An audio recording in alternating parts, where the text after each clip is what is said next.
Benny Morris stood in front of the Rose Hill Community Center, shuffling from foot to foot impatiently. They were late. Late, late, late, Benny muttered, slapping his hands together and stamping his feet. A man walking past gave him a startled look and then hunched his shoulders, fixing his eyes on the ground and giving Benny a wide berth. Benny was used to people keeping their distance. His size made people go out of their way to avoid him. At 6'5" and 18 stone, Benny Morris was a big man. His brother, Rob, told him his size was something to be proud of because it made people respect him and think twice before taking liberties. An elderly woman walking towards him with a shopping trolley took one look at him and crossed to the other side of the road. Benny waved and grinned at her, a nice big smile, showing all his teeth, but that just made her scurry away faster. Rob said he shouldn't worry about people like that, but he couldn't help it. He wanted people to like him. He looked down at his freshly polished shoes. Shiny shoes were important to Benny. His trousers swung around his ankles because he kept pulling his trousers up too far. Rob told him off for doing it and said he looked like a simpleton, but Benny wanted to have his trousers high up on his waist, just like he wanted to have shiny shoes. He looked at the Star Wars watch strapped to his wrist and muttered to himself again, "Late, late, late." He looked in the direction the girls normally came from, past the Fried Chicken Palace and the bus stop. He saw the girls every morning and they were normally here by now. Rob wasn't going to be happy. Benny bit his lip as he imagined his brother's reaction. He wasn't usually allowed to work with his brother. "Don't blow this, Benny," Rob had said that morning. "There'll be big trouble if you do." He knew exactly what would happen if he did mess up. They wouldn't go to McDonald's for tea and Benny wouldn't get his present. He'd had his heart set on getting a new Xbox for ages, and Rob had promised to get it for him just as long as he brought the girls to the alleyway behind Celandine Gardens. Benny bounced on the balls of his feet. Come on," he muttered. He wished they would hurry up. The sooner they got here, the sooner he could have his Xbox. He grinned. If he was really lucky, his brother might even have time to get the Xbox today. He could spend the whole afternoon playing online. He smiled and waved to a little boy who walked past with his mother. The little boy waved back, but his mother yanked on the boy's hand before quickly crossing to the other side of the road. Benny sighed. His brother didn't like to be kept waiting. He'd probably get told off now. The excitement of having a new Xbox faded. If his brother were really angry, he'd forget about Benny's present, and there would be no trip to McDonald's either. It would be beans on toast for dinner. That's what happened last week when he'd done something wrong and Benny hated beans. They were too little to stay on his fork. He broke out into a broad grin when he saw the two girls walking towards him. "Hello," he shouted out, unable to wait until they reached him. He bounded over to them and they both grinned at him. He liked the girls. They'd been working in the center for a few weeks. The staff changed a lot at the center and he'd never liked anyone as much as the two girls. They weren't scared of him. They taught him how to use computers, showed him funny YouTube videos on the internet, and told him how good the new Xbox was. "Hi, Benny," they said in unison. "What are you doing out here?" Ruby asked. "The center should be open already. You can go in if you like." Benny nodded. He knew that. He'd been coming to the center for years before the girls had arrived. This morning was different. He had something to do. He licked his lips and closed his eyes, trying to remember what he was supposed to say. He needed to get the words exactly right. Otherwise, he wouldn't get the Xbox. "I need you to help me," he said. "I found a bag of puppies in Celandine Gardens. I didn't know what to do, so I left them there. Can you come and help me?" "Oh, how horrible. How could somebody do something like that?" Leela said. She patted Benny's arm. "Let's go and get them." "We can call the RSPCA," Ruby said. Benny nodded and smiled even wider. His brother would be proud of him. Things were going exactly to plan. He hummed to himself as the girls chatted about a program that had been on telly last night. "This way," he said confidently as he led them across the cobbled courtyard. He stepped into the alleyway and turned back to smile at them again. "It's just down here." He was so excited he wanted to run to the end of the alley, but he knew his brother wouldn't be happy if he did that. That wasn't part of the plan, so he walked slowly and the girls followed him. After they'd been walking for a couple of minutes, Ruby said, "Hang on, Benny." She wasn't smiling anymore. "How much further is it? We're going to be late for work. Perhaps you should get the puppies and bring them back to the center." He shook his head. No, he couldn't do that. That wasn't the plan. "Are you pulling my leg, Benny? Are you sure you found some puppies?" Leela asked, grinning at him. Leela was his favorite. She was always telling jokes and making Benny laugh, and she even laughed at his jokes, which Rob said weren't funny and didn't make sense. He turned back and gave the girls a sly smile. He hoped they wouldn't be angry when they found out he'd tricked them. He thought they would understand if he told them about the Xbox. He didn't mind sharing. They were welcome to use it any time they wanted. He opened his mouth to tell them the truth when his brother's voice sounded at the end of the alleyway. "Good job, Benny. You'd better get yourself off home now." He smiled, but when he turned back to the girls, the smile slid from his face. They looked scared. "It's all right," Benny said and started to explain about the Xbox, but his brother cut him off, and Benny saw another man step out of the shadows. The man had a big nose and wore a baseball cap. He lunged forward, shouting and swearing, and Benny took a step back, not sure what to do. He looked to his brother for help, as he always did. Rob was clever and would know what to do, but his brother didn't say anything. He didn't even tell the man off for shouting at Benny.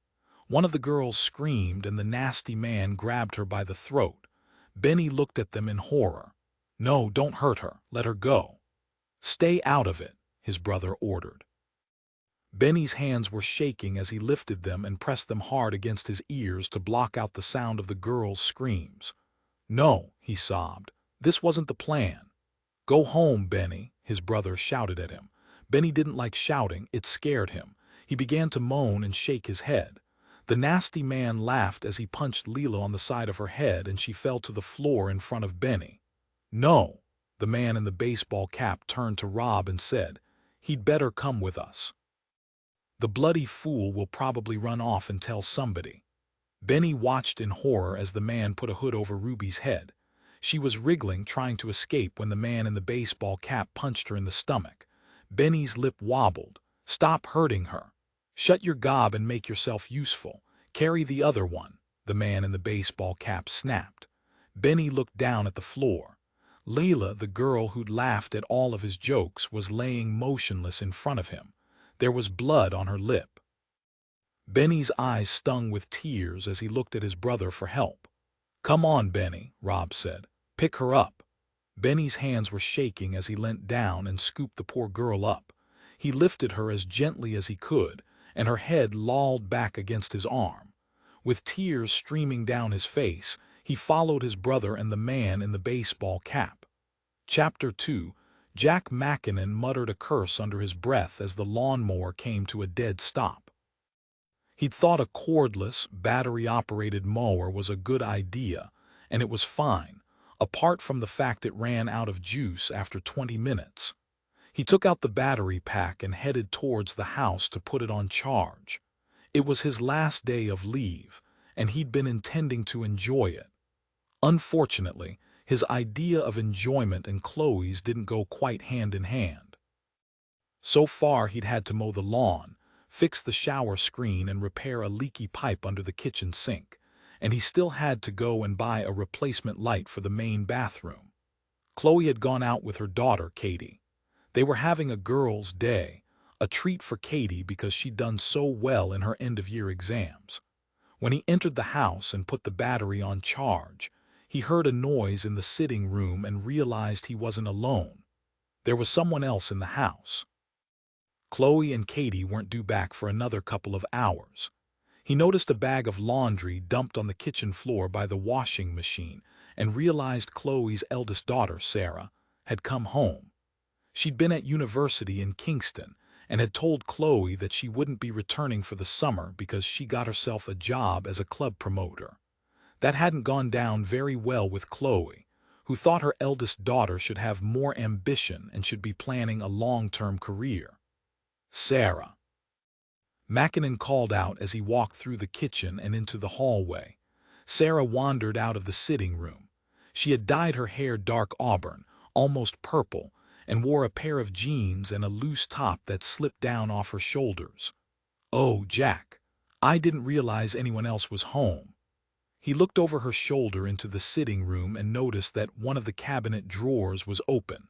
For a long time, he and Chloe had kept cash there. Not much, but enough for things like paying the window cleaner or the pizza delivery driver, but they'd stopped doing that after the money had started disappearing. They both knew it was Sarah, but she denied it. He knew she was lying now, too. The lawnmower may have been battery-operated, but it was still bloody noisy, and she would have heard it as soon as she entered the house, as all the downstairs windows were open. "Is Mum not here?" Sarah asked, sounding bored as she walked back into the sitting room and plopped herself down on the sofa. Mackinnon shook his head. "She's gone out for the day with Katie." She saw him looking at the open drawer and smirked, almost daring him to mention it. He took a deep breath instead and said, "Do you want a cup of tea?" "I was just about to have one." She nodded. "Yes, okay. Do you know when Mum and Katie are due back?" "Probably not for a couple of hours," Mackinnon called over his shoulder as he walked towards the kitchen. He was surprised to see Sarah follow him in. She leant against the kitchen counter, watching him as he filled the kettle. He switched it on to boil and then turned to face her. "Is there something wrong?" Sarah bit down on her lower lip as though debating whether or not to trust him. Then she took a deep breath and let it out in a sigh.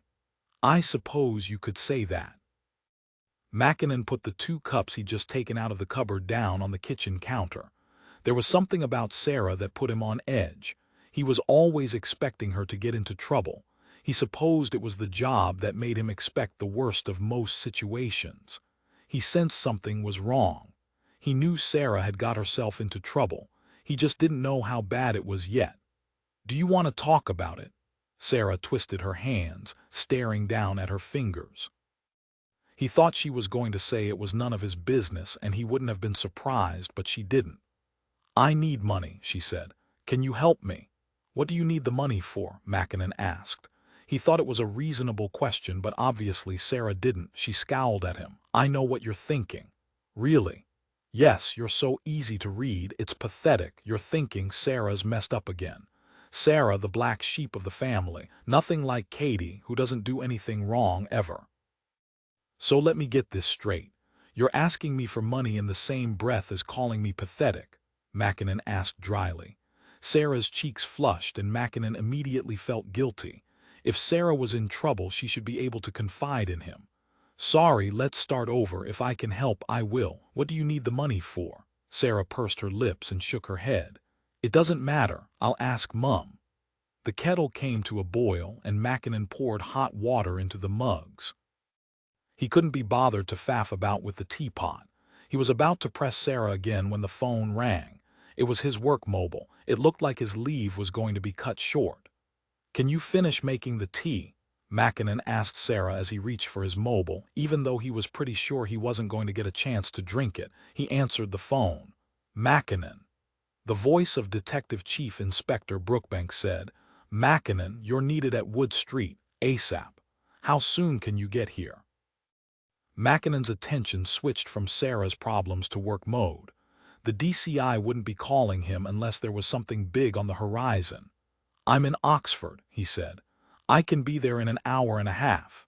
"Just get here as soon as you can," Brookbank said. "We've got a case that could escalate quickly." Brookbank wasn't usually so cryptic. If he wasn't giving details over the phone, it either meant he didn't have the details or he was with someone, preventing him from talking freely. "I'll head in straight away," Mackinnon said. He scribbled down a quick note to Chloe as he told Sarah he needed to go to work. "Unless you wanted to talk about this problem and why you need money." Mackinnon felt duty-bound to offer. Sarah shook her head and walked out of the kitchen, leaving the tea unmade on the counter. "Whatever," she said. Chapter 3. It took Mackinnon an hour and a half to get to Wood Street Station.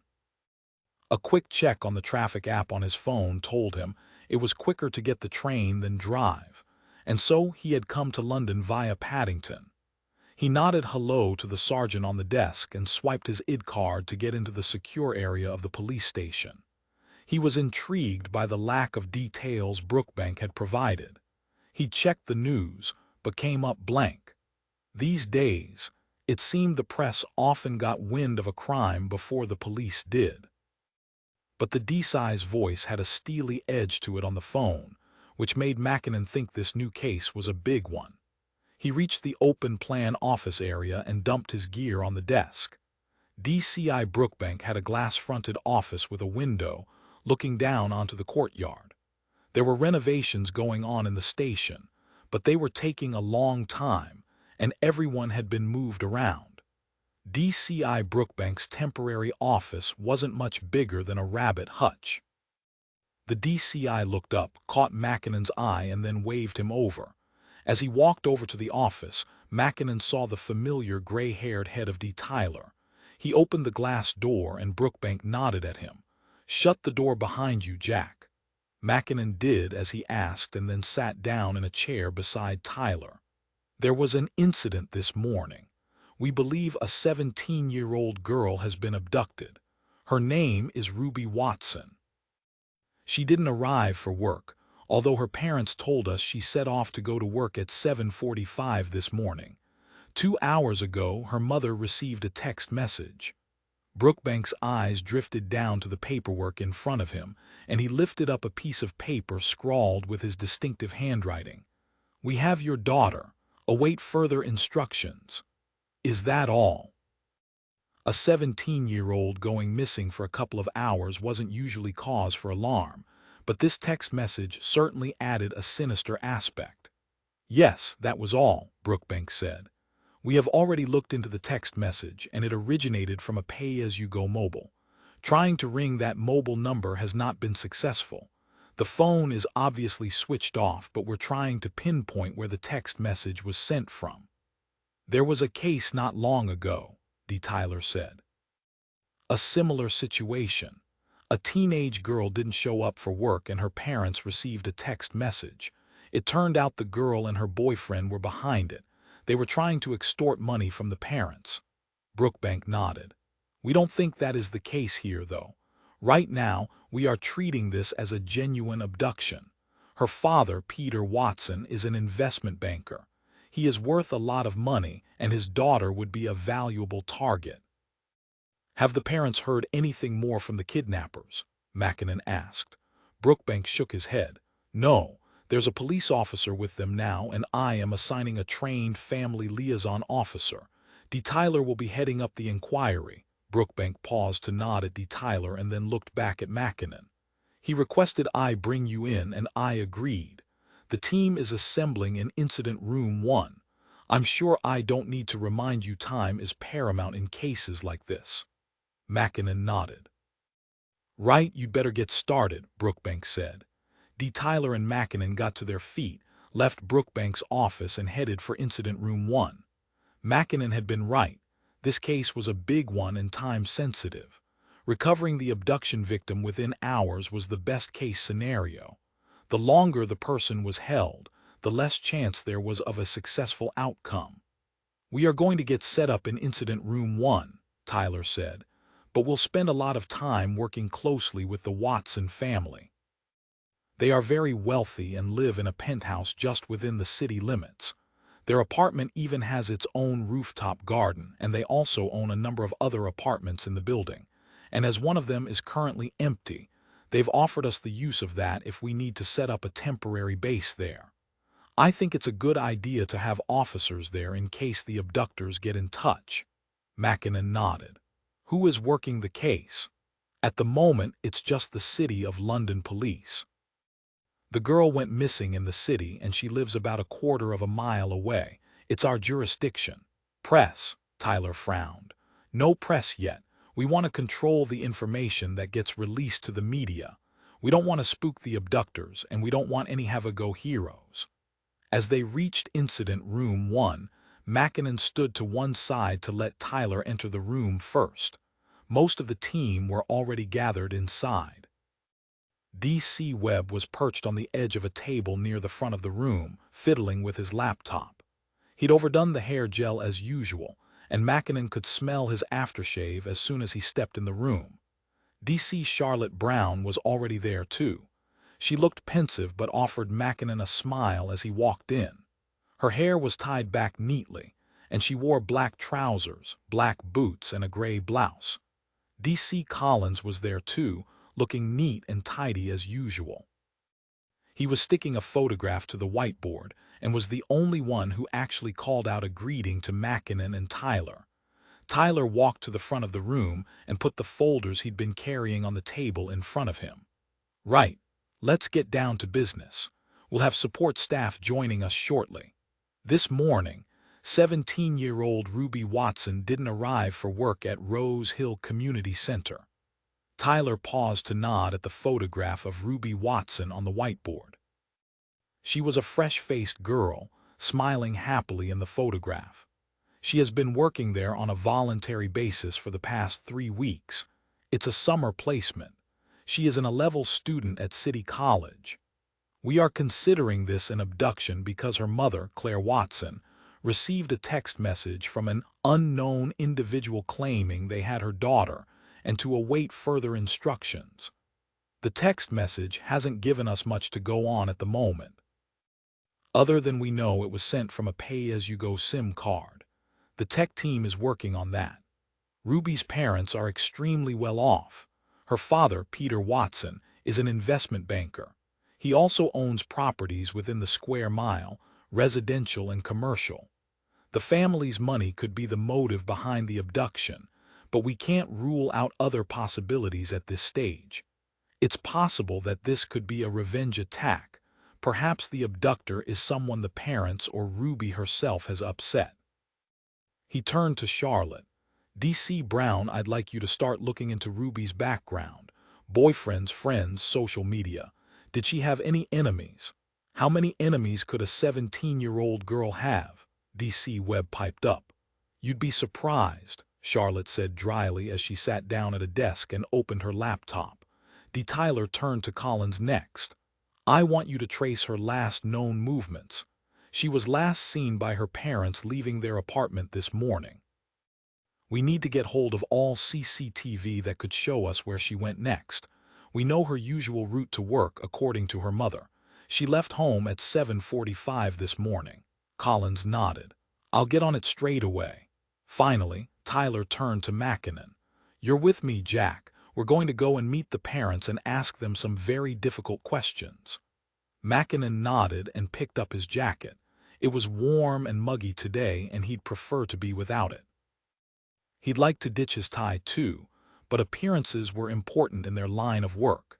If you dressed well, people had more confidence in your abilities. Tyler always wore a suit and tie but looked a little crumpled and worn around the edges. So despite the heat, Mackinnon shrugged on his jacket and straightened his tie. Mr. and Mrs. Watson were living through every parent's worst nightmare, and Mackinnon knew things were going to get worse. Their daughter was missing, and they'd want to be out there scouring the streets. Instead, they'd have to sit in their apartment and be grilled by 2 policemen, prying into their personal lives. It wasn't a part of the job Mackinnon enjoyed, but he knew questioning the Watsons would give them the best chance of getting Ruby back unharmed. And at the end of the day, that was the most important thing. Chapter 4. Tyler drove to Moore Lane, which was on the very edge of the square mile. It was within walking distance from Wood Street Station, but with a case like this when every moment counted, even a few minutes saved by taking the car made a difference. He parked the Mondio in the underground car park. Parking in the city was scarce, but the basement car park was vast and full of Range Rovers and Porsches. Like most things in life, if you had enough money, you didn't have to worry about trivial things like finding a parking space. They got out of the car, and Tyler pointed to the right. The entrance is over there. There is a private lift to the penthouse. How the other half live, eh? Mackinnon didn't answer. He was too distracted by the Audi R8 they were walking past. A short man, wearing a navy blue uniform with security printed above his breast pocket, stood beside a set of glass doors. He looked at them warily as they approached until they held up their warrant cards. D. Tyler and D.S. Mackinnon. We're here to see the Watsons, Tyler said. The short man moved to open the door for them as he said, "What's happening then? You're the second lot of police to turn up today." "It's a private matter," Mackinnon said. They would have to question him at some point, but right now they wanted to keep things as quiet as possible until they had more details. The man looked offended. "Well, if it involves the security of this building, I really should be in the loop." Mackinnon smiled. "Of course. When we have some information to share, you'll be the first to know." The man frowned as though he didn't know whether to be mollified or annoyed. "This way." He led them around the corner to a mirrored hallway and the lift. "Just press P for the penthouse." "Thanks," Mackinnon said. Tyler didn't bother to respond. He was too busy scrolling through messages on his phone. "Collins has managed to find Ruby Watson on a CCTV camera outside the building at 7:50 this morning. He's tracing her route now," Tyler said after the security guard was out of earshot. They stepped inside the lift and pressed the button. The walls were mirrored and the floor had a lush carpet. Stepping out into a luxurious lobby covered with marble, Mackinnon found it hard to believe this sumptuous apartment block was less than a quarter of a mile away from the notorious Towers estate. There was only one door on this level. Tyler knocked, and the door was opened by a uniformed officer. They held up their warrant cards, and the officer took a step back. "The family liaison officer has just arrived, sir. She is talking to the family now." As the officer spoke, a young woman appeared behind him. "I'm Kelly Johnson, family liaison officer. I've been speaking to Ruby's parents. If you want to follow me, I'll introduce you to them."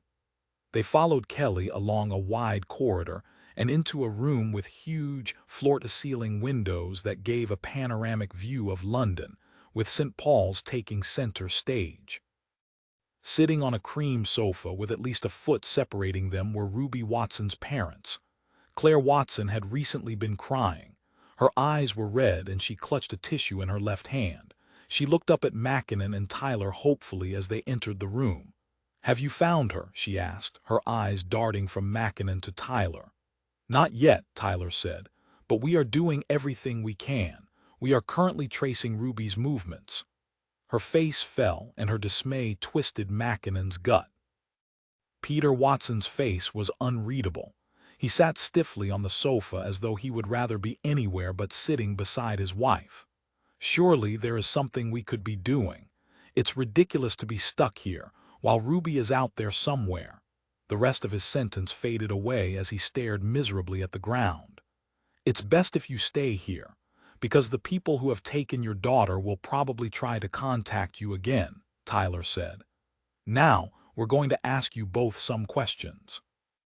They may seem intrusive, and I apologize in advance, but the more information we have, the better chance we have of getting Ruby back home safely." Claire Watson nodded. "Of course, we'll tell you anything." Peter Watson nodded. He wasn't as openly emotional as his wife, but it was clear he was struggling to hold it together. Tyler nodded at Mackinnon, indicating he should begin questioning the couple. He started with a couple of easy ones. "You've checked with all of Ruby's friends?" Claire Watson nodded. "Yes, that was the first thing we did. We've already told the other police officer this. It might seem like our questions are rehashing old ground, but it's important we confirm the facts as quickly as possible. Our colleagues are already tracing Ruby's movements, and this won't take long. To be honest, the friends we called were Ruby's classmates from school, but she is 17 years old, Detective," Peter Watson said. "We don't know every single one of Ruby's friends." His wife bristled as though her husband's words were an affront to her mothering skills. "I know all of her friends, at least, everyone who is important in Ruby's life. Her best friend, Kirsty, is in Capri for the summer. In fact, most of Ruby's friends are abroad." Claire Watson began to pull apart the tissue she'd been clutching. "She could have a few casual acquaintances we don't know," she added grudgingly. And has she been going to work regularly before today? Both Peter and Claire nodded. Yes, when I got the text message. I didn't phone the police straight away, Claire said. I thought it was some sort of horrible hoax and I phoned the community center. I spoke to Diane, the woman in charge, and she told me Ruby wasn't there. Claire Watson's voice quavered and her husband took over. She told us she hadn't arrived for work this morning, but Ruby has never missed a shift before. She's never even been late. Diane said she was one of her most reliable volunteers. Why is Ruby working at the center? Tyler asked. It was a good question. The Rose Hill Community Center catered for adults with learning disabilities and adults who struggled to find steady employment due to a lack of education. A skeleton staff ran the programs and were assisted by unpaid volunteers like Ruby. It was a commendable job, but as a well-connected 17-year-old girl with rich parents, a holiday in Capri with her best friend would have been tempting. With her friends holidaying in Europe for the summer, why had Ruby chosen to remain and volunteer for a program in London? Claire Watson let out an impatient little huff. It's voluntary work. Ruby thought it would be helpful on her university application. Just because we have money, it doesn't mean our children don't know it's their duty to contribute to the community. Tyler nodded but didn't make any further comment. Is Ruby's passport still here? Mackinnon asked. Peter Watson nodded. Yes, and she wouldn't have left the country to join her friends on holiday without telling us if that's what you're implying. Mackinnon sensed Peter Watson was close to losing his temper. As far as he knew, they were wasting time with pointless questions while his daughter was missing. He couldn't know the extent of the investigation and how many police officers were working to bring his daughter home. He saw the family liaison officer and Tyler and Mackinnon, but there was a whole team of support staff working behind the scenes. Mackinnon took a breath and prepared to ask the next question. He had a feeling Peter Watson wasn't going to like it. Is there anyone you can think of who would do this? Mackinnon asked. No, we've already been through all of this, Claire Watson said as she shredded her tissue into small squares. Why would anyone want to take our daughter? Mackinnon didn't answer her question, but he looked at Peter Watson. The lines around the man's mouth became more pronounced as he clenched his teeth. Mackinnon suspected he was holding something back. Any problems at work? Disgruntled employees? Mackinnon prompted. Peter Watson hesitated for a moment and then shook his head. Nothing like that. I can't imagine who would want to do this. To be honest, I assumed it was down to money, but we haven't had a ransom demand yet. What do you think that means? Peter Watson was obviously used to taking charge. In his profession, he was the one who asked questions and directed the meetings. I'm not sure we can read anything into that just yet, Tyler said. It's quite possible we will have a ransom demand in the next 24 hours. Mackinnon asked, Does Ruby have a boyfriend? Claire Watson shook her head. No, she was seeing someone last year, but it fizzled out. It wasn't anything serious. She's still young. She has plenty of friends, but not a boyfriend. Not that we know of, Peter Watson added. His wife turned to look at him. What do you mean by that? Just that she could have a boyfriend we are unaware of. Claire Watson looked away and shook her head again. No, she doesn't. I would know if she did. Mackinnon pressed on. Any problems with friends recently? Had she fallen out with anyone? Peter Watson's hands tightened into fists at his sides, showing his frustration. No. This isn't some kind of silly teenage tiff. Someone has taken our daughter. In the awkward silence that followed, Mackinnon was aware of the steady, thumping beat of music. It had to be coming from somewhere in the apartment. The soundproofing in this place had to be very good because if you'd paid a few million for a 3-bed apartment, you'd be pretty miffed if you could hear your neighbor's music. That music, is it coming from your son's room? Mackinnon asked. Yes, Peter Watson said, his eyes narrowing slightly in disapproval. Do you think we could have a quick chat with him? Why? Claire Watson asked. The question came out quick and sharp. He's only a year younger than Ruby. Perhaps he knows something that could help. Claire Watson shook her head. I don't think so. They're not very close. Still, we'd like a word with him, D. Tyler cut in. He spoke politely but in a tone that indicated he wasn't going to accept a refusal. It was such a delicate balance. Mackinnon felt for Ruby's parents. Their family had been pulled apart and their world tilted on its axis, but as investigators they weren't here to make friends. They were here with one objective, to find out what had happened to Ruby. With a sigh, Peter Watson got to his feet. I'll get him. He walked off to get his son. Have there been any disagreements in the family recently? Tyler asked when Peter Watson had left the room. Claire Watson's eyes flashed angrily as she glared at D. Tyler. For a moment, Mackinnon thought she might take out her frustration on him, but she didn't. I know what you're thinking, detective, but she wasn't unhappy at home. Ruby hasn't run off on her own accord. It's not in her nature, and it doesn't explain the text message, does it? Before either Tyler or Mackinnon could answer, Peter Watson entered the room with his son. This is Curtis, he said, and then sat back down on the sofa next to his wife. Mackinnon turned to look at the surly youth who had just walked in behind his father. He had a long, thin face and didn't look like either of his parents. The first thing Mackinnon noticed was that he didn't seem particularly distressed over his sister's disappearance. He wandered over to an armchair and slumped down into it. His arms dangled over the sides. Curtis, Mackinnon said.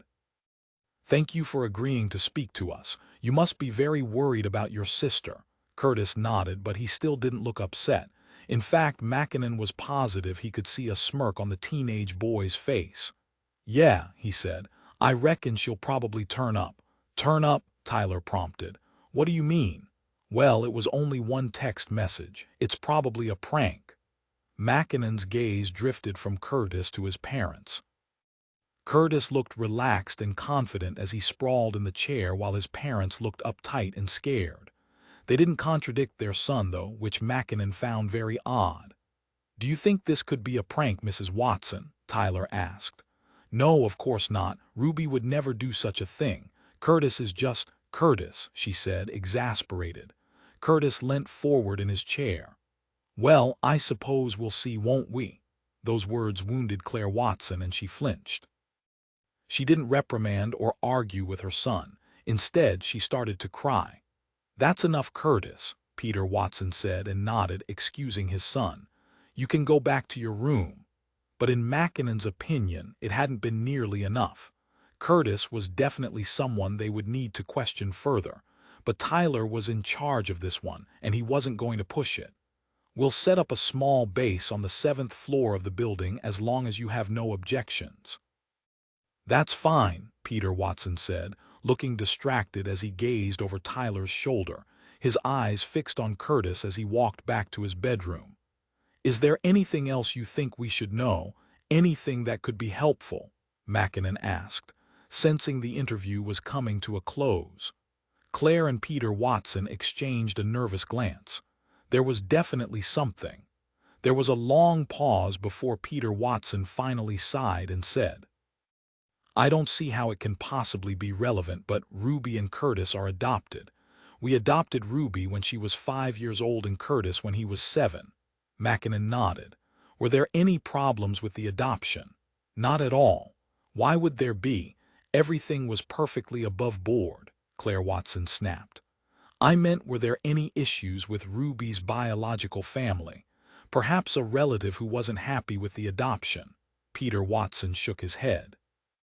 No, Ruby's biological mother was a heroin addict, estranged from her family, and nobody knew who her real father was. We haven't heard a peep out of them since Ruby was 5. As Tyler wrapped things up and thanked the Watsons for their time, Mackinnon noticed Claire Watson's behavior had changed. When they'd arrived, she had looked heartbroken and distraught. Now, as she glanced at her husband and then looked furtively down at the floor, the change in her demeanor was dramatic. She looked like a woman who had something to hide. Chapter 5, Janice George rolled over in bed and groaned. She'd had a skinful at the pub last night and her head was killing her. She would have slept for longer, but the baby was in the next room screaming her head off.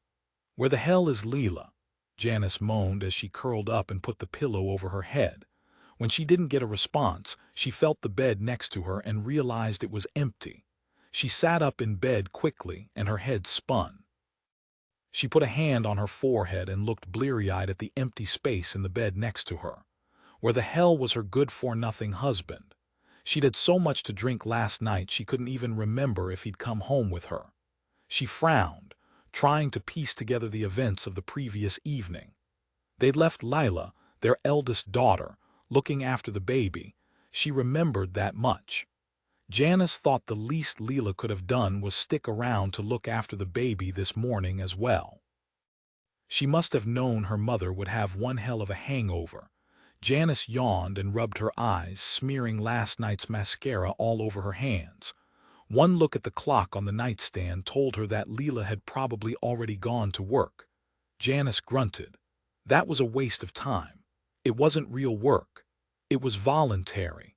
Janice told Lila they were taking advantage of her, but her daughter was too headstrong to listen. She had no idea what Lila was playing at. She walked around with her head in the clouds most days. Lately, she'd been talking about applying for a course at college next year. Ridiculous. The girl needed to get out into the real world and start earning some money. Janice flung back the duvet and climbed out of bed, scratching her head. She put her hair up last night and hadn't bothered to take out the little hair grips before she went to bed. Now, they were digging into her scalp painfully. She stumbled towards the baby's room, pulling out the hair grips as she went. All right, I'm coming," she said as she walked along the hallway. God, she felt like death warmed up this morning. She needed to get some strong coffee into her pronto. Before she got to the baby's room, she pushed open the door of Lila's bedroom and stuck her head in just to check she wasn't home. She wouldn't put it past the cheeky cow to pretend she was out. But her bedroom was neat and tidy, and her bed was made. It didn't look like Janice had any alternative. She would have to deal with the baby herself. She walked into the baby's room and winced at the screams. "Oi, keep it down. Your mother's got a headache." Baby Ella had no intention of quieting down. Her little cheeks turned bright pink as she screamed even louder. Janice leant down and scooped the baby up and tried to shush her as she walked to the kitchen. The baby's nappy was dry, so at least Lila had changed her before she left. She jiggled her up and down with one arm as she tried to prepare a bottle. She should have made the bottle before picking the baby up, but her head wasn't with it this morning. It seemed to take forever. There was no way she could make a cup of coffee with a baby in one arm, so she decided to feed Ella first. Her caffeine fix would have to wait. She carried the baby into the front room, and that was when she saw her husband sprawled out on the sofa. How on earth did he do it? He hadn't even stirred. He'd slept through all of Ella's screams. Lucky sod. Janice collapsed back onto the sofa and held up the bottle so Ella could feed. When she'd finally got the baby to take the bottle, she saw her mobile phone on the little coffee table. She reached for it. Then she saw the text. "We have your daughter. Await further instructions." Back at Wood Street Station, Mackinnon caught up with Collins and Charlotte. He'd left Tyler back at the Watsons building. He knew Tyler wanted to be on the scene in case the Watsons received a second text message. They were still setting up the communication equipment needed for the apartment on the 7th floor. Usually, the equipment would be used for a mobile incident room, but in this case, the closer they were to the parents during the investigation, the easier things would be. Charlotte had been hard at work investigating the background of Ruby's biological parents. They couldn't ignore the real parent angle or the possibility that another relative had tried to get at Ruby. Sometimes resentment and family rifts lingered for a long time. The Watsons might consider Ruby's adoption done and dusted and her real parents forgotten about, but that didn't mean her biological family felt the same. "Jack, how did you get on?" Charlotte asked as Mackinnon walked up to her desk. "Okay. Her parents are very upset, which you'd expect, but the brother is a little strange." "His reactions aren't quite normal," Charlotte frowned. "What do you mean?" "He's a little odd. He told us he expected Ruby would turn up and he doesn't seem worried in the slightest. Do you think he knows something we don't? He could know who abducted Ruby, or maybe he thinks it was a staged abduction. Mackinnon shook his head. I really don't know. Curtis is only 16, so we have to tread carefully. We were only able to question him briefly before his parents sent him away again. They said he and Ruby aren't close, but he's definitely someone we need to look at. The family liaison officer, Kelly Johnson, is great. She's experienced, and I hope she's going to be able to talk to Curtis and get him to open up. Charlotte leant back in her chair and tapped her pen on the desk. Let's hope so.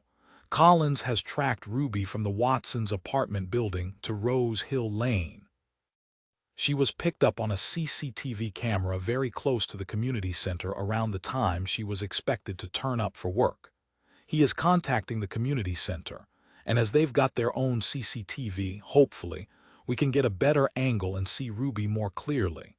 She was literally yards away from the building, but for some reason she didn't turn up for work. Mackinnon frowned, and before he could reply, one of the phones rang. It was on an empty desk behind them. I'll get it, Mackinnon said, and left Charlotte scrolling through a list of names on the computer. Right now, they hadn't heard anything more from the abductors, so they needed to use this downtime to collect as much information as possible. No matter how small or insignificant a piece of information might seem, it could be a clue that led them to Ruby. He picked up the phone and thanked a member of the support team, who told him the communications team were heading out to take the equipment they'd requested to the makeshift incident room at the Watsons' building. As he hung up the phone, Mackinnon saw DCI Brookbank striding through the doorway. Everyone looked up. Brookbank didn't bother with any preamble. He took a quick look around the room and then announced, "We've got another one." Chapter 6. Mackinnon and Charlotte arrived outside Butler Court on the Towers estate less than 10 minutes after hearing the news another girl had been abducted. They stepped inside the dark entrance hall and paused by the lifts. "It looks as though it is working. Do you want to chance it?"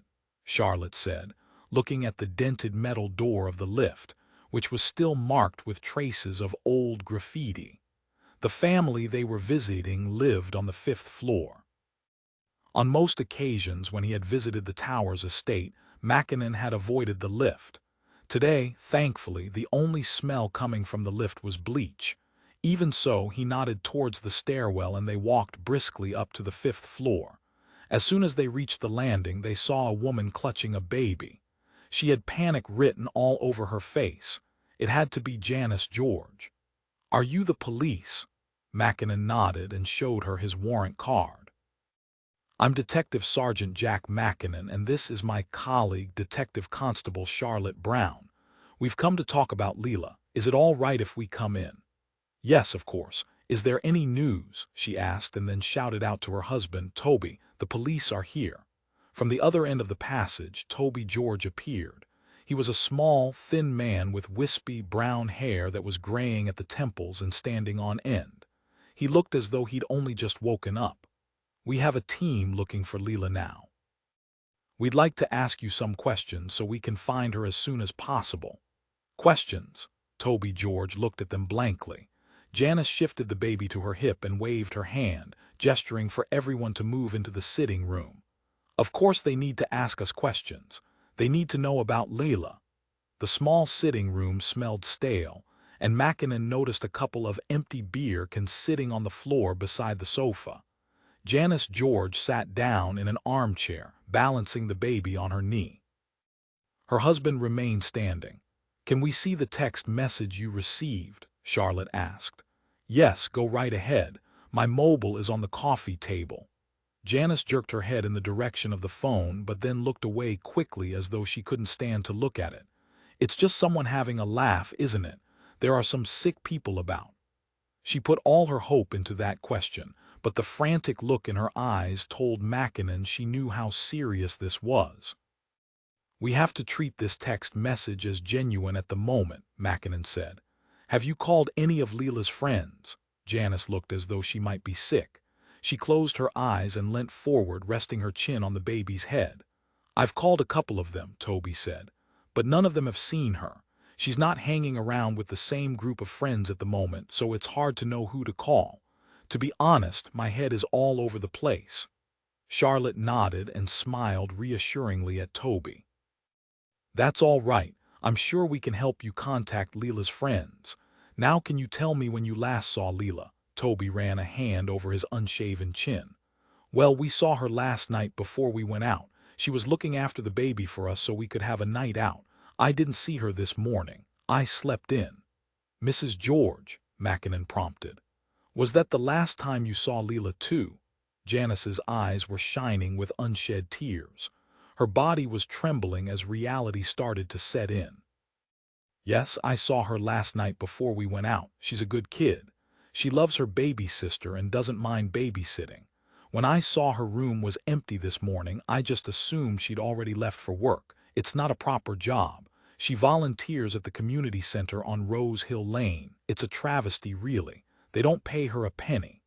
Janice turned her head to look at her husband. "If one of those weirdos she helps, if one of those bastards has done something to my Leela, I swear to God." Toby took a step forward and put a hand on his wife's shoulder. "We don't know that yet. It might have nothing to do with them." "How long has your daughter been volunteering at the Rose Hill Community Center?" Charlotte asked. "She's been working there most of the summer. I told her she was wasting her time and would be better off getting a proper job, but she is mixing with a different type of person now. She's got herself some new friends and they've put ideas into her head." "What sort of ideas?" Mackinnon asked. Toby shook his head. "It's nothing really. She's just made friends with a girl who is going to university next year. Leela's decided she might like to go to college." Charlotte shot a glance at Mackinnon and he nodded. He knew what question she wanted to ask next. "Does your daughter know Ruby Watson?" Janice blinked and looked up to her husband. "No, I don't think so. I don't recognize the name." Toby frowned. "Who is she?" "We believe she was abducted too, possibly by the same person who has taken Lila," Mackinnon said. Janice's face paled. She muttered a curse, stood up, thrust the baby at her husband and rushed out of the room. 5 seconds later they could hear the sounds of vomiting. Toby George sank into the seat his wife had vacated and hugged the baby to his chest. She began to squirm and grizzle, sensing his distress. "What do we do now?" Toby asked. He looked lost. "We're tracing your daughter's movements so we can find out where she was taken and when. If you have any ideas about why Leela would be targeted, you should tell us now." Toby shook his head. "I have no idea. We haven't got any money, so they can't have targeted her for that. What about the other girl you mentioned? Ruby, wasn't it?" Mackinnon nodded. "Yes, Ruby Watson. We are not sure why she was targeted yet. We have been keeping the abduction quiet and out of the press. If things are made public, it could hinder the investigation. Although members of the public will want to help and phone and information, we will get inundated with calls and we won't know which ones are genuine. Right now, we think it's sensible to keep the press out of it, and that means keeping people who know about Leela's disappearance to a minimum." Janice appeared in the doorway. She was trembling and crossed her arms over her chest, hugging herself tightly as though she were worried she might fall apart. "Do you know if Leela was caught up in anything, an estate feud, or drugs?" Janice let out a bitter laugh. "She doesn't get involved in stuff like that. Just because we are not hoity-toity snobs doesn't mean our Leela is involved with drugs. She might do a little bit of pot here and there, but doesn't everyone?"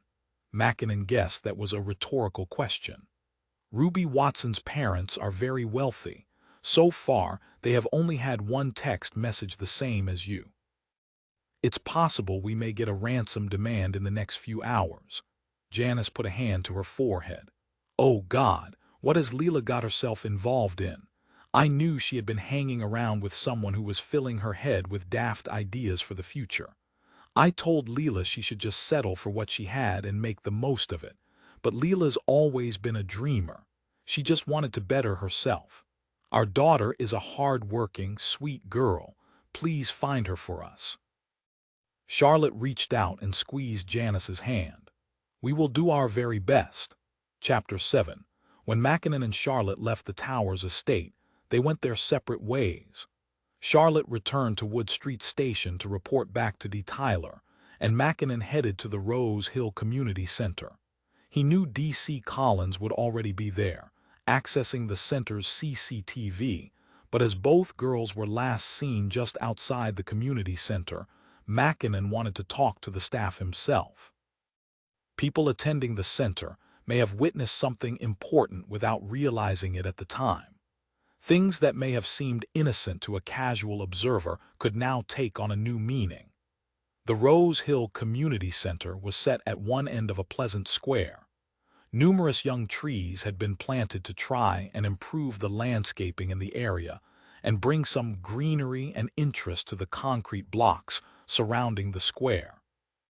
There were a couple of new, glass-fronted buildings scattered around the square, but the majority of the buildings had been built in the late 60s and looked like ugly, gray concrete slabs.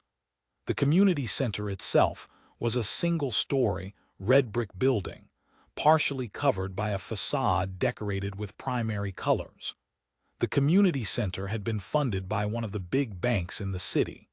They described it as their contribution to supporting the local community. The difference in wealth was huge in this area of the city. On the one hand, wealthy traders and bankers were conducting multi-million-pound deals, and on the other, some residents were struggling day to day to make ends meet. The glass front doors were open, and Mackinnon walked straight in. The entranceway was a large room in itself. The long windows let in plenty of daylight, and the walls were painted a brilliant white, making everything seem bright and cheerful. There were a couple of bookshelves lining either side of the room, and there were bright yellow tables and chairs set out along the edges of the room. The room was empty apart from a young woman with pink hair who had her head bent over a book, muttering to herself. To his right, there was another door, and through the small glass panel, Mackinnon could see there were many more people in that room. He opened the door and went inside. The murmur of voices trailed away, and a number of heads turned his way, looking at him curiously. Most people at the center were dressed casually, and Mackinnon stood out in his suit and tie. They probably had pegged him immediately as a police officer, but he didn't mind that. A woman who Mackinnon guessed to be in her mid-50s made her way towards him. "Can I help you?" Mackinnon nodded and pulled his id out of the internal pocket of his jacket. "Yes, I'm Detective Sergeant Jack Mackinnon." "I believe my colleague is already here," the woman smiled. "He is. We've set him up in a room where he can look through the CCTV footage. My name is Diane Swanson," she said, and held out her hand for Mackinnon to shake. "He's actually working in my office at the moment as we've got a course on today. The center isn't usually so full." Mackinnon nodded. "I can see you're busy, but if you could spare the time, I would really like to ask you some questions about the center and Leela George and Ruby Watson." Diane frowned and tucked her gray curls behind her ear. Has something happened to the girls? Although nobody wanted a tidal wave of press complicating matters right now, there was no point in a complete information blackout. The police needed to ask questions, and they needed answers urgently. People were much more likely to try to help if they knew the police were trying to help two girls in danger. "They haven't done anything wrong, have they?" Diane asked. Mackinnon shook his head. "No, they haven't done anything wrong." Diane Swanson seemed to appreciate the fact Mackinnon didn't want to talk about the situation in front of a room full of people. She nodded to the door behind him. "Let's go through there into the kitchen. We can talk privately." Mackinnon followed her into the kitchen area, which was very small but functional. There was a toaster, microwave, and a kettle all lined up next to a tiny sink. Diane picked up a mug from the draining board and asked Mackinnon, "Would you like a coffee?" Mackinnon shook his head. "No, thank you, I'm fine." "You won't mind if I make one while we are in here?" Diane asked. "I don't usually get time to make myself a coffee when I'm working, so I'm going to take advantage of this." Mackinnon leant back against the kitchen counter. We've been looking at other CCTV in the area and we found that both Leela and Ruby were just outside the building this morning, but it doesn't look like they entered. Diane nodded as she spooned some instant coffee into a mug. That's right. Your colleague said they'd been seen outside, but neither of them turned up for work this morning. It was most unusual. This is the first time they've missed a shift. How long have they been working here? Just for the summer. So about 3 weeks now. Ruby is in the middle of her A-level course, and I think Leela is hoping to go to college next year, so they'll both be leaving us in September. They're working here as volunteers, so it's not paid employment, but it is the kind of thing that looks good on a CV, and in Ruby's case, I'm guessing she's going to use it for her university application. She switched the kettle on and then opened the fridge, taking out a pint of milk, and then looked up at Mackinnon. You think something bad has happened to them, don't you? Both girls are missing. Their parents are understandably very concerned. I need to know anything you can tell me that might help us find them. Diane put a shaking hand to her mouth. God, how awful, their poor parents. She closed her eyes and ignored the kettle as it came to the boil. I can't understand why anyone would want to hurt them. They work hard, they're cheerful, and they're great with the regulars who visit the center. Diane shook her head as though she was lost for words. Were you aware of any arguments between the girls themselves or anyone in the center? Diane shook her head. No, I'd never heard a cross word between them. They got on very well with everyone here. There was an abrupt knock and the door was flung open. A young woman with dark, spiky hair and a diamond stud in her nose pushed past Mackinnon to get to Diane. You said that CV would work. You said if I put down everything you told me, they'd give me a job. Well, they didn't. The young woman almost spat the words at Diane. Mackinnon had to fight the urge to order the young woman out of the kitchen. There wasn't much room in the kitchen area as it was, and although the young woman was only petite, her anger seemed to fill the room. She folded her arms over her chest as she stared accusingly at Diane.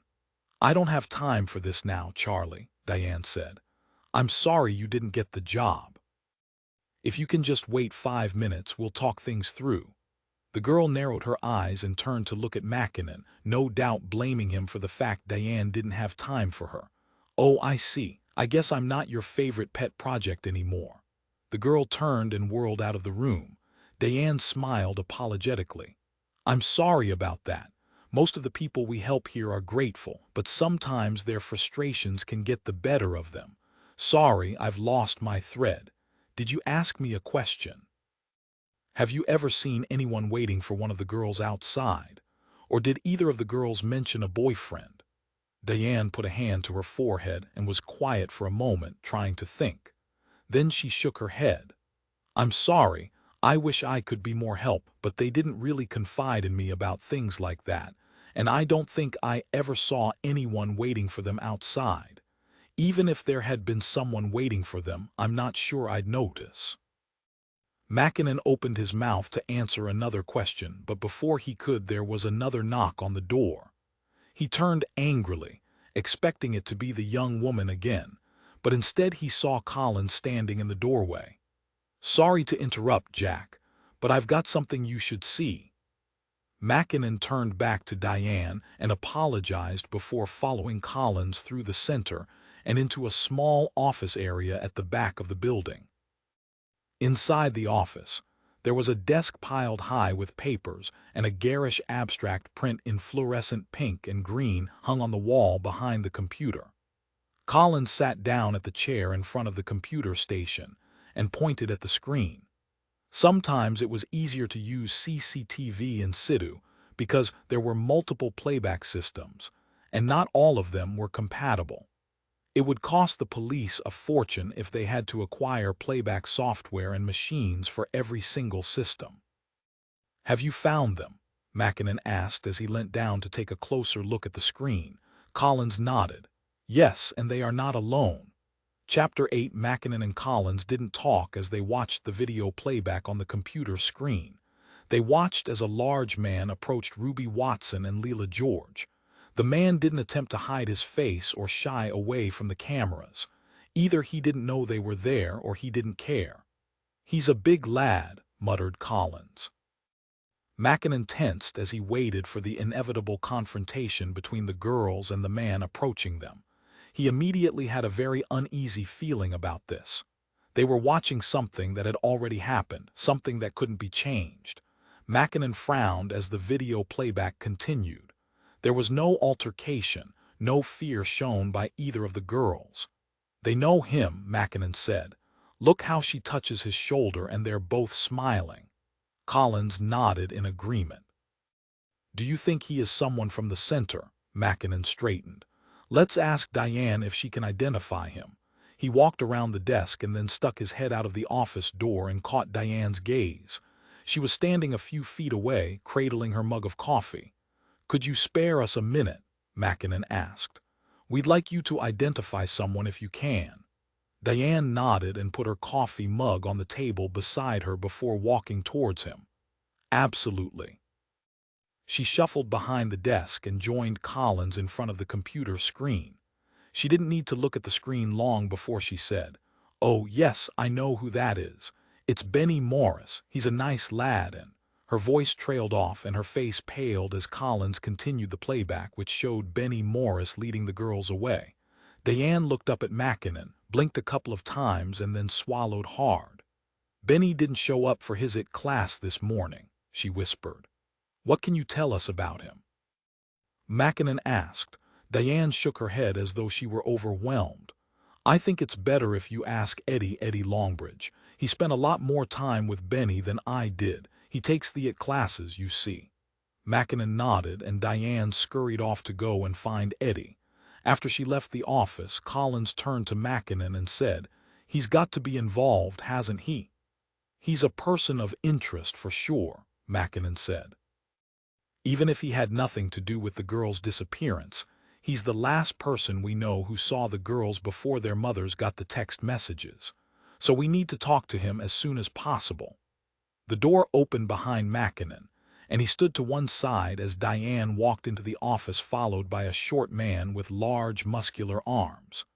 Eddie Longbridge had a crew cut and carried himself with an angry air. From his build, Mackinnon guessed Eddie worked out many of his frustrations at the gym. "What's all this about then?" Eddie asked brusquely. There was a section of society who didn't particularly like helping the police. People who had had a brush with the law in the past and felt hard done by, or people who felt let down or victimized by the police. From the way Eddie was glaring at them, Mackinnon sensed that Eddie was one of those people. They were going to have to tread carefully to get the information they needed from Eddie Longbridge. "They want to know about Benny," Diane said, looking at Eddie. The frown didn't leave Eddie's face as he spoke. "Benny's a nice lad. He's got learning difficulties, but he's a gentle giant. He's been coming to the center for years and he loves doing the classes. I don't imagine he'll ever get a full-time job, but it does him good to get out and about." "Leela George and Ruby Watson have gone missing. When was the last time you saw them?" Mackinnon asked. Eddie visibly tensed and paused before answering. "Yesterday, when they came to the center." "Have you ever seen anyone hanging around waiting for them, or did they ever mention any problems?" "Problems? Like what?" "Problems with ex-boyfriends or anyone at the center. Would they have told you if they were worried about someone here? We think someone has taken the girls and we're trying to discover who that may have been." Eddie shook his head. "Do you think Benny would have taken the girls against their will?" Collins asked. Eddie scowled. "No, Benny knows right from wrong. He would never hurt those girls. About a year ago, he found a bird outside with a broken wing. Benny was in tears over it. He couldn't hurt a fly. Do you have his address? We'd like to have a word with him." Mackinnon addressed the question to Diane, but it was Eddie who answered. He drew himself up to his full height, which compared to Mackinnon wasn't very tall. He folded his arms and said, "I don't think I like the way this is heading. We need to speak to him because," Collins started to say. But Eddie interrupted. "Oh, yes, I'm sure you do. So you can railroad the poor sod into confessing to something he didn't do." "No," Mackinnon said coldly. "We want to speak to him because he was the last person to see Layla and Ruby before they went missing." That shut Eddie up, but he still didn't look happy. Mackinnon turned to Diane. "We can get a warrant so we can access your records, or we can find out his address by other means, but all that's going to waste time. And as we think Ruby and Leela could be in danger, time is a luxury we don't have." Diane shook her head. "A warrant won't be necessary. You can have his address." Diane moved back towards the computer, and Collins vacated the chair so she could sit down. With a couple of taps on the keyboard, she accessed the information from the computer. Benny used to live in sheltered housing, but he moved in with his brother last year after their mother died.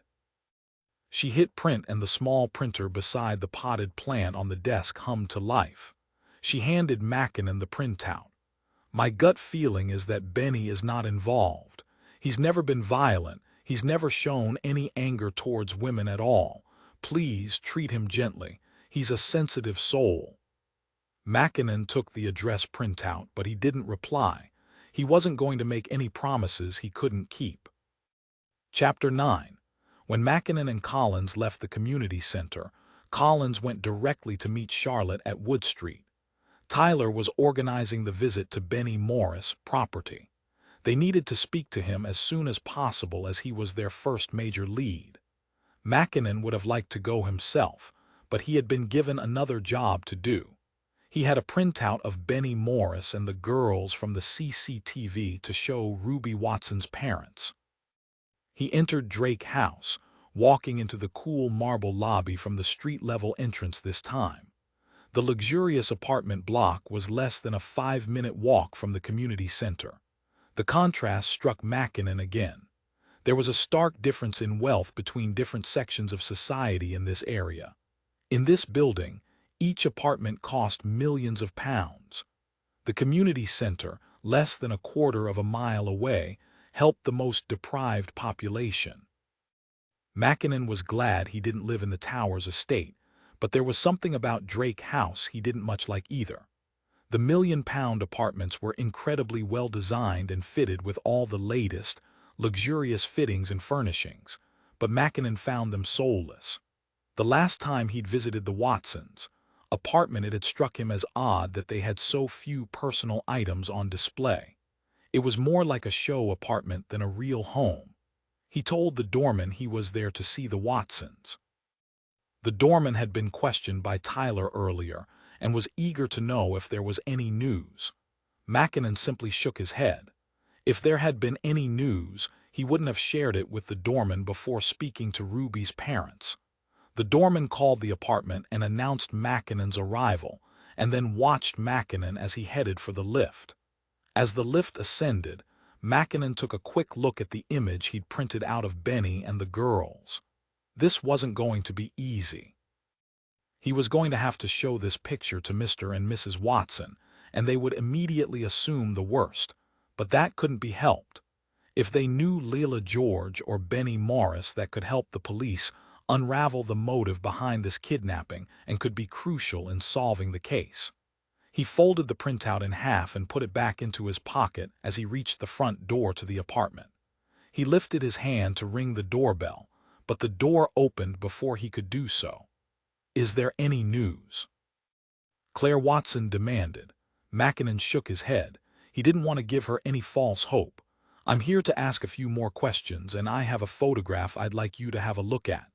Claire Watson seemed to deflate before his eyes. "I see," she mumbled. She turned away and walked back into the living area of the apartment, leaving the front door wide open. Mackinnon closed it behind him and then followed her. Peter Watson was pacing in front of the huge floor-to-ceiling windows. He looked furious, and Mackinnon sensed he was going to be looking for somebody to take that fury out on.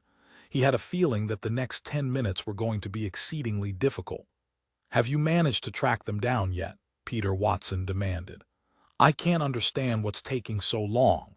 How can someone just disappear in this day and age? Why did nobody see anything?" "Peter, come and sit down.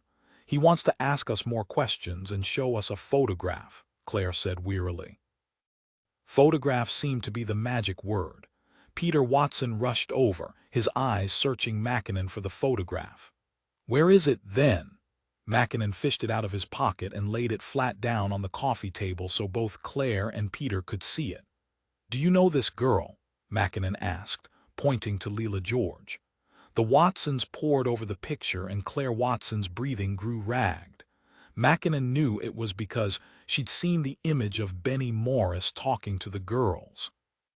He wished there was something he could do to make this easier, but there wasn't. "The girl," Mackinnon repeated. "Do you recognize her?" Peter shook his head. "I've never seen her before. Is she a friend of Ruby's?" "Her name is Leila George. We know she was a work colleague of Ruby's." Mackinnon paused for a beat before delivering the worst news. "She has also gone missing, and her parents received the same text message." Claire Watson gasped, and her hands covered her mouth as she shook her head. She was still looking at the photograph. She couldn't take her eyes off Benny Morris. Did he take them? "We know that Benny Morris used the community center and he knew your daughter and Leila. We are currently tracking him down," and Mackinnon's phone buzzed in his pocket and he took it out to silence it, but as he did so he saw a message from Charlotte. "No answer at Morris address. Getting a warrant." Mackinnon shoved his phone back in his pocket. Claire Watson shook her head. "I don't understand." "So Ruby actually went to the community center, but she didn't go to work?" Mackinnon nodded. "It looks that way. Both girls got as far as the community center, but then they walked away." Claire Watson looked up at him, her eyes wide with horror. "They walked away with him," Mackinnon nodded. Peter Watson couldn't sit still any longer. He stood up, curling his hands into fists at his sides. "Have you spoken to him yet?" "Officers have visited his address, but he wasn't home." "We're getting a warrant and—" "There's no time for that," Peter Watson said, his hands clawing through his hair. "We don't have time to wait for a stupid warrant. Give me the address and I'll go myself." Mackinnon didn't bother to tell Peter Watson to calm down. There really wasn't any point, and it would only make him angrier. "I have to stress that Benny Morris was known to be a friend to both of the girls, and there's no indication he would have harmed them. All we know is he was the last person to see them before we lost track of the girls on CCTV. That's why we need to speak to him. We need to find out what happened next. I know it's not easy, but try not to think the worst. This is positive news. We have a fresh lead and somebody we can talk to about what happened to Ruby." Peter Watson snorted in disgust and turned around, walking away as though he couldn't bear to look at Mackinnon or the photograph any longer. "Sorry to interrupt, here's the tea." Kelly, the family liaison officer, put the tray down on the coffee table. Her eyes flickered over the photograph, and then she looked at Mackinnon and gave him a small smile. Kelly knew better than anyone how hard it was to deal with victims of crimes when they were angry, and the only person they could direct their fury at was the police officers helping them. The mugs of tea sat on the coffee table, but nobody touched them. Mackinnon had got what he came for. It was his job to find out whether the Watsons had known Benny or Leila George, and it seemed to be quite clear that they didn't. He felt sorry that he was going to be leaving Kelly to deal with the aftermath his visit had caused by showing the parents the photograph, but it couldn't be helped. Mackinnon was just about to get to his feet and excuse himself when he heard a noise behind him. He turned and saw Ruby's brother, Curtis, in the open-plan kitchen. Curtis opened the cupboard and shut it again noisily, pulling out a bowl and setting it on the kitchen counter. He pulled out a box of cereal from another cupboard and began to whistle as Mackinnon watched him. He took a carton of milk from the fridge and poured it all over the cereal and then began to eat. There was something very odd about that boy, Mackinnon thought. While he was here, he decided it might be a good idea to talk to Curtis again. "Curtis, I'd like to have another quick chat with you, if that's okay." Curtis smiled. "Sure," he said, waving his spoon around. "But I'd better eat this first. I hate it when my cornflakes go soggy." Chapter 10. Ruby Watson's mind was going around in circles. How could this have happened? She kept thinking of things she should have done differently. There must have been something she could have done to escape. They'd snatched her at 8 a.m. in central London. She'd felt safe. Safe enough to follow Benny without any alarm bells ringing. She had been completely oblivious to any danger until she and Leela had followed Benny across the cobbled square and into the quiet alleyway. That was when the first alarm bells had started to jingle, but it was some stupid sense of politeness that stopped her refusing to go with him. She didn't want to hurt his feelings, and she'd been with Leela. She hadn't considered anything truly bad could happen to them in broad daylight a few meters away from the community center. But as they'd walked further down the alley, the brick walls seemed to close in around her, and alarm bells rang louder with every step she took. Her palms had grown sweaty, and she'd glanced over her shoulder, looking back longingly at the safety of the children's play area. "Maybe we should do this later," she had said, trying to smile and act like she wasn't afraid. "I don't want to be late for work." Then she saw the other two men in front of them, and Ruby knew she was in serious trouble. One wore a baseball cap pulled low, shading his eyes, but she could see his smile, a cruel, twisted smile. There was something evil about the man who loomed in front of them, something inherently bad. She tried to step back but crashed into her friend. Trying to get away, she'd reached out, grazing her arm on the rough brick wall. The path was too narrow, and Leela wouldn't move. She hadn't sensed the danger yet. She'd seen the bemused expression on her friend's face turn to panic as realization dawned on her. She opened her mouth to scream, but the man in the baseball cap was too quick. His fist collided with the side of her face, and Leela crumpled to the floor. Ruby had pushed off the wall, preparing to run. All her senses were on high alert as adrenaline flooded her system. Her scalp burned as he yanked on her hair, pulling her head back. He slapped her with the back of his hand, not as hard as he'd hit Layla, but hard enough to leave her dazed for a moment. She hadn't seen it coming. She turned and staggered, still stunned from the blow. She heard the man in the baseball cap laughing behind her and Benny telling him to stop. Yes, she thought. Yes, that's right, stop. Let me go, listen to Benny, but he didn't. She felt his sour breath against her ear as he reached up and pulled her hair again, yanking it down and making her cry out in pain. "You're not going anywhere," he said. She wanted to turn away. She wanted to see her friend get to her feet and run. At least one of them had to escape and get help.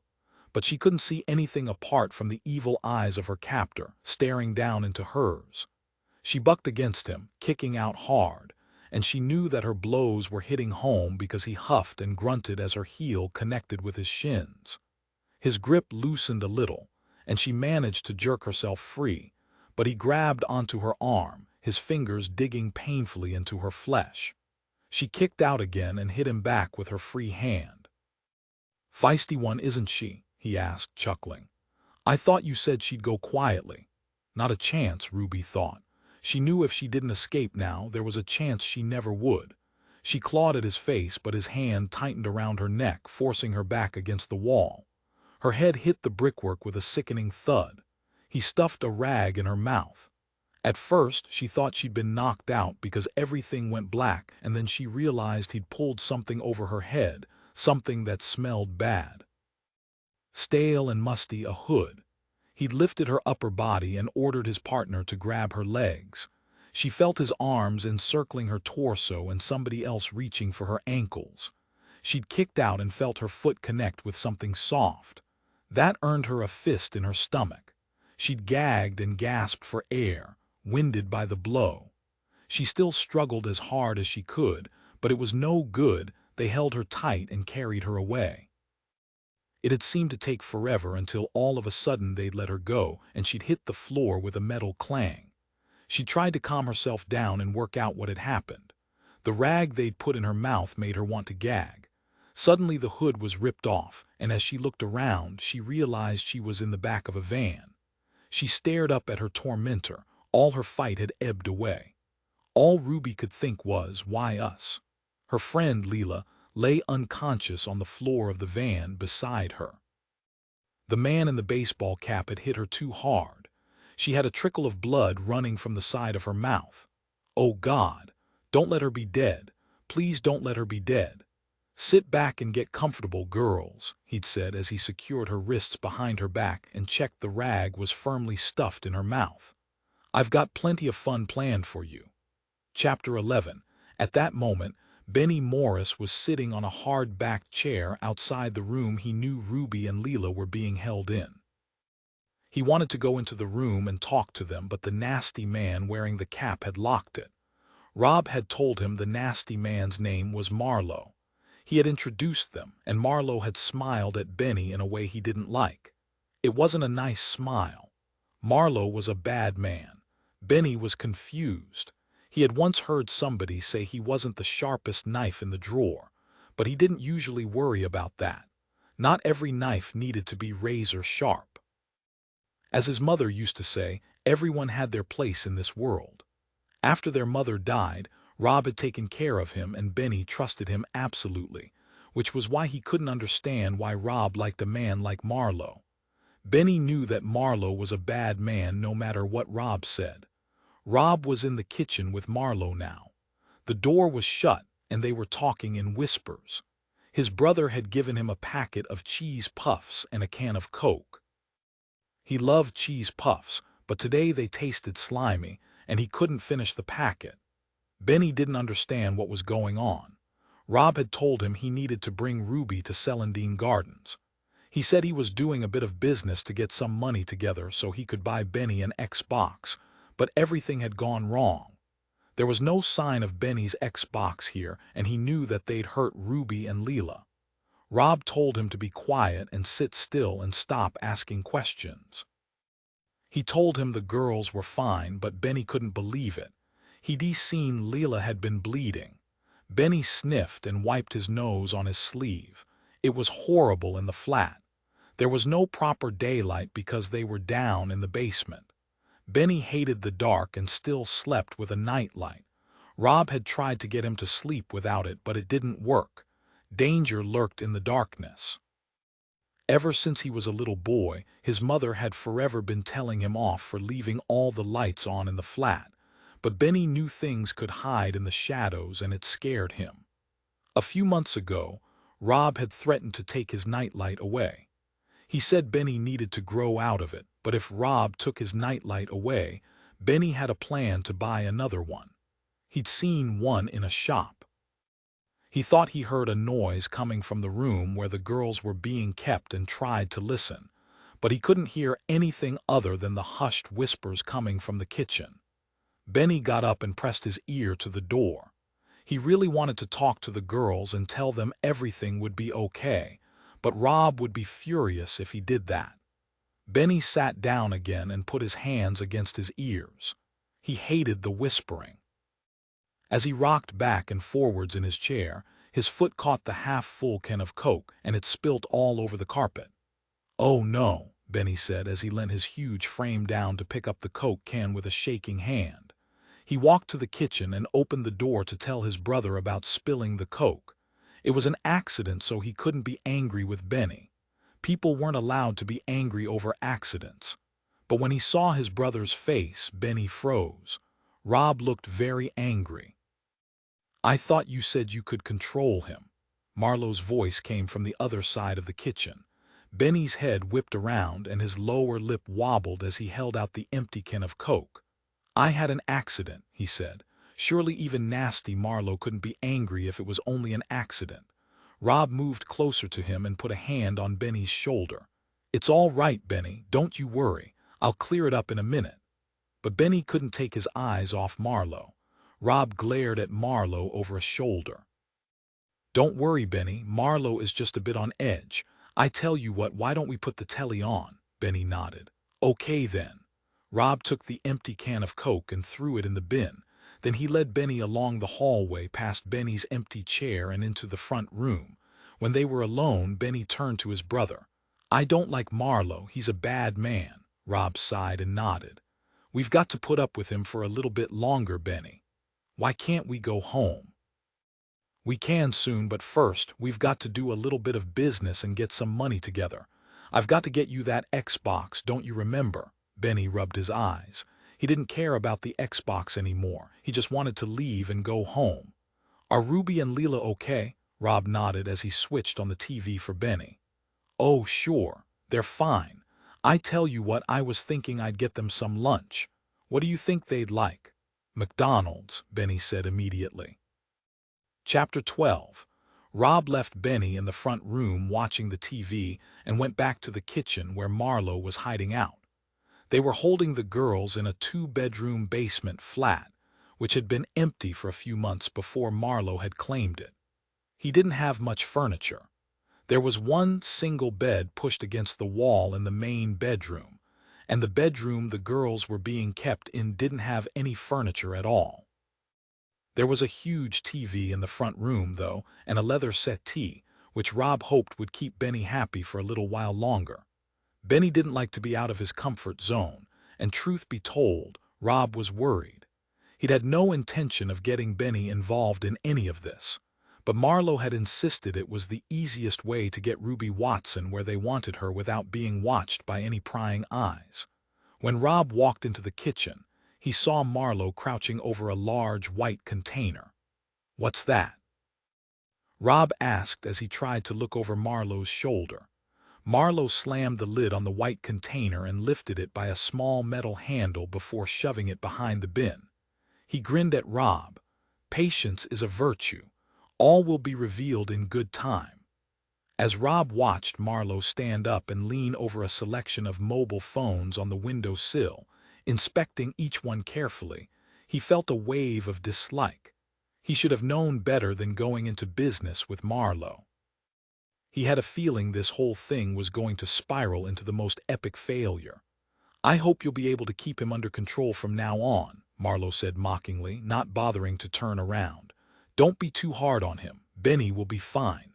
"Good, I'm not having a retard messing up my plans." Rob felt an icy wave of fury flood his body. Through gritted teeth, he said, "That's my brother you're talking about." The tone of Rob's voice finally got Marlowe to turn around. He smirked. "No offense, mate. I don't know why you bother. It would drive me nuts having him hanging around all the time." "Yeah, well, I'm not you, am I?" Rob said. He needed to get out of there and away from Marlowe before he snapped. "I'm going to get some food for the girls and Benny. McDonald's. Do you want anything?" Marlowe nodded absent-mindedly. He either didn't know he'd upset Rob or he just didn't care. Rob suspected it might be the latter. "Yeah, get me a Big Mac meal," Marlowe said. He picked up one of the phones that were set out in front of him on the windowsill and peered at it closely. Rob couldn't resist asking, "Have you sent another text message?" Marlowe put the phone back on the windowsill and turned around. He gave Rob a small smile. "I'm going to send one after lunch." Rob nodded. That was good. The sooner this was over, the better as far as he was concerned. "How much are you going to ask for?" Marlowe's eyes were hooded and he looked shifty. "I'm not going to ask for the money just yet." Rob's forehead prickled with sweat. What the hell was he playing at? "Why not?" Rob demanded. Marlowe chuckled. "Don't be so impatient, all in good time. I just thought we should have a little fun first." Why had he trusted Marlowe? This had to be the most stupid thing he'd ever done. Of course, he was going back on his word. It was Marlowe. That was what he did. He should never have got involved in Marlowe's little plan, and now he'd got Benny wrapped up in it too. He tried to control his anger and be persuasive. He knew Marlowe was stubborn, and if he protested too much then Marlowe would make life even more difficult for him and Benny. "Come on, Marlowe, you promised me money. The rent is due and I need the cash. Besides, we need to return the girls as soon as possible. I don't like them being here. It makes me uncomfortable." Marlowe licked his lips. "You'll get your money, Rob, don't worry about that. We're just going to play a little game first." Chapter 13. The atmosphere in Wood Street Station was tense. Tyler had acquired a search warrant for Benny Morris' address, but the search had yielded nothing to go on so far, and there was still no sign of Benny or his brother, Rob. Tyler led the search at the Morris brothers' address himself. The block of flats had front-facing hallways, which were open to the elements. This created a number of problems. A resident had hung their washing outside, making it difficult for the officers to get past. They had a multitude of tools at their disposal to get inside the property, such as the enforcer, a battering ram jokingly referred to as the Big Red Key, and a specialized team, but Tyler was sure he didn't need any of that. For one thing, there was no way to approach the flat without being seen, and a load of officers dressed in black tactical gear would soon attract people's attention. He didn't want to give Benny the fright of his life, causing him to panic and do something he might regret. Then there was the evidence from the CCTV. Most of the cameras around the tower's estate were down. As soon as they were repaired, somebody would smash them up again. This was mainly because of the drug dealers operating on the estate. The dealers didn't want to be observed for obvious reasons. This meant security was lax, and in this day and age, modern policing relied heavily on surveillance equipment. Thankfully, one of the cameras opposite the Morris brothers' block of flats was working. It showed Benny Morris and his brother leaving at 7 a.m. and didn't show them coming back. There was only one entrance to the flat, and since they lived on the third floor, Tyler thought it was very unlikely they would be able to climb high enough to access the balcony at the back of the flats, so he was confident they hadn't returned. The attitudes of the residents living in the tower's estate varied quite considerably, but the majority of people were sick and tired of the drugs on the estate. Others were perfectly happy for things to continue the way they were. But all the residents seemed to have one thing in common, Tyler noted, and that was an unwillingness to help the police. Officers had called at various flats in the immediate vicinity, and nobody admitted to seeing any one of Ruby Watson's or Leela George's description that morning. In fact, most people wouldn't even admit they knew Benny Morris or his brother Rob. The sheer size of Benny meant he wasn't an easy guy to miss, so he knew the residents were holding back. But the CCTV evidence didn't lie. Even if Benny Morris had been involved in the girls' disappearance, he hadn't brought them back here. The first thing he'd noticed when he entered the flat was that there was no smell other than that of old cooking and a whiff of some spray deodorant. That was one of the things as an experienced officer Tyler dreaded when he entered a property: the smell of decay, the smell of a dead body. And that definitely wasn't the case here. The girls had only been taken that morning, and a quick look around the flat didn't reveal anything to indicate a crime had taken place there. There was no blood, no obvious weapons, no drug paraphernalia, and no stolen goods. They couldn't rule anything out until they'd conducted a proper search, though. Tyler had taken a deep breath and left the other officers to it as he went outside. The block of flats wasn't as tall as some of the others, at only 7 stories high. All around the blocks of flats towered above him, reaching to the sky and making him feel claustrophobic. He ran a hand through his gray hair and muttered a curse. His home life had been crap just recently, and he had thrown himself into the job full force. He'd never had any desire to be a career copper. He'd fallen into doing the detective exams and progressed from there, being lucky to be in the right place at the right time when promotions rolled around. He'd always been one to take the easy way out, and he'd been pretty lucky through his career. This was his first big case as CO. He'd been involved in others, of course, even headed up some inquiries, but this was different. The buck stopped with him, and that was scary. If he screwed up, the life of 2 girls could be at stake. He'd hated watching the video that Collins had brought back from the community center. To see those girls smiling, looking happy, and then disappearing from view, swallowed up by the tower's estate, made him feel sick. "Where did you go?" Tyler muttered. He stood there for a moment considering his next move. He needed to find Benny Morris. His gut told him, even if Benny wasn't involved in the abduction, he would have information. And right now information was exactly what they needed. His mobile phone rang, and he took a quick glance at the screen and saw it was D.C. Collins. He pressed answer and waited for Collins to speak. "I've gone through the cameras," Collins said. "There's no trace of them. They disappeared into the tower's estate after we lost sight of them at Rose Hill Community Center, but we've got no record of them coming out again. Of course, They could have come out in a vehicle, maybe on a bus. Tyler almost smiled. I hardly think they've gone out for the day on the bus, Collins, but vehicles are a possibility. Make sure you get the number plates of all the vans that left the Towers estate. In fact, make that cars as well. They could have been put in the boot of a car or even on the back seat. So let's get a copy of the license plates of every vehicle that left the Towers estate between 8 a.m. and that's a lot of cars, Collins said. I'm aware of that, thank you, Tyler said sarcastically, and then wished he hadn't snapped at Collins. He was known among the other officers as being a bit of a curmudgeon, even someone who was willing to cut corners occasionally. But now he was in a position of authority, he should make sure he was worthy. He should be leading by example, not making pithy comments. Still, he wasn't about to apologize. He didn't do apologies. Just try your best, Collins. We know they came into the estate, so we've got two options. Either they went out in a vehicle or they're still here. Tyler looked around at the numerous tower blocks and felt his heart sink. It would mean a door-to-door inquiry among residents who really weren't interested in helping, but he couldn't think of a better way to do it.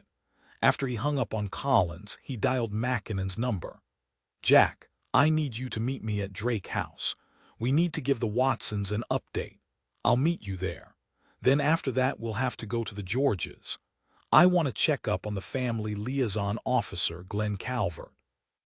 I think he is relatively new at this, so I want to make sure he is feeling comfortable with his role. Half an hour later, Mackinnon met Tyler in the lobby of Drake House and noticed how much grayer Tyler looked. It wasn't just his hair. He wore a gray suit with a gray tie, and he reminded Mackinnon of the old spitting image puppet of John Major. What's the latest? Mackinnon asked as he approached. The team is still searching the flat, but it doesn't look like we're going to find anything. I think we have hit a dead end, but I would feel a lot better if we could speak to Benny. Mackinnon nodded. When I showed the Watsons the still from the CCTV to see if they recognized Benny Morris or Leela George, they were incredibly upset and angry, and Peter Watson isn't going to be happy that we haven't managed to speak to Benny yet.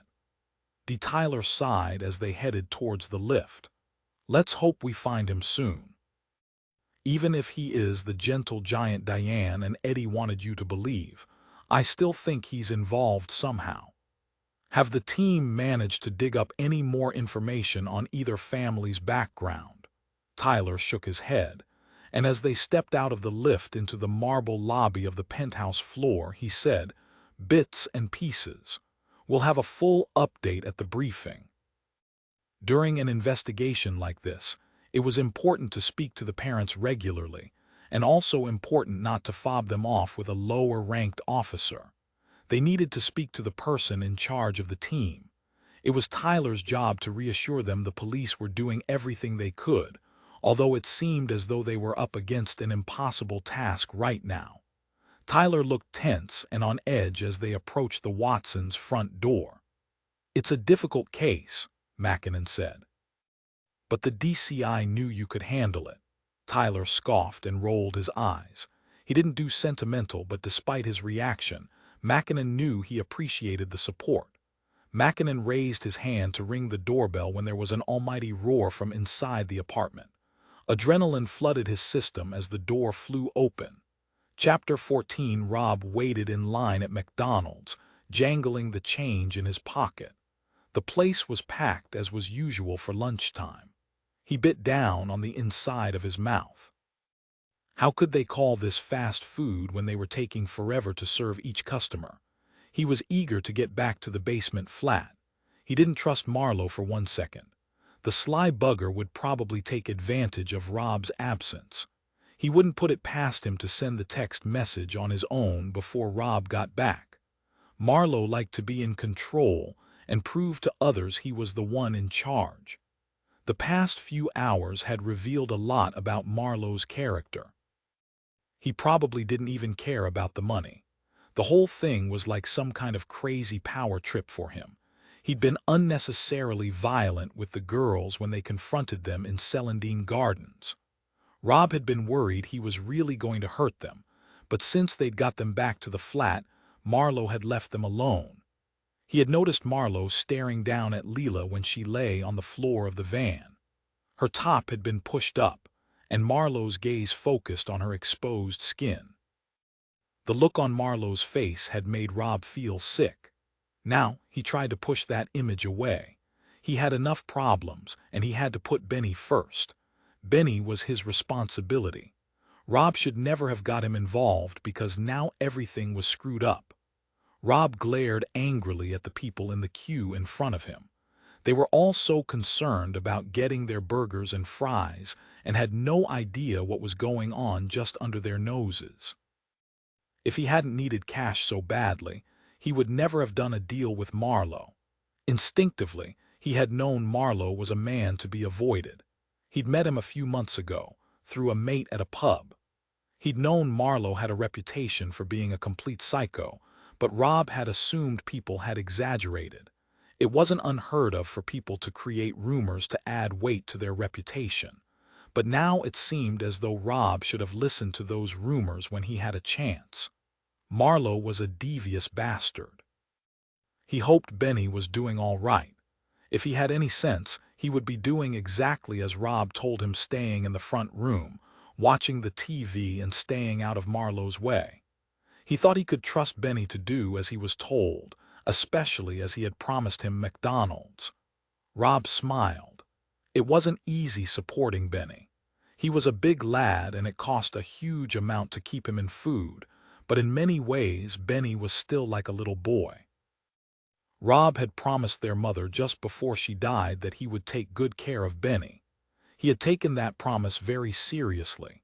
He'd even moved Benny out of his sheltered accommodation and into his own flat.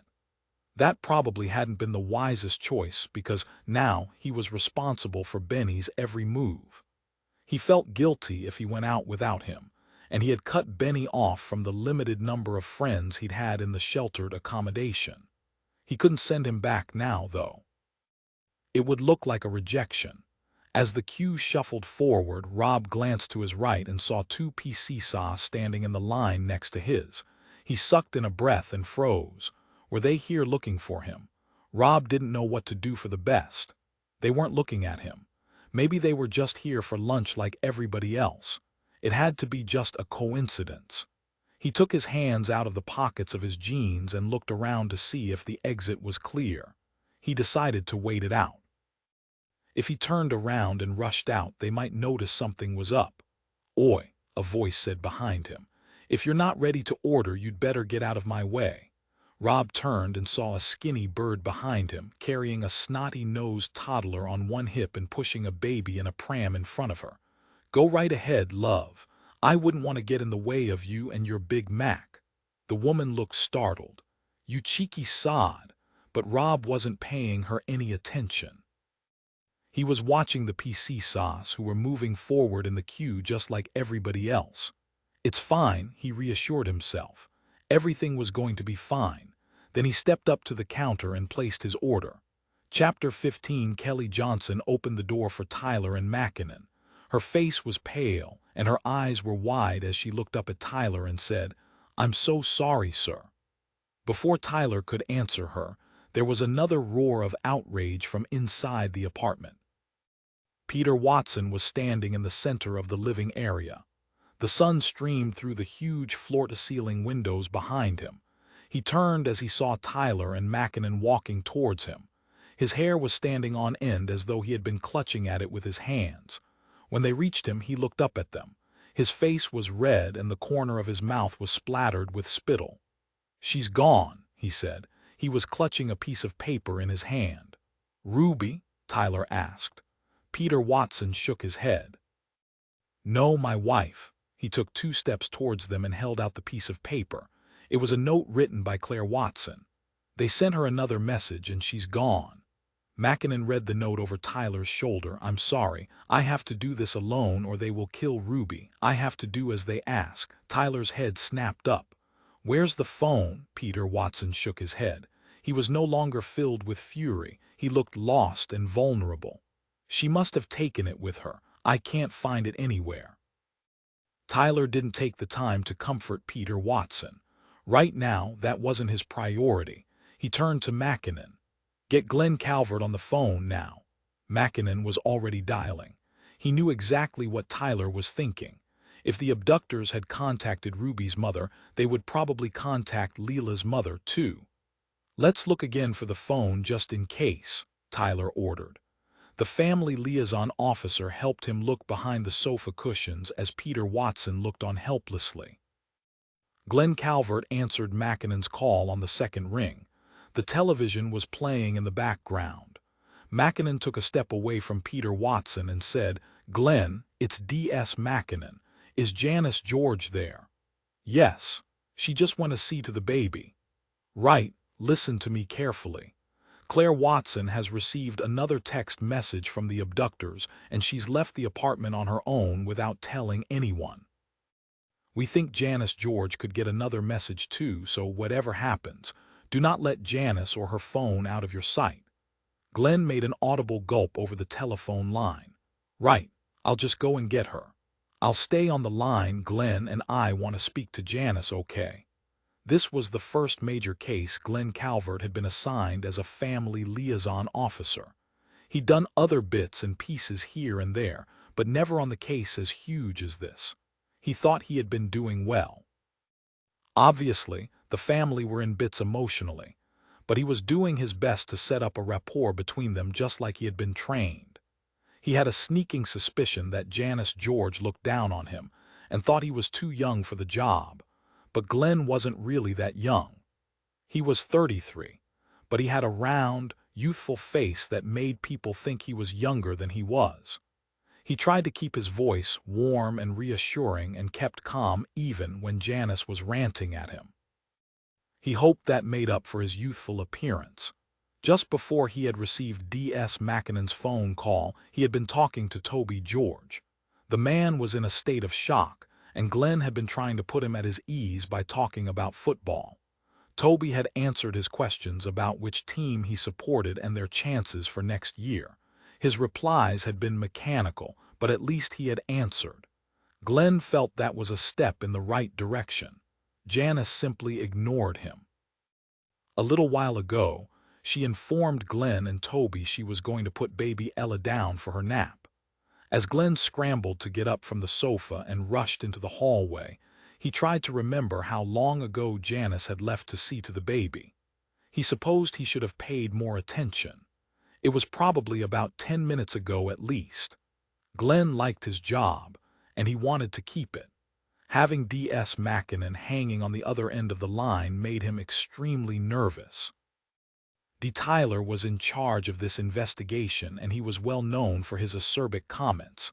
Glenn hoped he wasn't going to be on the receiving end of a dressing down from Tyler. "I won't keep you a minute, sir," Glenn said as he pushed open the door to baby Ella's bedroom. "Okay, good, keep her calm. After I've spoken to her, Tyler will be coming straight round." But Glenn didn't answer. He stared in horror at the room. The baby was asleep in her crib, but there was no sign of her mother. He stood there for a full 10 seconds, willing Janice George to appear before his eyes, and then he lifted his phone to his ear again. "Oh, Jesus." "What?" Mackinnon demanded. "She's not in the baby's bedroom." Glenn raced out of the bedroom and along the hallway back to the sitting room. "Toby, where is Janice?" Toby looked up and blinked a couple of times at Glenn as though he wasn't quite processing words properly. Eventually he said, "She is with the baby." Glenn shook his head. "No, she isn't. The baby is asleep and I can't find her." Glenn was aware of the building panic in his voice, and he knew it wasn't the correct way to address Toby, but desperation was bubbling inside him, and he knew he had let everybody down. He felt awful.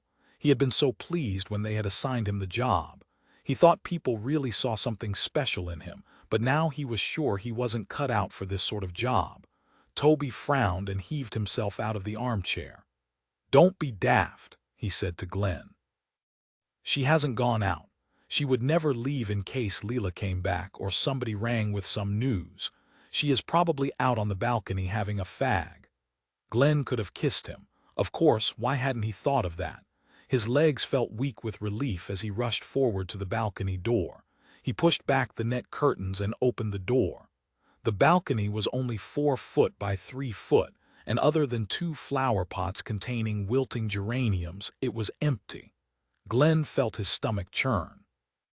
He raised his phone to his ear. "I'm sorry, sir, she's gone." Chapter 16. When Rob arrived back at the basement flat, Marlowe was waiting for him and tapping his watch. "Do you know how long you have been?" Rob shrugged. He hadn't been that long. "There was a queue at McDonald's," he said, and fished in the paper bag to pull out Marlowe's lunch. Marlowe waved his food away. "We don't have time for that now," he said impatiently. "Give it to your big lump of a brother and make sure he feeds the girls, too. You and I have got work to do." Rob tried to hide his annoyance.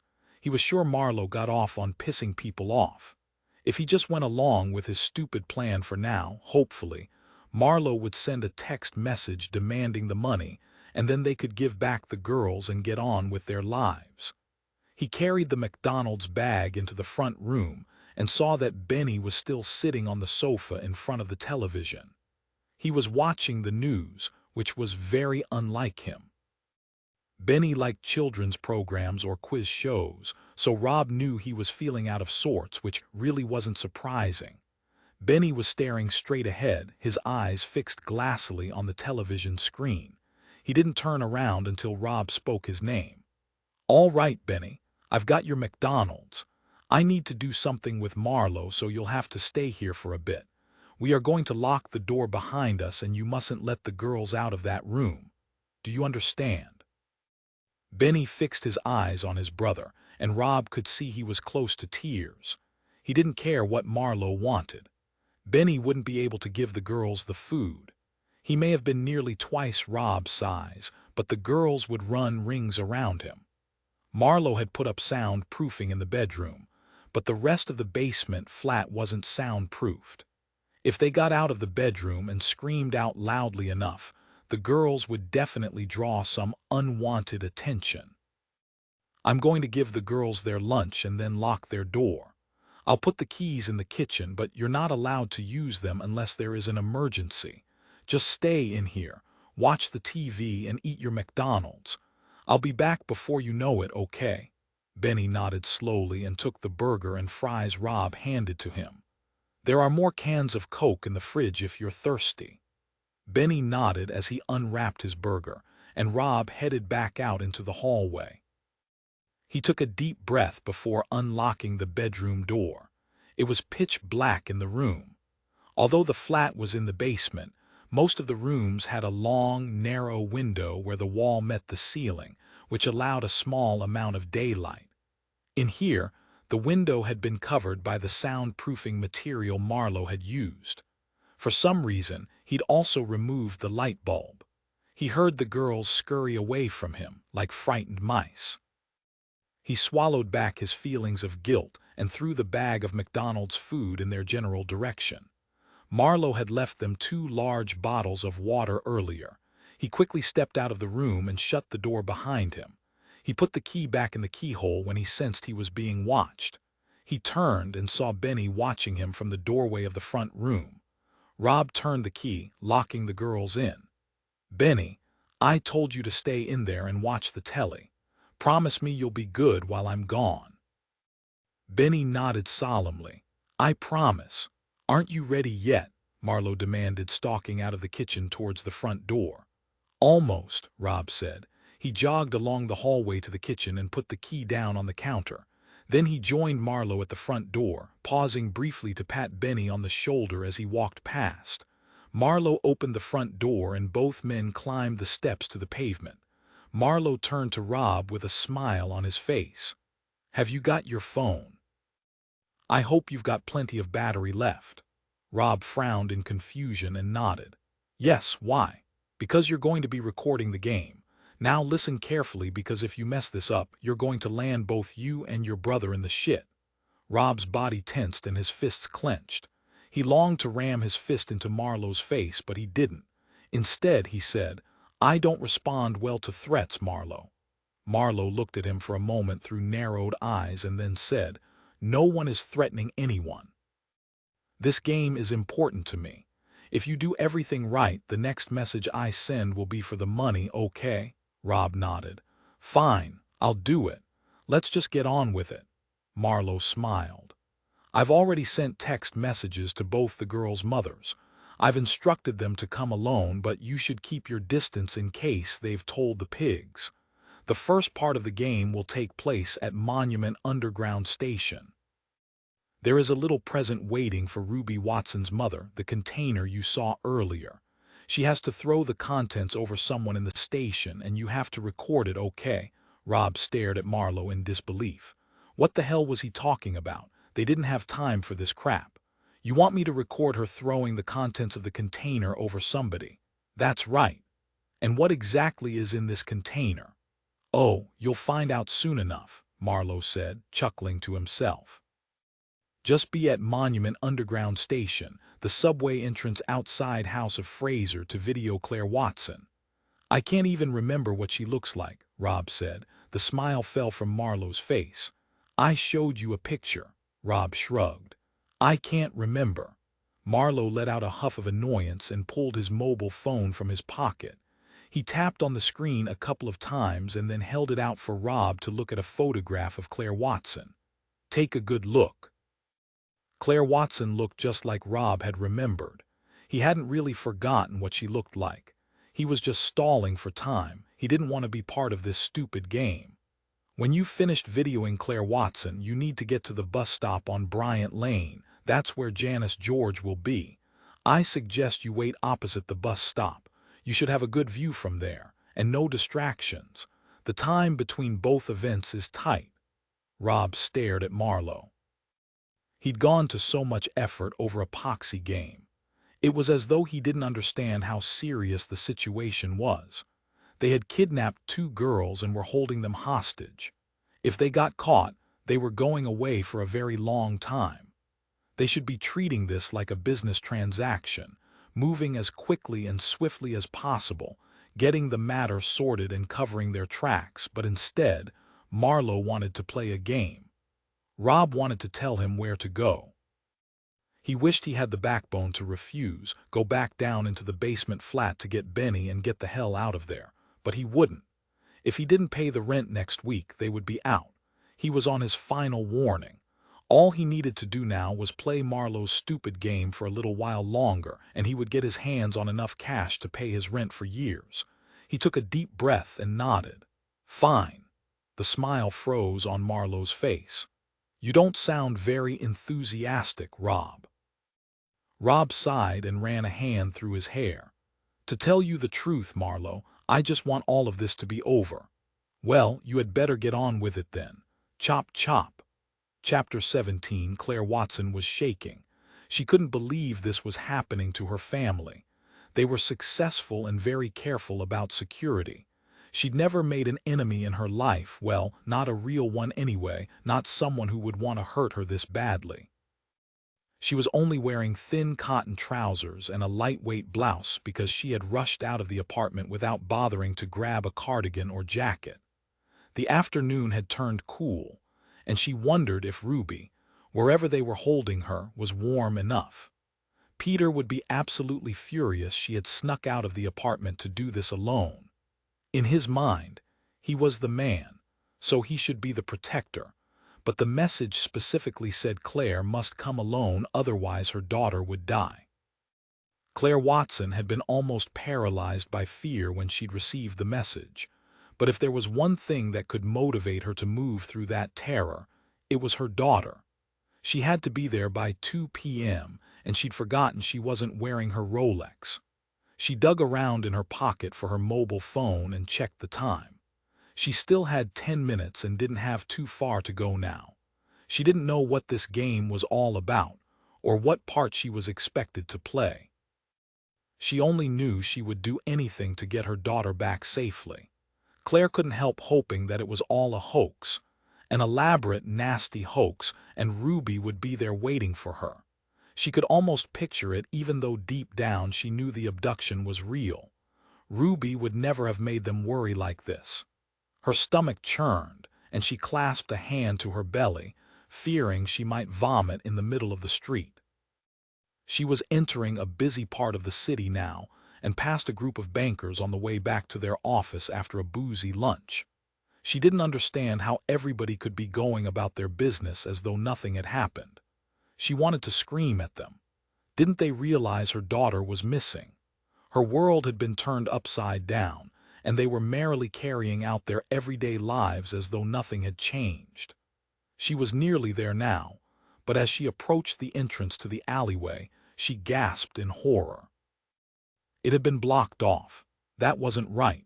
Where was the entrance? She was sure there had been an entrance here to Merriweather Alley.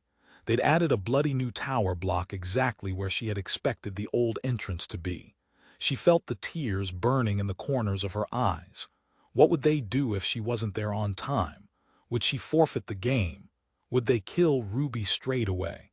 She looked around frantically, trying to find another entrance to the alley. She tried to make herself calm down and think logically. If they'd closed this entrance, then there had to be another one further down the street. It had been a long time since she'd walked around the city. She usually used taxis and hadn't used public transport in years. She had a brand new Mercedes parked in the basement, but she never used that either. Parking was ridiculous in central London. She forced herself to keep moving, her eyes scanning for the entrance, and when she finally saw it, she could have sobbed with relief. She broke out into a run, bumping into a woman crossing the road. The woman stumbled and shouted something after her, but Claire wasn't listening. The woman was not important. She held her breath as she raced into the alley, but there was nobody there. What had she expected? Did she think the abductors would be there waiting for her? She didn't know. But there was nobody here. What was she supposed to do next? She walked down to the end of the alley and looked around, but it was empty. She was alone. She pulled out her mobile phone again and read through the text message, thinking perhaps she got the location wrong, but she hadn't. She shivered as she read the message again. If you want to save your daughter, you must play the game. One girl will live, the other will die. Be at the corner of Merriweather Alley in 1 hour. Tell no one or your daughter dies. She put a hand to her head and clutched at her hair. Was this some kind of cruel trick? She turned in a circle, unable to believe that anyone could be so cruel, and that was when she saw it. A piece of paper, taped to the street sign, fluttered in the breeze and caught her eye. Below the street sign was a white tub. Could that be it? Was this some sort of follow the clue game? She reached up, grabbed the note, and tried to blink away the tears blurring her vision. The note was handwritten in block capitals and said, "You have completed the first level.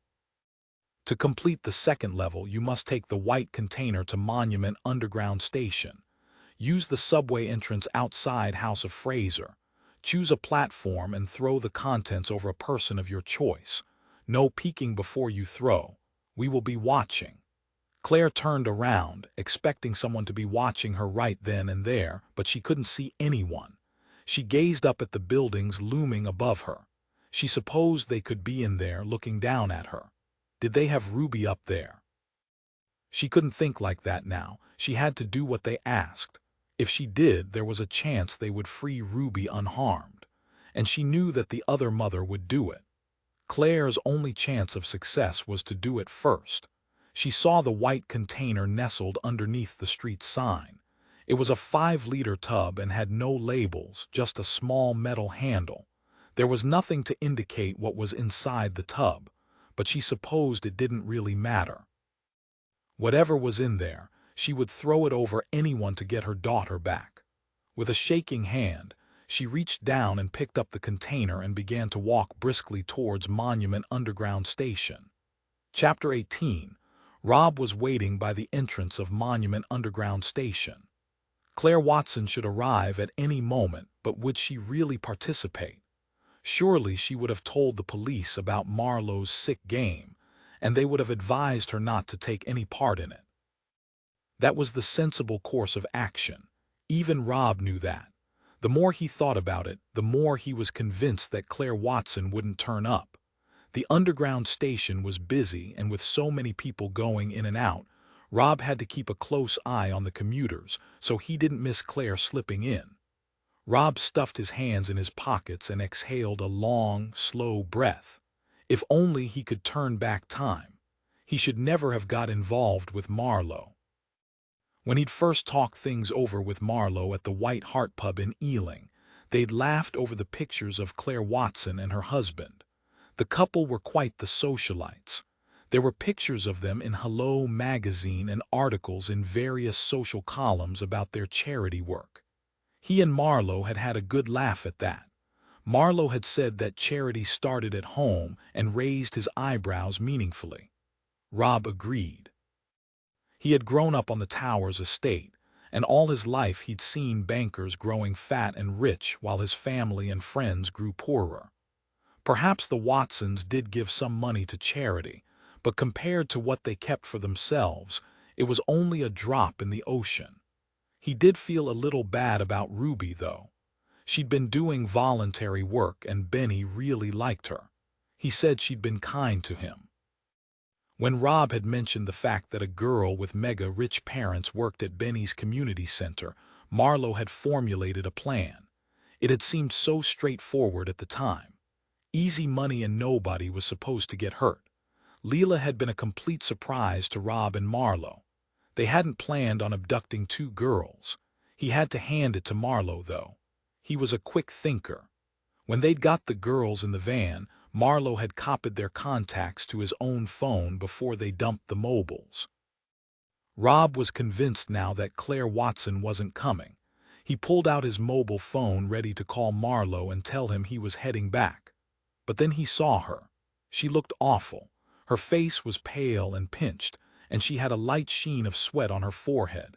She was carrying the white container and staggering under its weight, bumping into people. Nobody spared her a second glance, and Rob couldn't understand why. She was clearly a woman in distress, but no one cared. None of the crowds of people rushing past stopped to ask if she was okay or if she needed any help. They were all far too busy with their own lives, most of them looking at their smartphones as they ignored the world around them. He wished he could reach out to her and tell her that Ruby was okay and wouldn't be hurt so long as she waited until Marlowe had finished playing his stupid game. Ruby would soon be back at home with her parents, and everything would be fine. The Watsons would be 100 grand poorer, which was nothing to rich people like them, and Marlowe and Rob would be 50 grand richer. Claire slipped into the underground station, and Rob followed.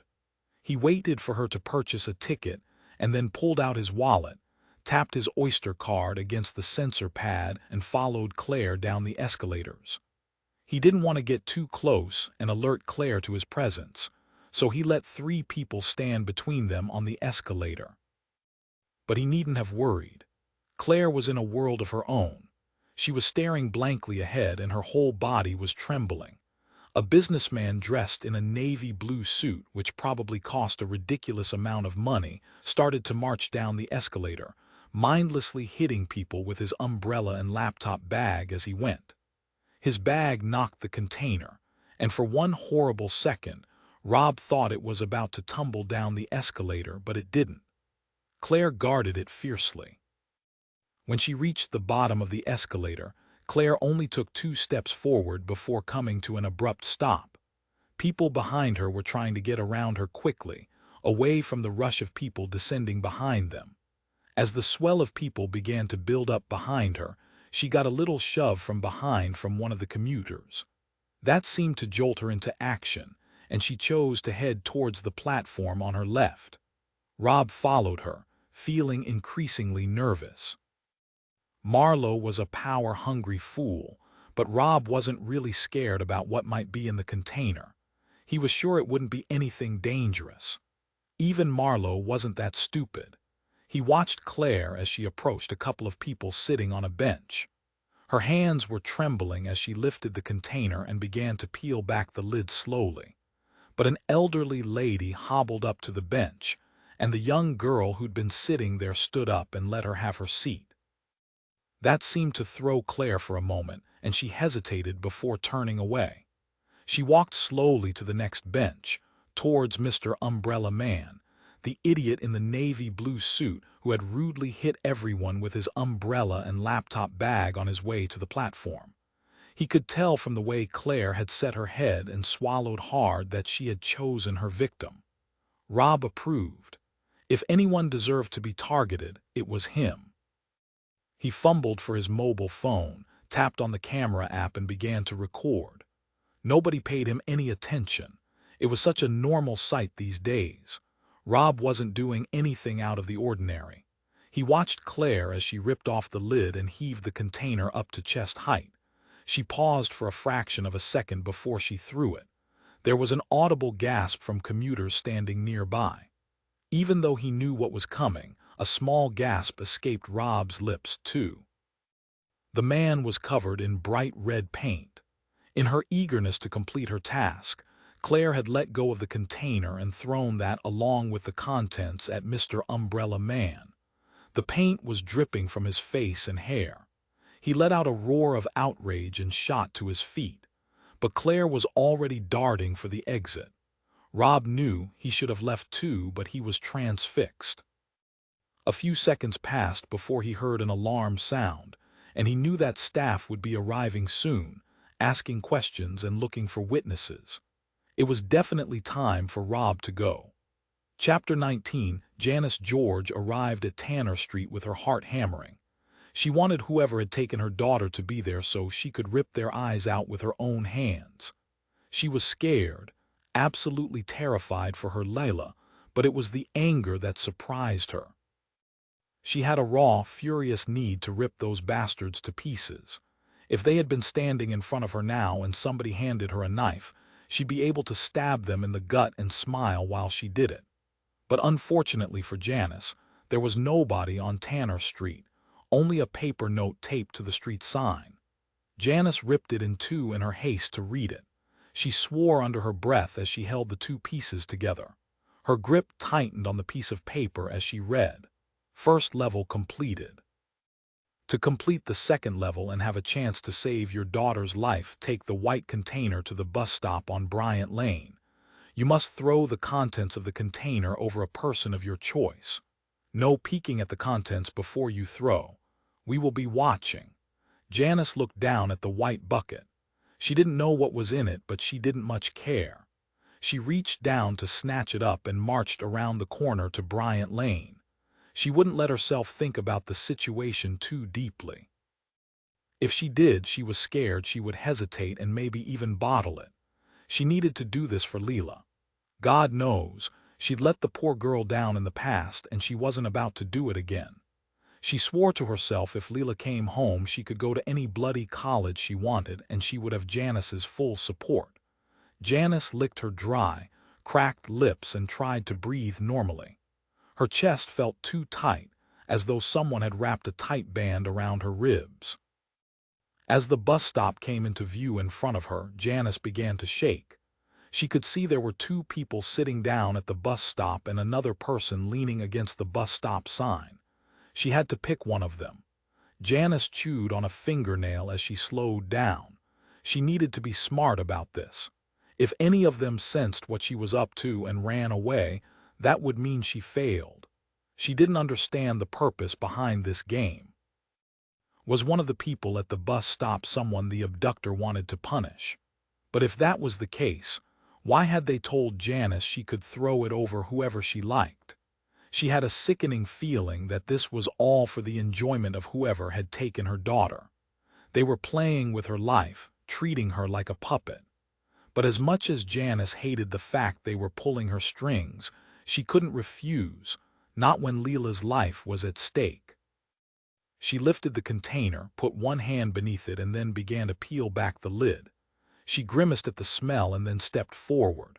A girl sat at the bus stop. She couldn't have been more than 18, and she was heavily pregnant, so Janice ruled her out straight away. Beside her was an elderly gentleman, dressed in a suit and leaning heavily on his walking stick. How could Janice throw the stuff at an old man like that?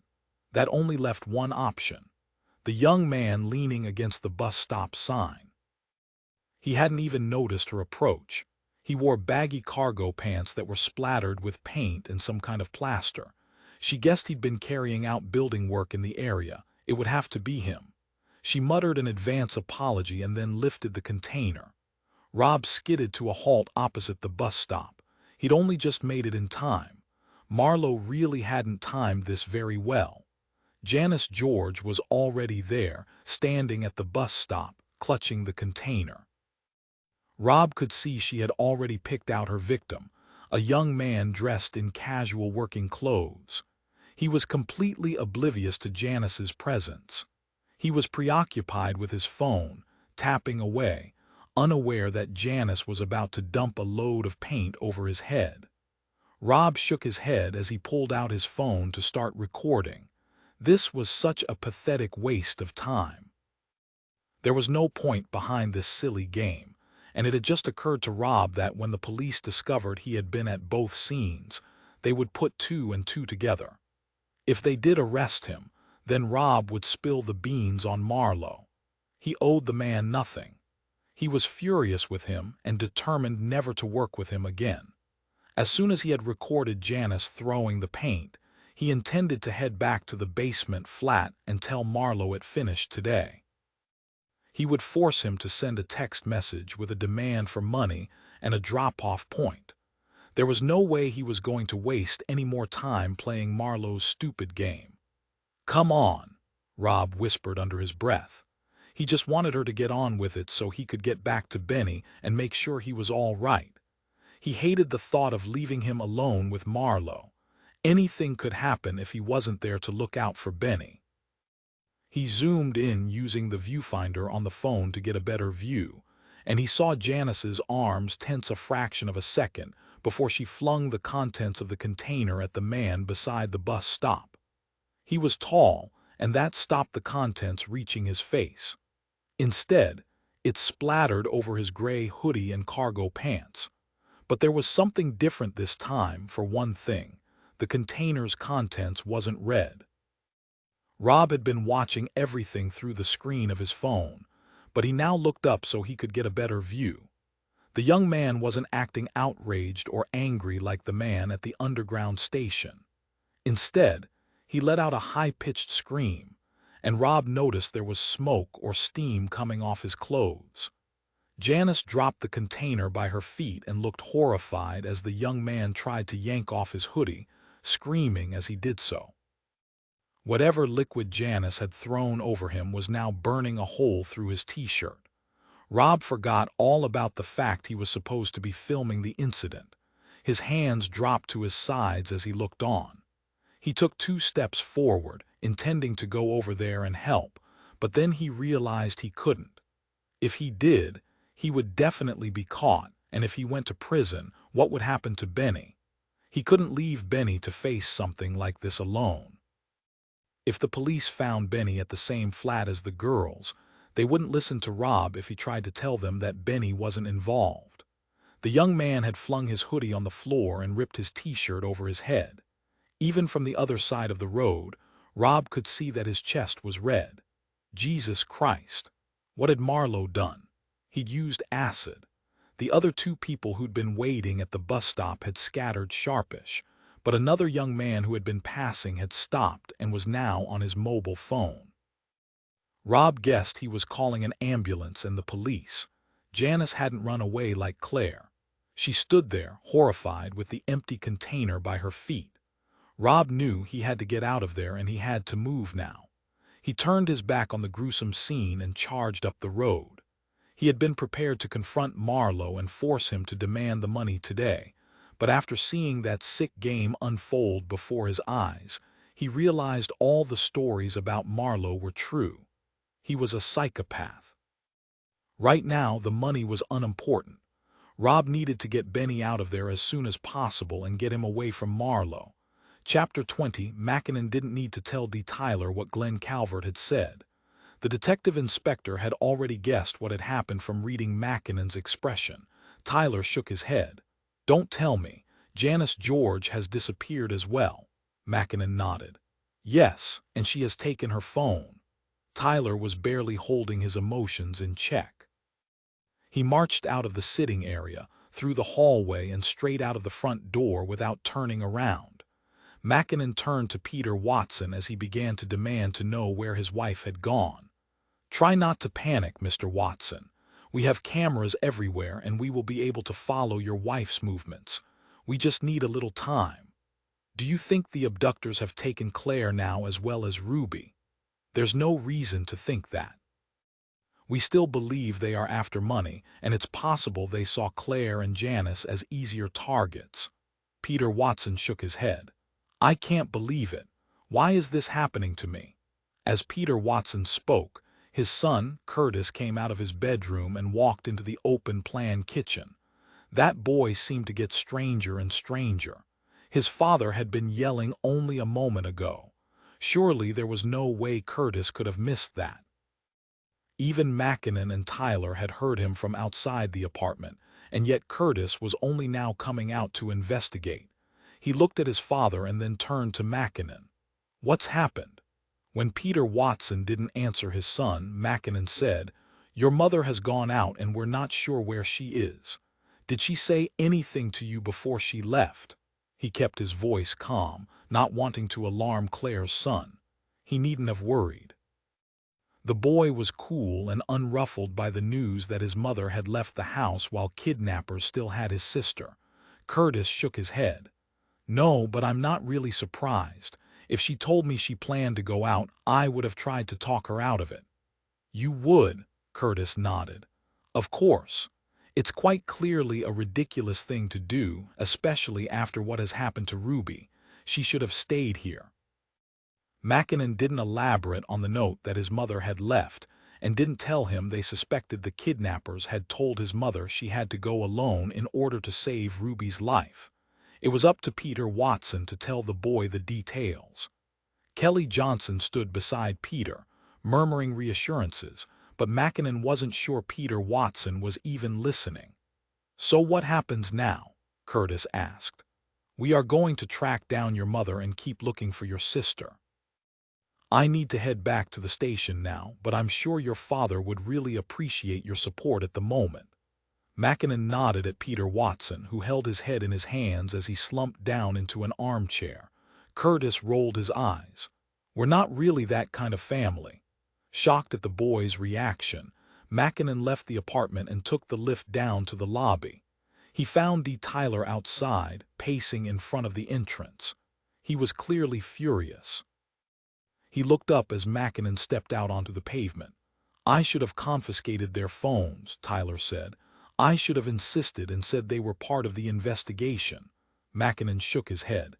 "It's not your fault. We couldn't exactly put them under house arrest. They left of their own free will. I wish I bloody had put them under house arrest. If I had, this wouldn't have happened." Tyler shook his head and ran a hand through his hair. "This isn't going to go down well, Jack.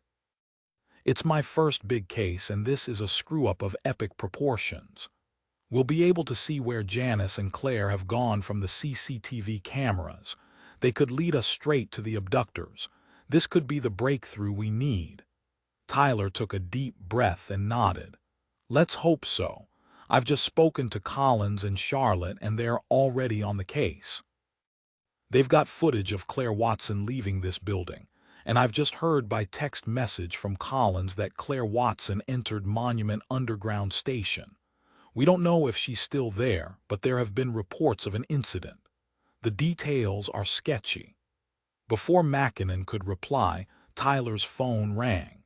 He looked at the display with a grim face and then looked up at Mackinnon and said, "It's DCI Brookbank."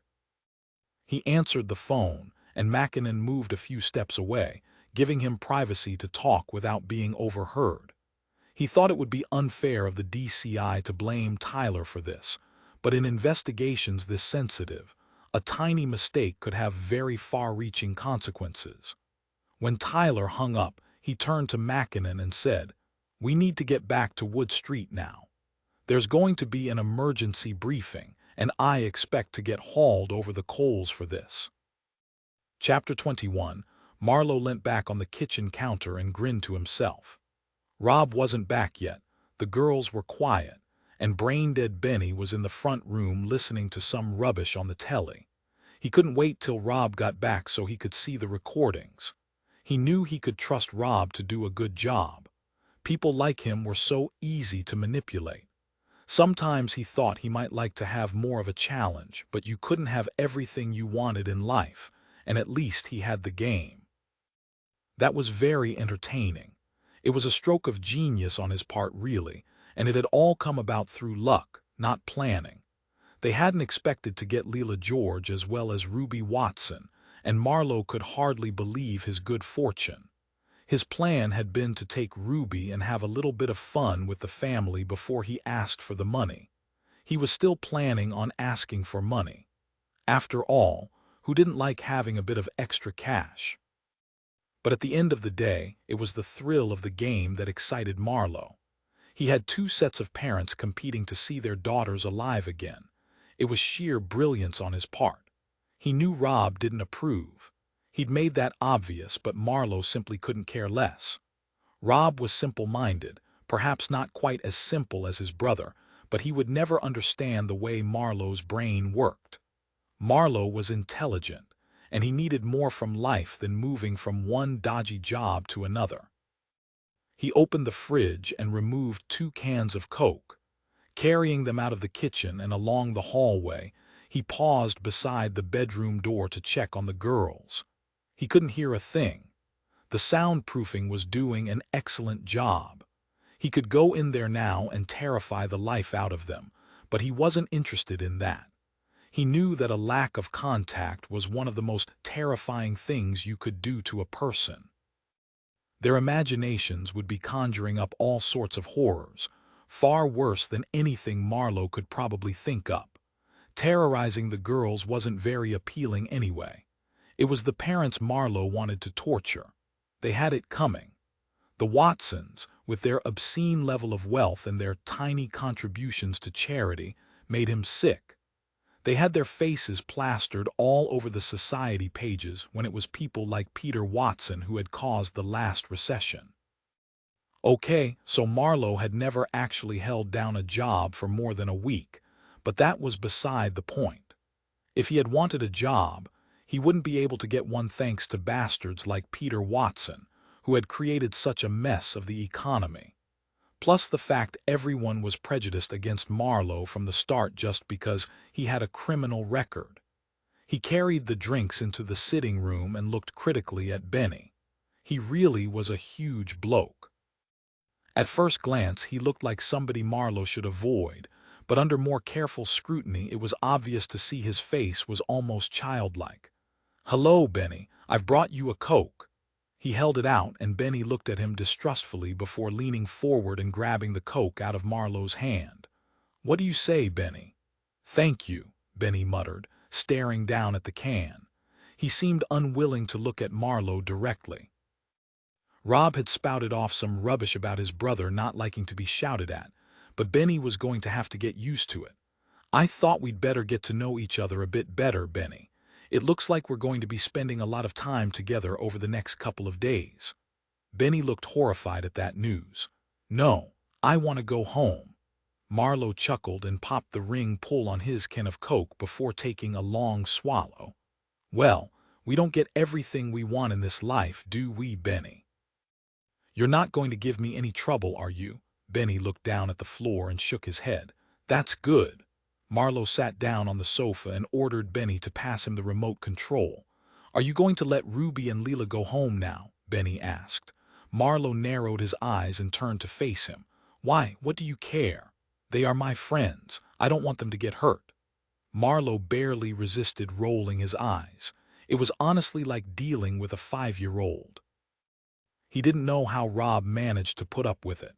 "They're not going to get hurt, and they are staying here until we get the money," Marlowe said, and then smiled maliciously at Benny. "And so are you." Chapter 22.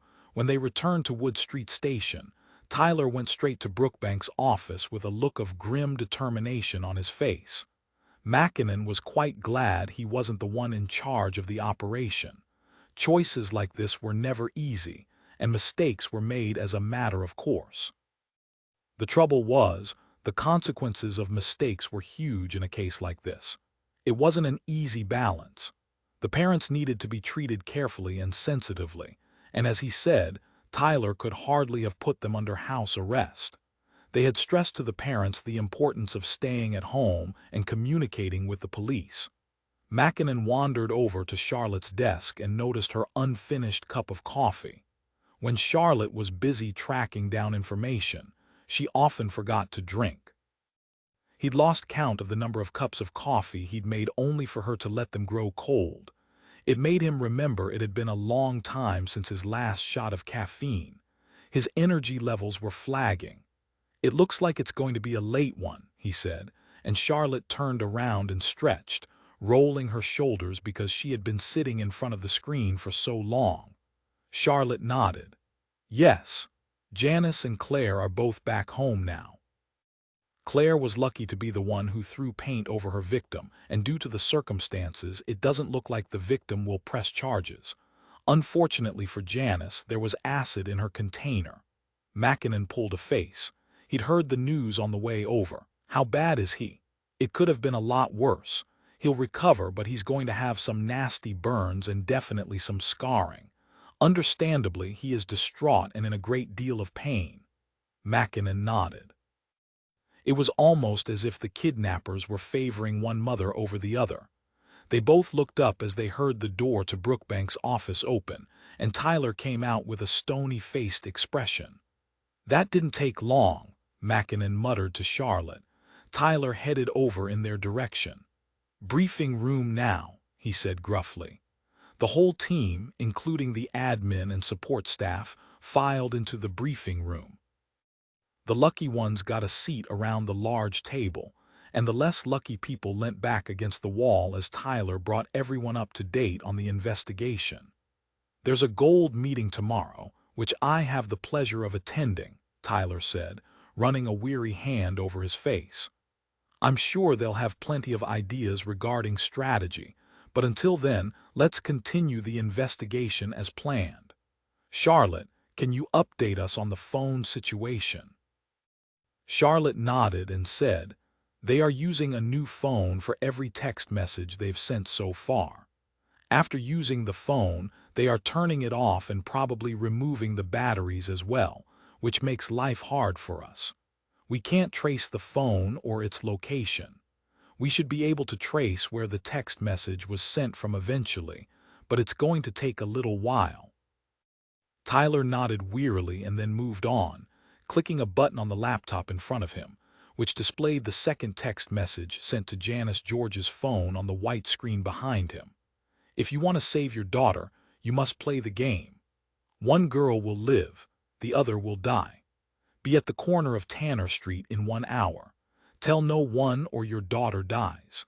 The message sent to Claire Watson was exactly the same, except she was told to go to Merriweather Alley half an hour earlier. "He's making them compete for their daughters' lives," DC Webb said, stating the obvious. "But why give one woman paint and the other acid?" Collins asked. "You mean other than the fact he's a sick bastard?" DC Webb said. Tyler sighed audibly. "I don't know. Is it because he resents Janice George more than Claire Watson?" Tyler let his gaze roam around the room. "How close are we to tracing the whereabouts of Benny or Rob Morris?" Collins shook his head. "We've spoken to their neighbors and checked out their local haunts. Apparently, Rob often visits the King's Arms, but no one has seen him today. We do have an officer stationed nearby to see if they come home." "Inconspicuously, I hope." Tyler's voice was sharp. Collins nodded. "Of course." Tyler turned to one of the admin support staff, Evie Charlesworth. "How are we getting along with the mobile technology?" "It's all set up now," Evie said confidently. "There were a few delays, but now we will get a copy of any text message Claire Watson or Janice George receives." Tyler nodded. "Good. It's a shame it wasn't set up earlier. That could have saved us some headaches." When the women followed the instructions in the text message, both found a white container at the scene. From the crime scene photographs, you can see they look like the type of container to hold something like paint. The containers were plastic, not metal, which obviously would be important for transporting acid. They both found a note at the scene, instructing them to throw the contents over a person of their choice. Now, this leads us to believe that he is getting some kind of kick out of controlling the mothers. He's not using them to hurt anyone in particular. He left it up to them to decide who to maim and who to cover with paint. The anger in Tyler's voice was obvious. "How many people do we think are involved in the abduction?" Mackinnon asked. "The slight time delay between both events is interesting. I would guess if he is doing this to exert control, he would want to watch and he couldn't be in two places at one time." Collins nodded. "They are like his puppets and he wants to be at the show. He couldn't be in two places at once, so he staggered them."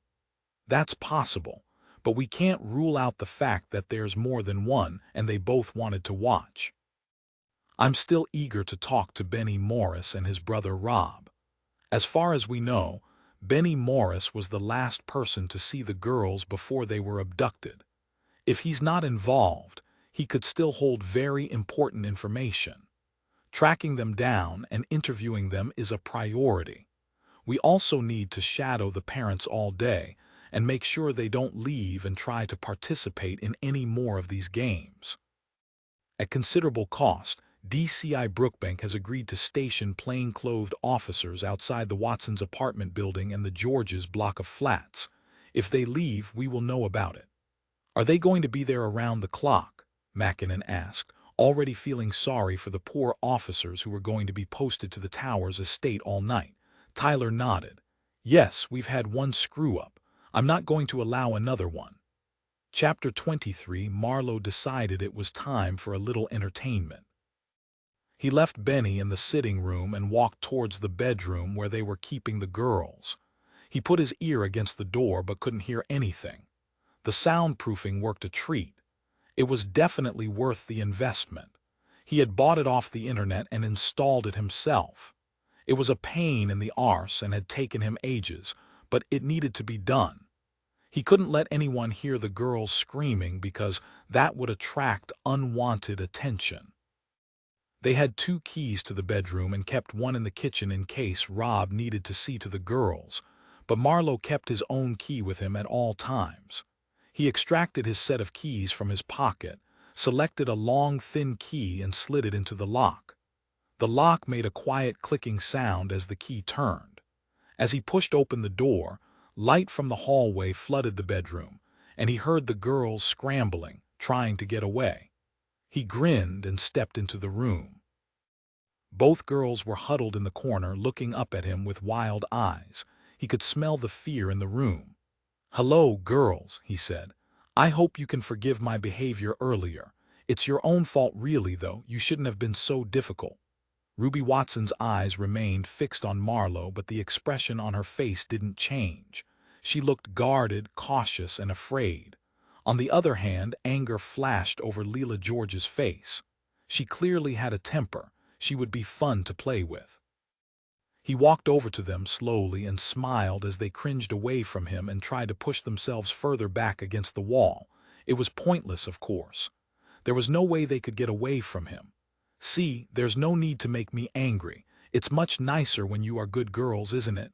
Marlowe reached out a hand and stroked Ruby's hair. She closed her eyes and turned her head away.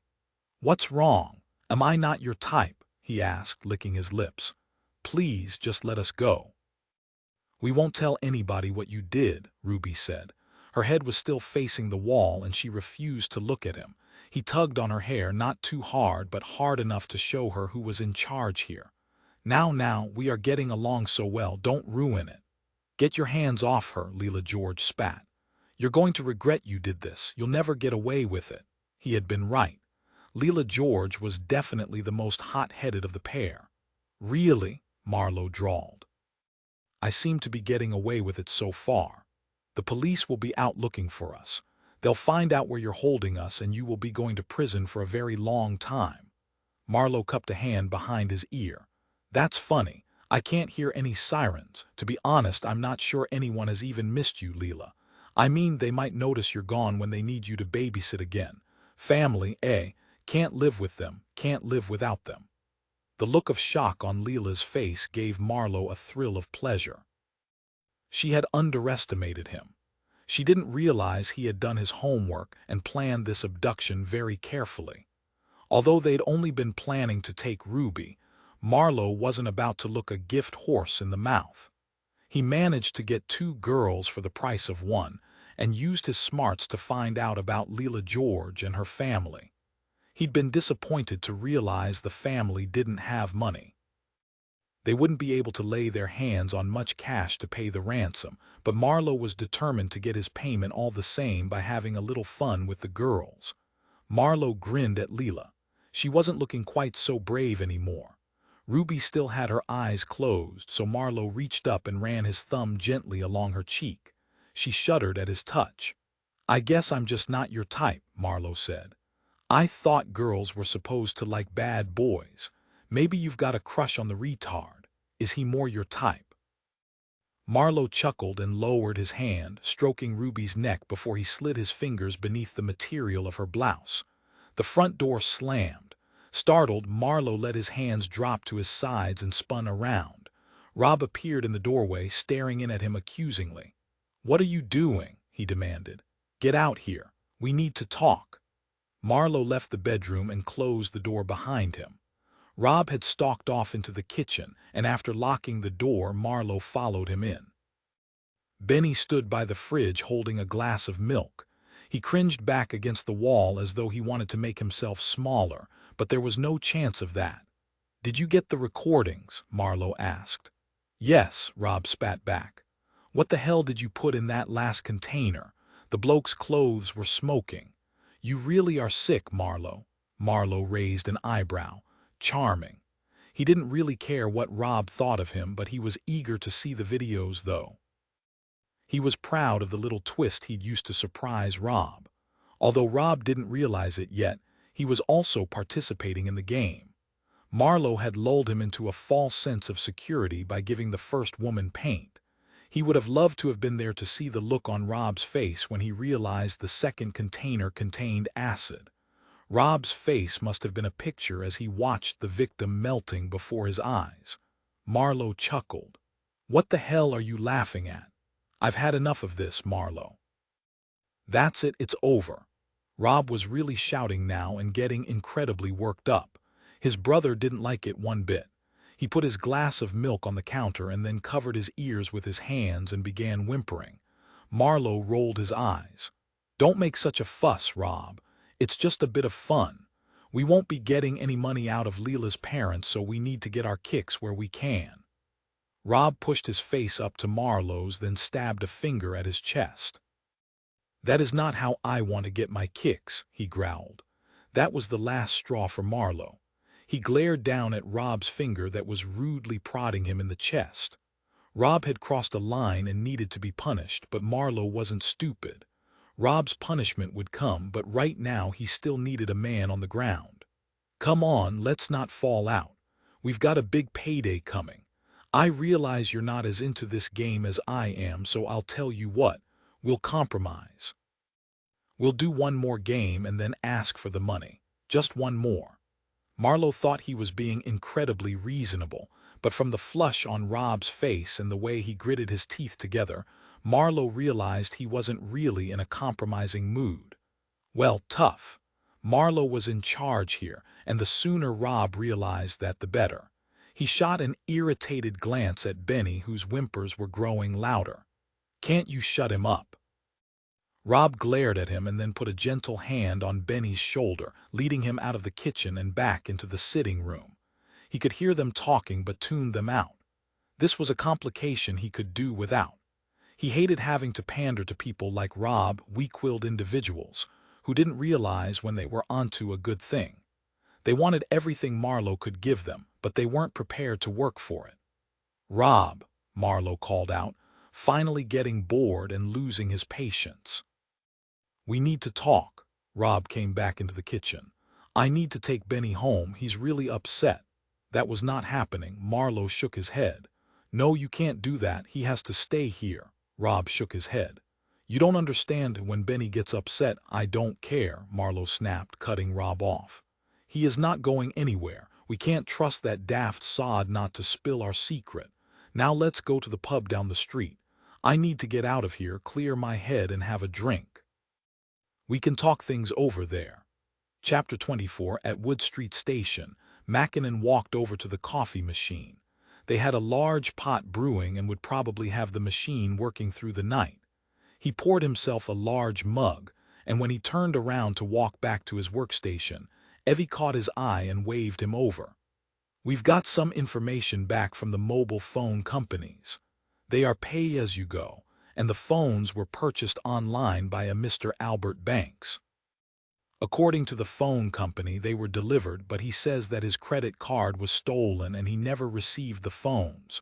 We've checked, and he did report his credit card stolen shortly after the phones were delivered, but it might still be worth talking to him." Mackinnon nodded. "You're right. I'll go myself and check him out. Can you send me the details?" It was a common enough occurrence, and they had expected that the phones would have been purchased with a stolen credit card. If Albert Banks wasn't involved in the crime, and the phones were delivered to his address, that meant the kidnappers would have had to be waiting for the parcel ready to intercept it before Albert Banks took delivery of the phones. Potentially, Albert Banks could provide some useful information, particularly if he had any idea who may have had access to his credit card. They could cross-check any names he gave them. Mackinnon thanked Evie and carried his coffee back to his desk. On the way, he passed Charlotte, who was looking at some archived articles on the web. On her computer screen was a blown-up image of Mr. and Mrs. Watson dressed for a night on the town. They were wearing full evening dress. Mr. Watson was in black tie, and Claire Watson wore a full-length silver gown set off with dazzling jewels. "What are you working on?" Mackinnon asked. Charlotte looked up and smiled. "Still working on potential motives. There's been a recent takeover of a medium-sized British company by Peter Watson, which could have created some bad feeling among the old employees. That is something worth looking into, but more and more it looks like they were targeted because they were rich." Charlotte pointed at the image of Claire Watson on the screen. "Her earrings alone must be worth a couple of grand, and that necklace." Charlotte shook her head. "I can't even imagine what that is worth." Mackinnon took a sip of his coffee as he stared at the image. Finally, he said, "Sure, they are wealthy, but something about this case seems to be personal, and I don't understand why they've targeted Leela George as well. Her family are, well, not in the same league as the Watsons. I doubt they could gather together much money for a ransom." Charlotte sighed and nodded, rubbing her eyes, and then reached for her half-full cup of coffee. She took a mouthful and then grimaced. She'd obviously let it grow cold again. "How is your Nan doing?" Mackinnon asked. Charlotte smiled. "She's fine. I went to hers for dinner last night. She can still talk the hind legs off a donkey." "And are your parents still living in Spain?" Charlotte nodded. "To be honest, I think they've got the right idea. I think they're a bit worried about the outcome of the referendum, though. I might go out there for a holiday once all this is over and take a few days' leave. How are things with you? Didn't your parents retire to Dorset?" "They're in Devon now. I'd like to see them more often, but it's such a trek to go for the weekend, especially when Chloe and the girls have things planned. I was thinking of going down on my own in a couple of weeks, maybe surprise them." Charlotte smiled and pushed her coffee cup back on the desk. "And how are things with Chloe and the girls?" Mackinnon paused before answering. Things were going well apart from Sarah's issues. It seemed like that girl always had something going on. "They're good. I'm still a little worried about Sarah, though." "Has she been giving you more grief?" "To be honest, I hardly ever see her these days. Since she went to university, she rarely comes back home, but I'm worried about her." As Mackinnon spoke the words aloud, he realized they were true. "Worried? Why? She acts like she's angry all the time, but she's vulnerable. I can't help thinking she's going to get herself into trouble." Charlotte frowned. "Does Chloe agree?" Mackinnon shook his head. "Forget I said anything. I'm just a bit distracted today, and I clearly haven't had enough caffeine." He raised his cup and took a large mouthful to prove his point. Charlotte nodded slowly. "I'm sure she'll be fine. She probably just gives you a hard time because you've moved in with her mum. She's used to having Chloe all to herself." Mackinnon nodded.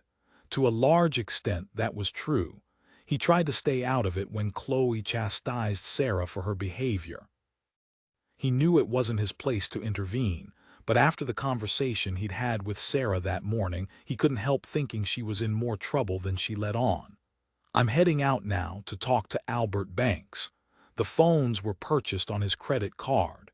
It doesn't look like he's got anything to do with it, but we need to check it out anyway." Charlotte stood up and stretched.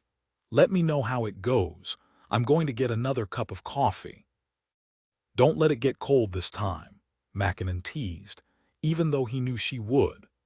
Mackinnon drained the last of his coffee and asked Collins to tell Dee Tyler where he'd gone, and then headed back to the Towers estate to talk to Mr. Albert Banks.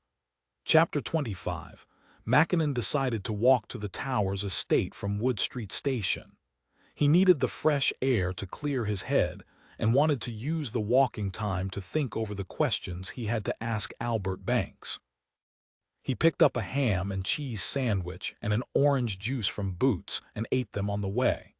In cases like this, the individual whose credit card was used usually had absolutely nothing to do with the criminal activity, but they couldn't rule anything out when Ruby Watson and Leela George were still missing. Albert Banks lived at number 27, Lily Tower. A section of the Towers estate had blocks of flats, lanes and alleyways named after different flowers. Mackinnon thought it was an odd choice. The place was a mass of concrete and brick, and there wasn't an inch of green anywhere, apart from a few squares of scraggly grass, and most of that was yellow. It wasn't the worst area in the Towers estate, though, and although there was a touch of graffiti here and there, the area was generally clean and tidy. Albert Banks lived on the second floor of Lily Tower, so Mackinnon took the stairs. Before he knocked on the front door, he could already hear the TV blaring out from inside and knew someone was home. He rapped on the door and waited. A short man with dark brown skin and a bald head opened the door. He wore a frameless pair of glasses and blinked up at Mackinnon. "Yes." Mackinnon showed his warrant card and introduced himself.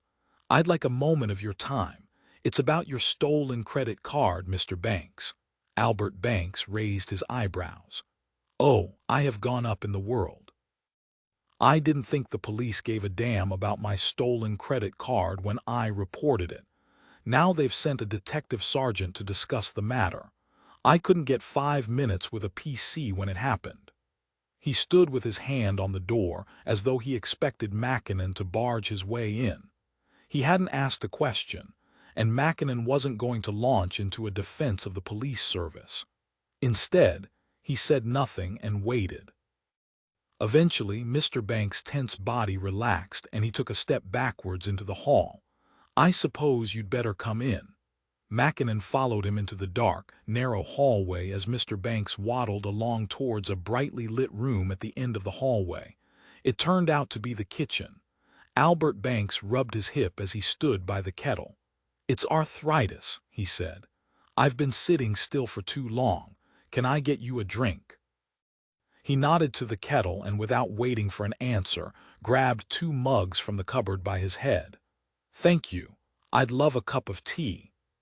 As Albert Banks set about making the tea, Mackinnon took the opportunity to look around the kitchen. It was clean, tidy, and well-maintained. The microwave looked new, but there was an ancient-looking radio on the windowsill. He would reserve judgment until he had seen the man's television, but usually if someone was involved in credit card fraud, they often gave the game away by having their home kitted out with the latest gadgets. Of course, that wasn't reliable 100% of the time, but it was a good indication. Mr. Banks handed Mackinnon his tea. "I've added milk, but I hope you don't take sugar because I don't have any." Mackinnon shook his head. "I don't, thank you." "Do you mind if we sit in the front room? I have been suffering with my hip today." "Not at all." Albert Banks led the way into the sitting room. There was a 3-seater patterned sofa under the window and a single armchair in front of the TV. A large dresser was set against one wall, which dominated the small room. The door that led out onto the balcony gave a perfect view of the concrete block opposite. The television was large, but it wasn't the latest model by any means. Mackinnon guessed it was at least a couple of years old. Albert Banks reached for the remote control and muted the television. "Did you find the person who stole my card?" Mr. Banks asked, although from the scowl on his face, Mackinnon guessed he already knew the answer to that question. "I'm afraid we haven't yet," Mackinnon said. "Credit card fraud is becoming more common, and although city police are trying to crack down on it, the people involved can be incredibly sneaky." Without giving Albert Banks a chance to reply, Mackinnon started to ask his questions. "According to our reports, the credit card was stolen on the 25th of April. Is that correct?"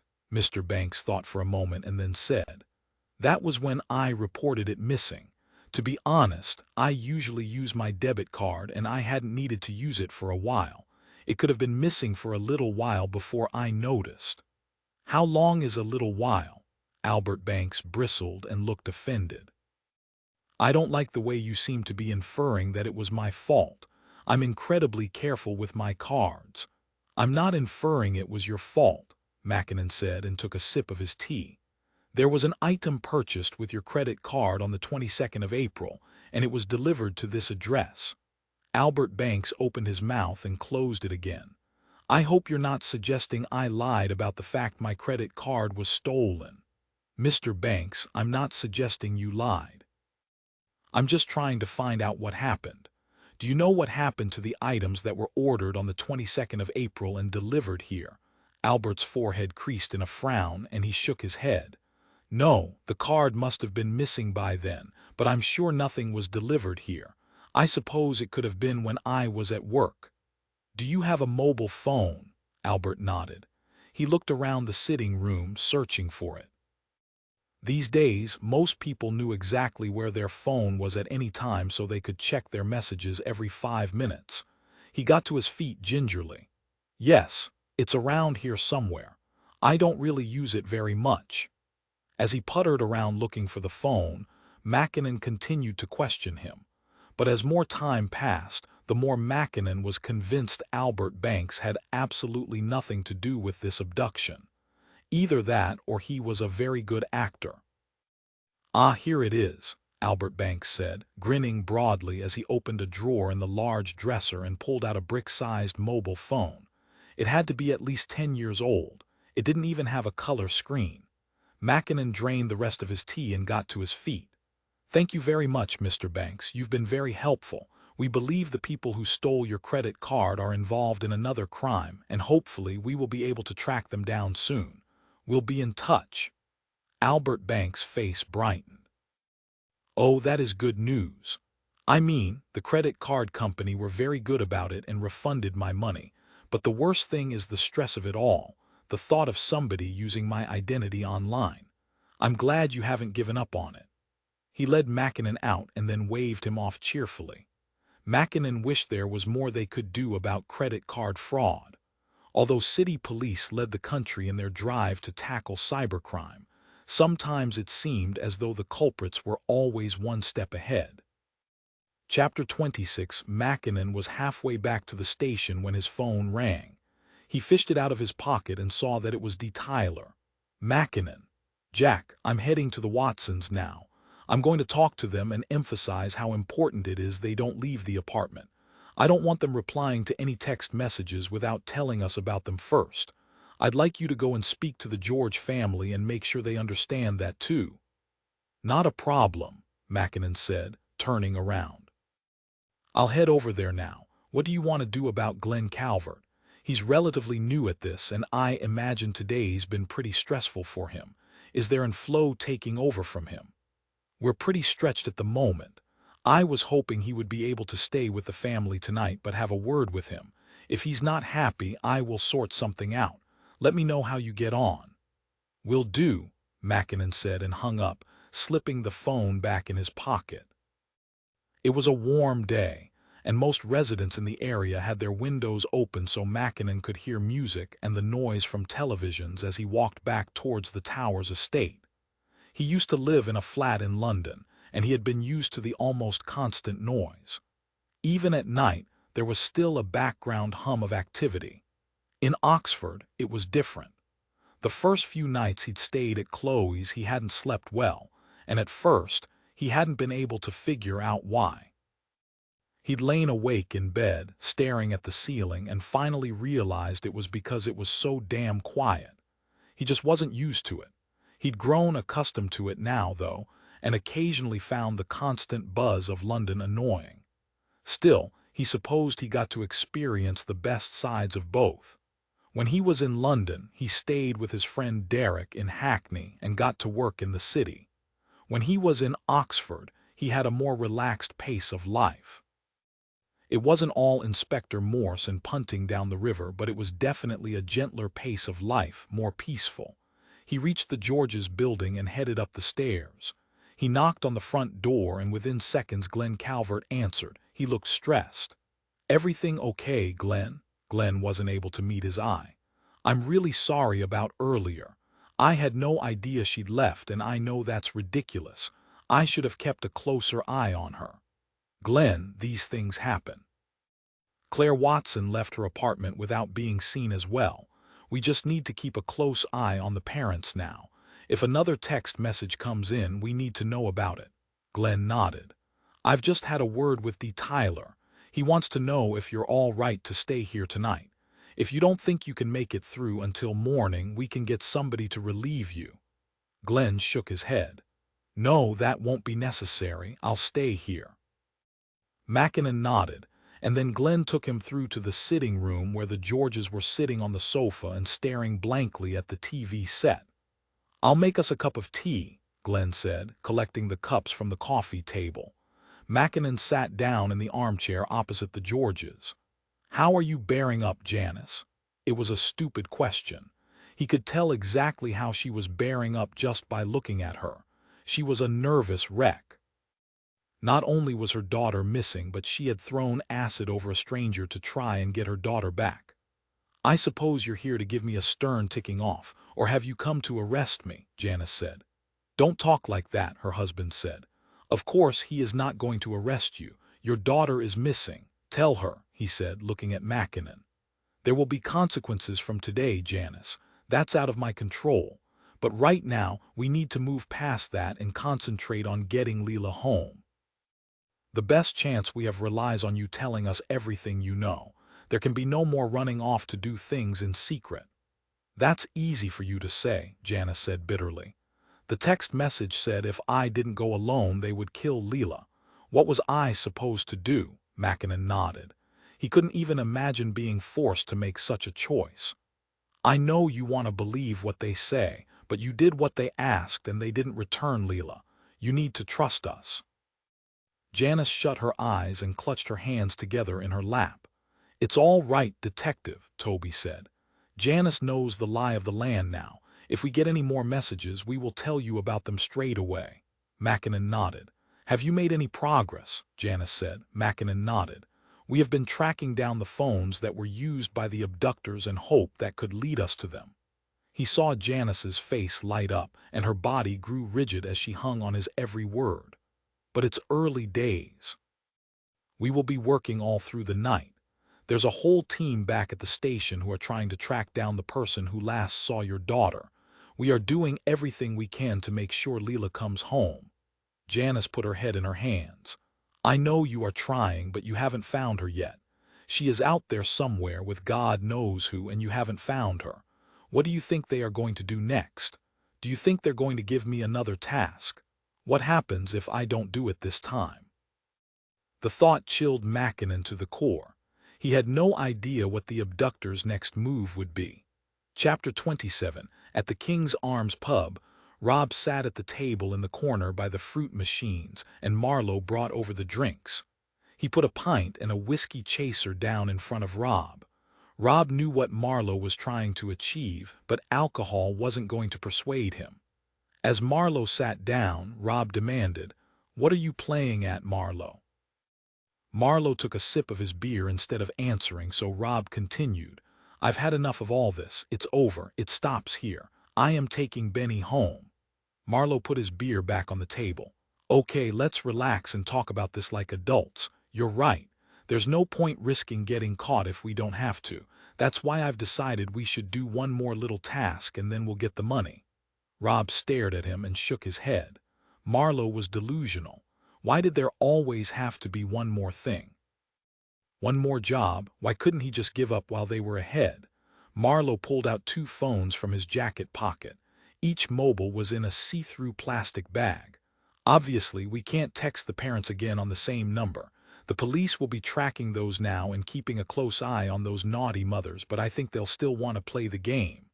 He pushed the phones across the table to Rob. "No more games," Rob said. Marlowe's eyes grew cold as he smiled. "One more job and then we ask for the money." "It's your choice, Rob. You can walk away now with nothing, or you can do one more job and get paid. It would be a shame to lose everything after all the hard work you've already put in." Marlowe smiled and knew he had Rob over a barrel. Rob pushed his beer away and reached for the whiskey. He took a large gulp which burned his throat on the way down. He slammed the glass back on the table. "And how exactly am I supposed to get the new phones to the parents?" Marlowe grinned. "I'm glad you asked. I've got you a nice disguise. You're going to be a delivery driver." Rob's eyes widened. Surely this couldn't be happening. "Don't be ridiculous," he snapped. Marlowe grinned even wider. "Trust me." Rob shook his head. Marlowe was the least trustworthy person he knew, but he needed that money. And it wasn't as if he was actually hurting anyone. "I won't do it if it is something dangerous. I don't want to have anything to do with acid." Marlowe nodded somberly. "Cross my heart and hope to die." "It's got absolutely nothing to do with acid. It's a harmless little game." Rob shrugged, feeling defeated. "I'll think about it." "Don't be such a baby," scoffed Marlowe. "That was the last straw." "I said I'd think about it." Rob shouted the words, and a number of people in the pub swiveled towards them. "Look what you've done now," Marlowe said mockingly. "You've drawn attention to us." Rob shakily got to his feet, pushing himself away from the table.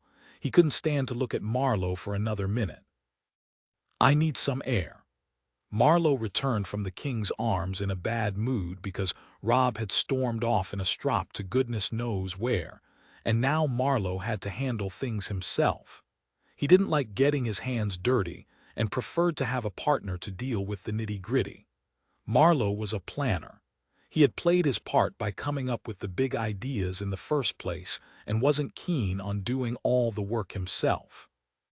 That's why he had involved Rob and offered him a cut. But if Rob thought Marlowe would still cut the money 50-50 after this, he was mistaken. Thanks to Rob behaving like a spoilt child, it looked as though Marlowe didn't have any choice. He would have to handle everything. He wouldn't forget this. Rob would pay for his little tantrum. He walked down the steps to the basement flat and paused to listen before he opened the front door. All was quiet. He smiled and put his key in the lock. As he walked inside, the huge, hulking figure of Benny standing silently in the doorway to the sitting room made him jump. He hid his nerves with anger. "What are you looking at?" Marlowe demanded. "Where is Rob?" "How should I know? He probably got bored of looking at your ugly mug." Benny's lower lip wobbled. As if it wasn't bad enough that Rob had done a runner, leaving Marlowe to execute the plan, he now had to deal with Rob's slow-witted brother, Benny. He'd had enough of both Morris brothers. Rob's sulking and spineless attitude had pushed Marlowe to the point of no return. He couldn't punish Rob as he wasn't here, but there was one way he could get to him. Marlowe looked at Benny and smiled. "Rob really shouldn't have left you here, Benny. Who knows what could happen to you when he isn't here to keep an eye on you?" Despite the overt threat in Marlowe's words, Benny's blank expression didn't change at first. His eyes searched Marlowe's face, and his forehead puckered in a frown. "You going to let the girls go home now?" Benny asked. The big lump really didn't know when to keep his mouth shut. Marlowe's temper roared to the surface, and he slammed the side of his fist against the wall. "Will you shut up? Unlike your brother, I'm not going to put up with a half-wit asking me questions all the time." Benny may not have been able to pick up on the subtle threat behind Marlowe's words, but he did pick up on his anger. He took a step backwards, his eyes widening in fright. "Sorry. I didn't mean it." But it was too late for Benny's apologies. Marlowe had had it up to here with Rob and his stupid brother. Marlowe raised a hand and crooked a finger at Benny, beckoning him forward. "Come here. Do you want to see the girls?" The terrified look left Benny's face and he smiled tentatively. He blinked a couple of times and then nodded eagerly. "Fine. Knock yourself out then." Marlowe dug in his pocket and selected the key to the bedroom the girls were held in. He walked down the hallway and unlocked the door, pushing it open. "In you go," he said, smiling nastily at Benny. For a moment Benny wasn't sure what to do. He stood still, looking at the open doorway. Marlowe clapped his hands. "You wanted to see them, didn't you? Get in there." Benny shuffled forward slowly, and when he reached the doorway, he stopped again, craning his neck around the corner into the dark room. "Why is it so dark in there?" But Marlowe wasn't going to answer any more of Benny's questions. He used his full weight to give Benny a huge shove from behind, pushing him into the room and then quickly shutting the door behind him and locking it. Benny must have been shouting at the top of his lungs, because despite the soundproofing, Marlowe could still hear him. He battered the door, trying to get out, but it was too late. Marlowe was going to leave him in there with the girls for the foreseeable future, at least until Rob got back. What the hell did Rob think he was? Some kind of babysitter? That would teach Rob not to throw temper tantrums like a 2-year-old. He smiled, imagining the look on Rob's face when he came back and realized that Benny was locked up with the girls. Chapter 28. Benny was struggling to breathe. His heart was beating so hard and blood was rushing in his ears. He gasped for air and slammed his hands against the wall, which was covered in a soft, spongy material. It was pitch black in the room and Benny hated the dark. A single tear trickled down his cheek. Why had Rob left him here? Why did he leave him with someone nasty like Marlowe? Benny hollered again, even though he knew Marlowe had locked him in here on purpose. He'd raised his fist to bring it down again when he heard a voice behind him. Benny turned around in terror and put his back flat against the wall. His eyes searched the darkness. "Benny, is that you?" Benny squeezed his eyes tightly shut. That sounded like Leela. She was his friend. Leela wouldn't hurt him. When he opened his eyes again, it was still dark. His hands fumbled for the light, trying to feel for the switch, but everything he touched was covered in a horrible spongy foam. "Benny, it's Layla." Benny gulped down 2 large lungfuls of air and stared into the darkness. The only light in the room was coming from the small crack around the door. There wasn't enough light to see properly, but Benny thought he saw 2 dark figures moving at the back of the room. "I'm sorry," Benny said, his voice quivering. "I'm sorry for what happened." "Who are those men? Why are they doing this?" Leela asked. "Don't ask him that. They could be listening. If we don't know anything, they can let us go." Benny recognized Ruby's voice. He began to relax a little as his eyes adjusted to the dark room. Although there wasn't much light coming in from around the doorway, there was enough to drive away the complete darkness that terrified Benny. He was glad he wasn't alone. Ruby and Leela were here and they wouldn't hurt him. "If you think they're just going to let us go, you'd better think again. If we want to get out of this, it's down to us to get ourselves out," Leela said. "Why is it so dark?" Benny asked. "I can't find the light switch." "Don't bother looking for the light switch, Benny. They've taken the light bulb out. It's okay, though," Leela said. "Your eyes will get used to the dark soon." When Leela spoke again, her voice was much closer to Benny and made him jump. "Benny, we need to get out of here. Can you help us?" "I don't know what to do." Benny leaned back against the door and slowly slipped down until he was sitting on the floor. He put his head in his hands and began to cry. A quarter of a mile away, Rob sat on a wooden bench in a small park, watching people walk their dogs and joggers sweating as they ran past him. They were all busy living their normal lives, not sparing a second glance to the man sitting on the bench. They had no idea what he had done. He leaned back against the wooden slats, feeling them digging into his ribs and spine, and looked up at the cloudy sky. What was he going to do? He couldn't believe he had let things get this far. There were 2 girls being held against their will because of him. If he hadn't helped Marlowe and persuaded Benny to lure the girls into a trap, They'd be finishing their day at work right now. He wished he could draw a line under everything and take Benny home. He'd like to give the girls back, but he wouldn't be able to do that without recriminations and punishment. Why had he thought this would be easy? He should have known it would be a disaster, especially with someone like Marlowe involved. He pulled out his mobile phone and checked the time. He was being selfish. Benny would be worrying and wondering where he was, but he didn't want to see Benny right now. He couldn't face looking into his big eyes and seeing confusion and hurt there. Benny had always looked up to Rob. He'd worshipped him, and Rob had always been there to look out for Benny. It was the least he could do for the unconditional adoration Benny gave him. There had been times in the past when Rob felt he'd let Benny down. When their mother had first fallen ill, Benny had gone into sheltered housing. It had been a major shock for him, and the adjustment hadn't been easy. But Rob told himself it was for the best because Benny would mix with other people like him and learn to support himself. The truth was, he just didn't want Benny getting in the way of his social life. He'd visited his brother once a week, and on every occasion Benny was so overjoyed to see him, it made Rob's heart grow heavy with guilt. Both brothers had taken their mother's death hard. She'd been a strong woman who handled everything life threw her way without complaining. She'd always supported both her boys financially and emotionally in a way that made them feel confident and safe. And when she was gone, Rob felt lost and Benny was distraught. More than ever, he'd looked to Rob for guidance. He thought Rob had all the answers. Rob shook his head. If only. He'd gone from one extreme to the other. After she died, he'd taken Benny out of the sheltered housing straight away and moved him into his flat. That was a stupid move.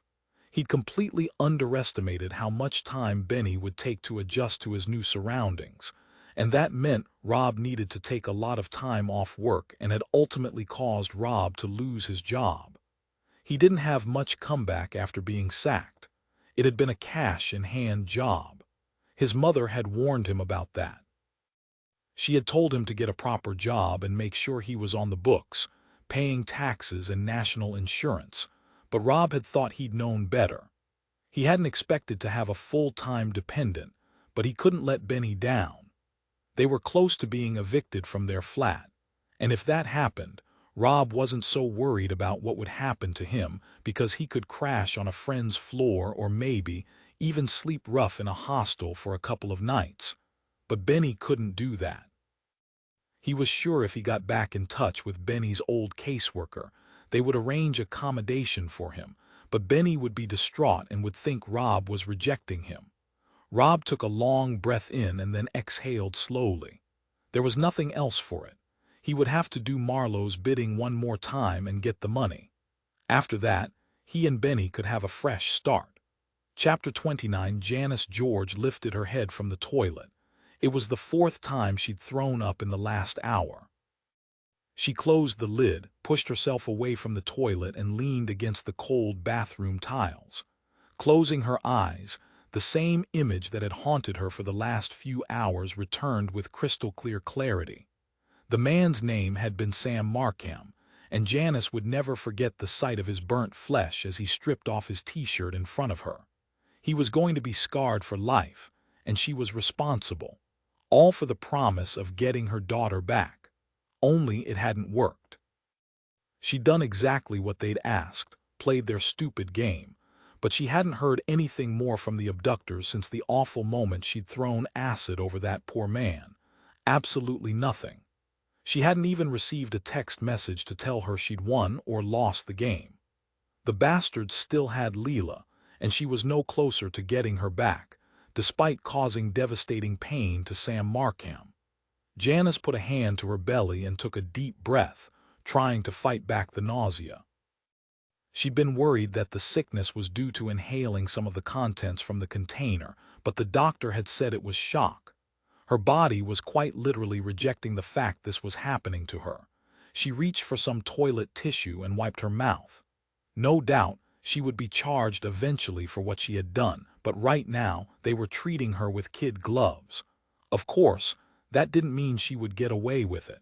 She had maimed a man for life. You didn't just walk away after doing something like that. Janice gingerly pulled herself to her feet and flushed the toilet. She washed her hands and face and then looked at herself in the mirror, barely recognizing the woman looking back at her. Her eyes were wide, her hair mussed up, her cheeks red, and she looked like a crazy woman. On the street where Janice had grown up, there used to be a woman who shared her house with 16 cats and spent her days muttering to herself. The locals called her Mad Mary, and that was who the face reflected in the mirror reminded Janice of. She'd lost touch with reality. Nothing in the real world mattered anymore. She only cared about getting her daughter back. She had promised the police she would show them any new text messages, and she wouldn't do anything the kidnappers asked, but that was a lie. She knew, deep down, she would do absolutely anything they asked to get Leela back. The police had asked her to trust them, but that was a joke. They were useless, especially that poxy family liaison officer, Glenn Calvert. He just sat around drinking tea and chatting inanely about pointless things. She'd had enough. Even if she did listen to the police and kept her promise to refuse to participate in any more games, who could say the mother of the other abducted girl wouldn't take part in the game? Janice would never forgive herself if Leela died because of something she refused to do. The fact of the matter was, the abductors had said only one girl would live, Ruby or Leela. Janice was determined to make sure it was her daughter who survived. Almost an hour had passed since Rob had run off and left Marlowe at the King's Arms. He'd said he needed a little time to think about things, but Marlowe hadn't realized he was going to be such a tart about this whole operation. He was acting like an amateur. At the end of the day, Rob had promised to take this job on. Marlowe was prepared to fulfill his side of the bargain and give Rob more money than he'd ever clapped eyes on in his life. But if he didn't start pulling his weight, Rob wouldn't see a penny. Benny had stopped banging and it was finally quiet. But instead of enjoying the peace and quiet, Marlowe was feeling anxious and tense. Why should he be the one waiting around for Rob? He was the brains behind the outfit and had things to do. He was fed up of pandering to Rob and his stupid brother. Marlowe stood up and pushed back his sleeves. He didn't care about Rob. Sod him. He had a job to do whether Rob was going to help him or not. It was almost time to trigger the next stage of the game. He needed to check on a couple of things to make sure everything was going according to plan. As usual, Marlowe had been meticulous in his research, but he knew he could never be too careful. He walked out of the sitting room and into the hallway, pausing by the bedroom door and listening. There was no sound from inside. Good. He glanced at the front door. It was time to go. He left the basement flat without his jacket. Although the sun was setting, the early evening was still muggy and warm. He set off at a brisk pace, and it only took him 10 minutes to reach the primary school. Bryant Lane Church of England School was a red-brick, single-story building attended by less than 300 pupils, aged between 5 and 11. A man hanging around the school gates during school hours would be noticed and probably reported quickly. But in the evening, there was nobody around to notice Marlowe. His eyes took in all the little details as his mind finalized the plan. Everything relied on timing, but schools, by their nature, demanded things happened on schedule, and that played into his hands. After a few minutes, he left the school and walked to Barnes Street, which was only a couple of minutes' walk away. 3-story houses lined the pavement, most of them with a basement. Their grilled windows and stairs to the lower level meant it was easy to peer down and look into people's homes. He walked until he reached number 33. The lights were on in the house, illuminating a homely scene of a family having dinner. He watched them as they smiled, chatted, and passed each other the serving dishes. The mother stood up and piled pasta on her 2 daughters' plates. She said something to her husband, who frowned and finally put down his mobile phone. The 2 little girls started to eat straight away. How nice to see a family sitting at a dining table, enjoying dinner together. Enjoy it while you can, Marlowe muttered, grinning. One of the little girls looked up and seemed to look directly at Marlowe. He gave her a little wave. See you tomorrow, he whispered. Noticing the child was gazing at something through the window, her mother looked up sharply, but Marlowe stepped back into the shadows and she couldn't see him. She frowned and shivered and then stepped forward to pull the curtains shut. Marlowe smirked. That wouldn't help her, not with what he had planned. Chapter 30. Benny hugged his knees to his chest and rocked backwards and forwards. It would be okay. Rob would be back soon and would take him home. As soon as Rob got back, he would find out Marlowe had locked him in the dark room and rescue him. Benny felt something touch his shoulder and shrieked. Relax, Benny, it's me, Leela. She was so close he could feel her breath on his cheek. Leela was nice.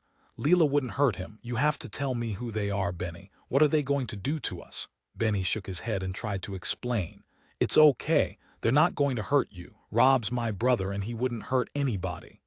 They did hurt me. Leela raised her voice and Benny flinched. She grabbed his hand and pulled it up to her face. It was too dark in the room to make out more than shadows, but under his fingers he could feel her swollen flesh and the dried blood on her lip from when Marlowe had hit her.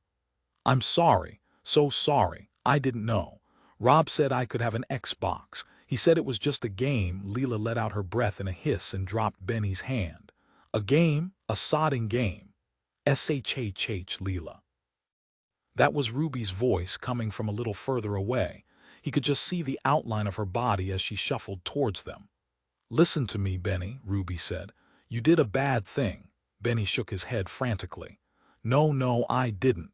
Yes, Benny, you did, but you can put it right. Benny shook his head. He didn't understand what she meant. I don't like the dark. I'm scared. So am I, but we need you to break down the door so we can get out of here. Are they still in the flat? Benny shook his head. He couldn't do that. My brother will be angry. I don't give a toss about your brother, Benny. He's an evil bastard. He must be, otherwise he wouldn't have done this to us, Leela said. Layla, Ruby's voice was harsh. You're not helping. Listen to me, Benny. The other man who hurt Leela, the man who wore the baseball cap, Marlowe. Yes, Marlowe. He is forcing your brother to do this, so you have to break down the door and save Rob and us. I can't. You can, Benny. We are not strong enough to break it down, but you are. Please try. Benny couldn't answer. He was trembling too hard. Have they gone out, Benny? Have they locked us up and left us alone in here? Ruby asked. Do you know where we are? Are we still in London? Benny put his hands over his ears. There were too many questions. They made his head spin. Please, Benny, we need your help. Once we get out of here, I'll get you that Xbox straight away. Benny began to cry. I don't want the Xbox anymore. I just want to go home. Leela reached for his hand and squeezed it. That's what we want too, Benny. Let's go home together. Come on, get up. Leela tugged on his hand until Benny did as he was told and got to his feet. She felt her way across the padded wall and pulled Benny with her until she found the door. Okay, Benny. I think it's better if you kick the door right by the lock that's here. She took his hand and pushed against the door.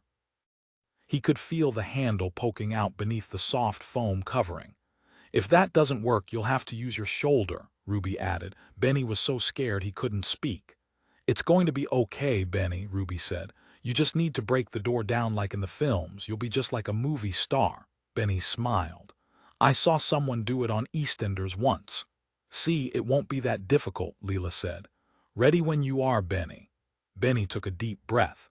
It was so quiet in the room. He didn't know if Marlowe was still out there or if he'd gone out. What if Rob came back and got angry with Benny for breaking the door? He moved forward, almost scared to touch the door, and gave it a little shove followed by a kick. The door didn't budge. You need to do it harder than that, Benny, Leela said. Give it some welly, like they do on the TV. This time, Benny kicked it hard and heard the sound of wood splintering beneath his shoe. But still, the door remained closed. That's more like it, Benny. Now try and push it with your shoulder, Ruby said. Take a run up. Benny did as he was told. He couldn't wait to get out of this dark room. He took 2 steps backwards and then ran at the door, flinging his whole body at it. It gave way easily this time, and Benny tripped and went sprawling into the hallway, landing on top of the fallen door. He heard the girl's anxious whispers behind him and blinked happily in the bright light of the hallway. "Good work, Benny." "Now get up quick," Ruby ordered.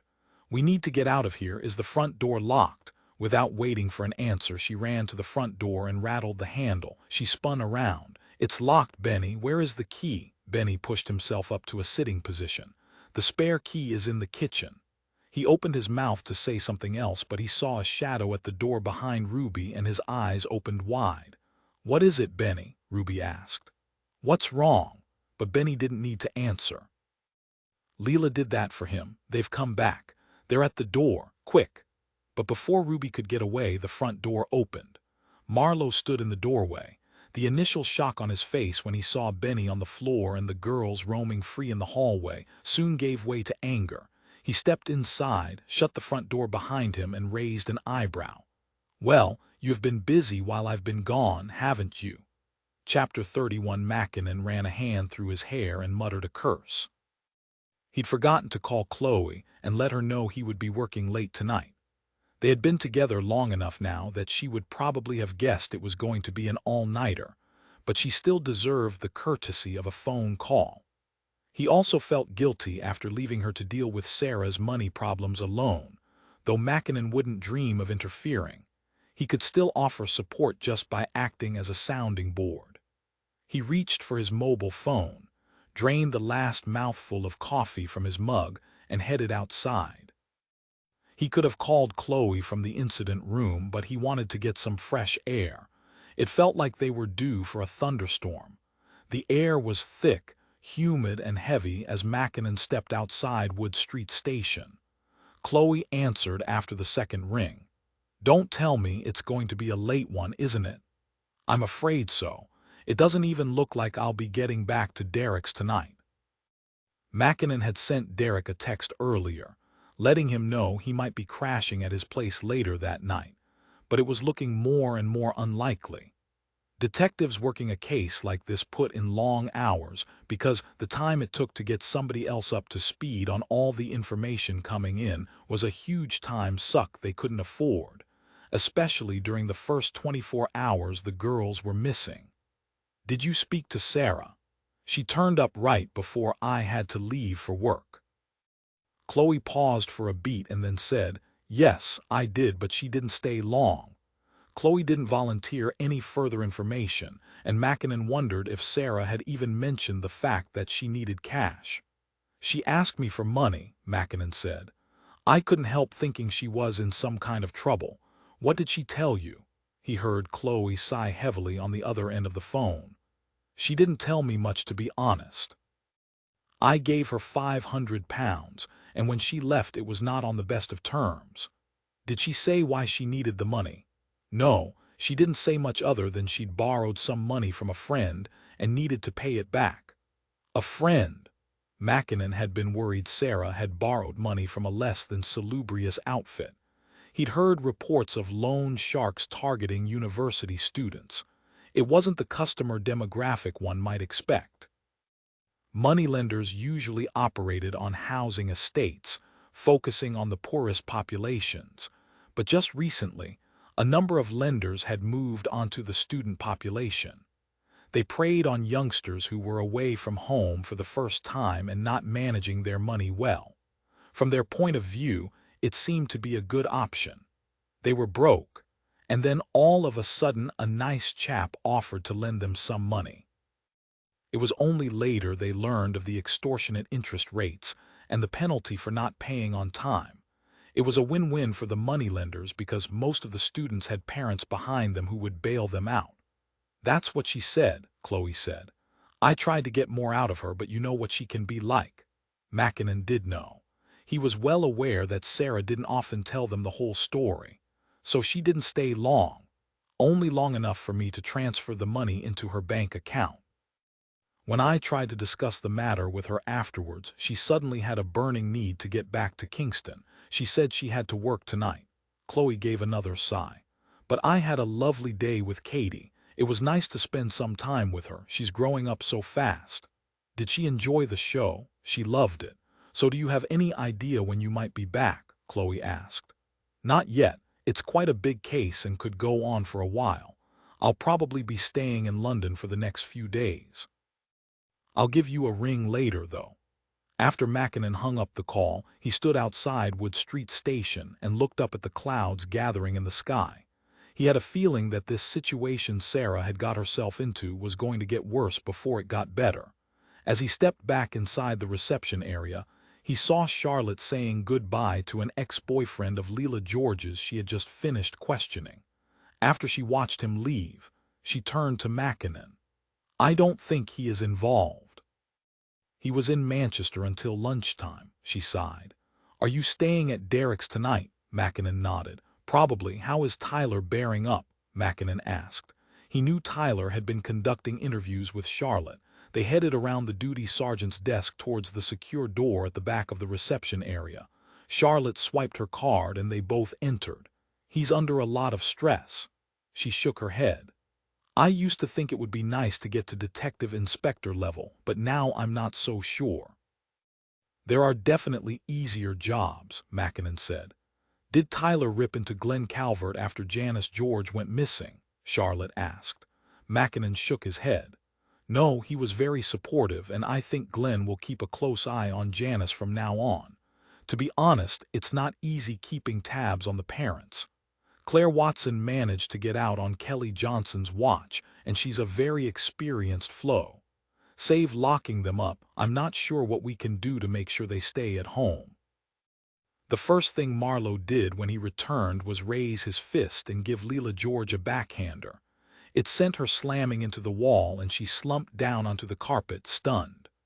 Ruby had screamed for Benny to help them. "Stop him, Benny. Don't let him hurt us."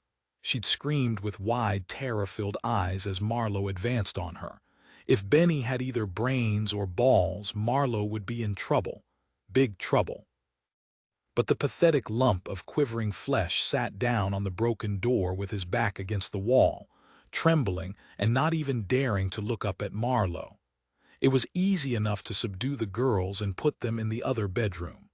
Luckily, that also had a lock, but unfortunately, no soundproofing. It was a pain in the arse because that meant he would have to keep the girls quiet. He'd used duct tape to cover their mouths.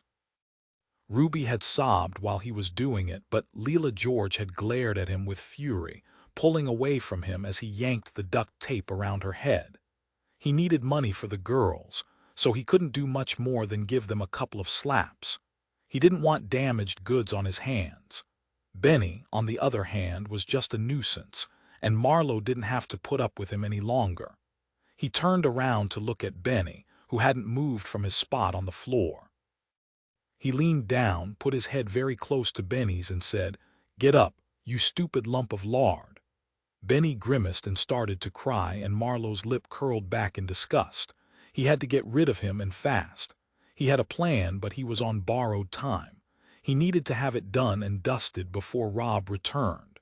Chapter 32. The Watsons' family liaison officer, Kelly Johnson, stifled a sigh. Peter Watson had been berating his wife for the last 10 minutes. As a family liaison officer, she trod a fine line. She needed to be supportive, providing the family with information and keeping the channels of communication open between the police and the family. She was an experienced officer and had worked on many harrowing cases, but the very worst thing, in her opinion, was seeing a family turn on each other and rip each other to bits, especially when they needed the support of their loved ones to get through the tough times ahead. Both Peter and Claire Watson were in the kitchen, and Kelly sat on a sofa in the living area. She was facing the large windows, pretending to look out at the London cityscape. Listening in to an argument between husband and wife felt like the worst kind of prying, and she tried to give them some space, but at the same time, she needed to listen in case any relevant information came to light. "I can't believe you thought it was a good idea to go alone," Peter Watson said for the 10th time. He leaned heavily on the marble kitchen counter, glaring at the kitchen sink, as though he couldn't force himself to turn around and face his wife. Claire Watson stood in the middle of the kitchen and let his angry words wash over her before replying. I told you. I went alone because that's what the text message instructed. I couldn't risk. She is my daughter, too. Don't you think I should get a say in it? Peter Watson slammed his fist on the counter. What if you'd messed it up, and they'd killed Ruby and you because of your recklessness? Kelly stood up and walked over to the open-plan kitchen. The argument was turning nasty and things were going to be said that couldn't be unsaid. I think the best thing we can do now is move on and focus on what's going to happen next, she said. Claire made a mistake, but an understandable one, and she needs your support, Peter. Peter Watson turned his icy cold eyes on Kelly. I don't remember asking for your opinion. But Kelly stood her ground. She wasn't easily intimidated. You needed to be calm and confident as a flow, even when people were hurling insults left, right, and center. She maintained eye contact with Peter until he looked away, shamefaced. I know feelings are running high, but recriminations won't help at this stage. Peter Watson whirled around and jabbed a finger in his wife's direction. She still should have told me about the message. Claire Watson's quiet demeanor suddenly snapped. Oh, will you shut up? I'm sick to the back teeth of you. What would you have done in my position? Her voice was high-pitched and verging on hysteria. At that moment, the Watson's son walked out from his bedroom and wandered into the open-plan kitchen, looking at his parents with interest. I think it's best if we all take a break for 5 minutes to cool off, Kelly said, trying to defuse the situation. Curtis shrugged and picked up an apple from the fruit bowl. Oh, don't stop on my account. I'm used to it. He bit into the apple and then walked through the kitchen, ignoring his parents, and headed towards the front door. I'm going out. Wait, Kelly said hurriedly. She didn't have the power to make the boy stay here, but surely even he could see it wasn't a good idea to leave the apartment in the current situation. Kelly began to walk towards him, planning what she would say to convince him to stay, but before she got to him, Claire Watson was at Curtis' side. She grabbed him by the shoulders, shaking him. Please, Curtis, don't go. I can't, please. She gripped the material of his sweatshirt so tightly her knuckles turned white. Curtis paused for a moment and stared at his mother. After a brief hesitation, he shrugged. Okay, I'll stay. Claire released him and then covered her face with her hands, gulping down large breaths of air. Peter watched all this without saying a word, and then strode from the kitchen to take up his spot by the floor-to-ceiling windows and resume his pacing. Chapter 33. Mackinnon arrived at Drake House to touch base with the Watsons. He traveled on foot and reached the front of the building, intending to use the street-level entrance. But before he got there, he saw the familiar figure of Claire Watson standing outside and talking to someone. There was a plain-clothed detective across the street, and Mackinnon wondered whether he had a better view of the woman talking to Claire Watson. Mackinnon's pace slowed as he studied the two women. He couldn't see her face as she had her back to him, but she had brown hair and a thick-set figure. She wore a pair of loose-fitting trousers and a startlingly white pair of trainers. That and her straggly hair with a half-grown out perm, which didn't look as though it had seen the inside of a salon for quite some time, told Mackinnon she probably wasn't a resident of Drake House. As he drew nearer to the two women, Claire Watson suddenly looked up. When she saw Mackinnon, her face tightened, and she whispered something to the other woman who quickly darted away without looking back. Who was that? Mackinnon asked as he reached Claire Watson and nodded at the woman who was now crossing the road. Claire Watson shook her head. I don't know, she was lying, but Mackinnon didn't know why. You were talking to her. So, I just said good evening. It's hardly important in the grand scheme of things, Claire Watson snapped. And I could do without the third degree, thank you. Mackinnon turned to see the retreating figure take a left off Moore Lane and disappear from view. He turned back to Claire Watson, but she'd already started to walk back inside Drake House, heading towards the penthouse lift. He didn't know why, but he knew for sure that Claire Watson was hiding something. Mackinnon traveled up with Claire Watson in uncomfortable silence. She clearly had something else on her mind. When they entered the Watsons' apartment, Kelly walked over to say hello. Mackinnon gave them a brief update, trying to reassure the Watsons that they were making progress. When he'd answered their questions, Claire Watson informed them all she was going to have a lie down. "Leave your phone out here," Peter Watson snapped, glaring at his wife. Claire Watson hesitated. She pulled the phone out of the pocket of her beige chinos and looked at it as though she were very reluctant to let it out of her sight. But finally she took a deep breath and set it down on the coffee table before walking off to the bedroom. A phone rang from somewhere else in the apartment and Peter Watson sighed. "That's the phone in the study. I'll have to take it. I won't be long." Now alone in the open-plan living area, Kelly turned to Mackinnon and asked, "Do you want a coffee?" Mackinnon shook his head as they walked towards the kitchen. "No, thanks. I had one not long ago. How is everything going here?" Kelly shrugged as she switched the kettle on. "It's not been easy. He is very angry and she is remorseful on the surface, but underneath, I'm pretty sure she would do the same thing again given half the chance." Mackinnon nodded. He agreed with Kelly's analysis. "Have you got kids?" Kelly nodded. "Yes, a girl, Stephanie. She's 10 next month. I have to say I think any mother would have done the same thing in Claire Watson's shoes." Kelly sighed and reached for a mug. "It's an impossible situation. Are you sure you don't want a drink?" Mackinnon nodded. "I'm fine. I saw Claire Watson talking to someone downstairs, an older woman. Has anyone visited the apartment?" Kelly frowned and shook her head. "No, the only people who have been in the apartment are family or police. They've been keeping the news quiet, so we haven't had anyone outside of Peter, Claire, and Curtis here." Mackinnon nodded, and in a low voice he said, "She was definitely talking to someone and was quite defensive when I asked about it. I'm not sure it has any bearing on the case, but keep an eye out for Claire communicating with anyone other than us, her husband and her son." Kelly nodded as she spooned instant coffee into her mug. "Will do," she said. "How is Glenn doing?" Kelly knew how hard it was to be a family liaison officer, and she knew Glenn was relatively new at the job. She understood how personally he would have taken the fact that Janice George had run out of the apartment on his watch. The same thing happened to Kelly, but she was experienced enough to know that there was no point blaming herself. "He is okay," Mackinnon said, "but he's being a bit hard on himself." As the kettle came to a boil, Kelly reached for it and poured steaming hot water into her mug.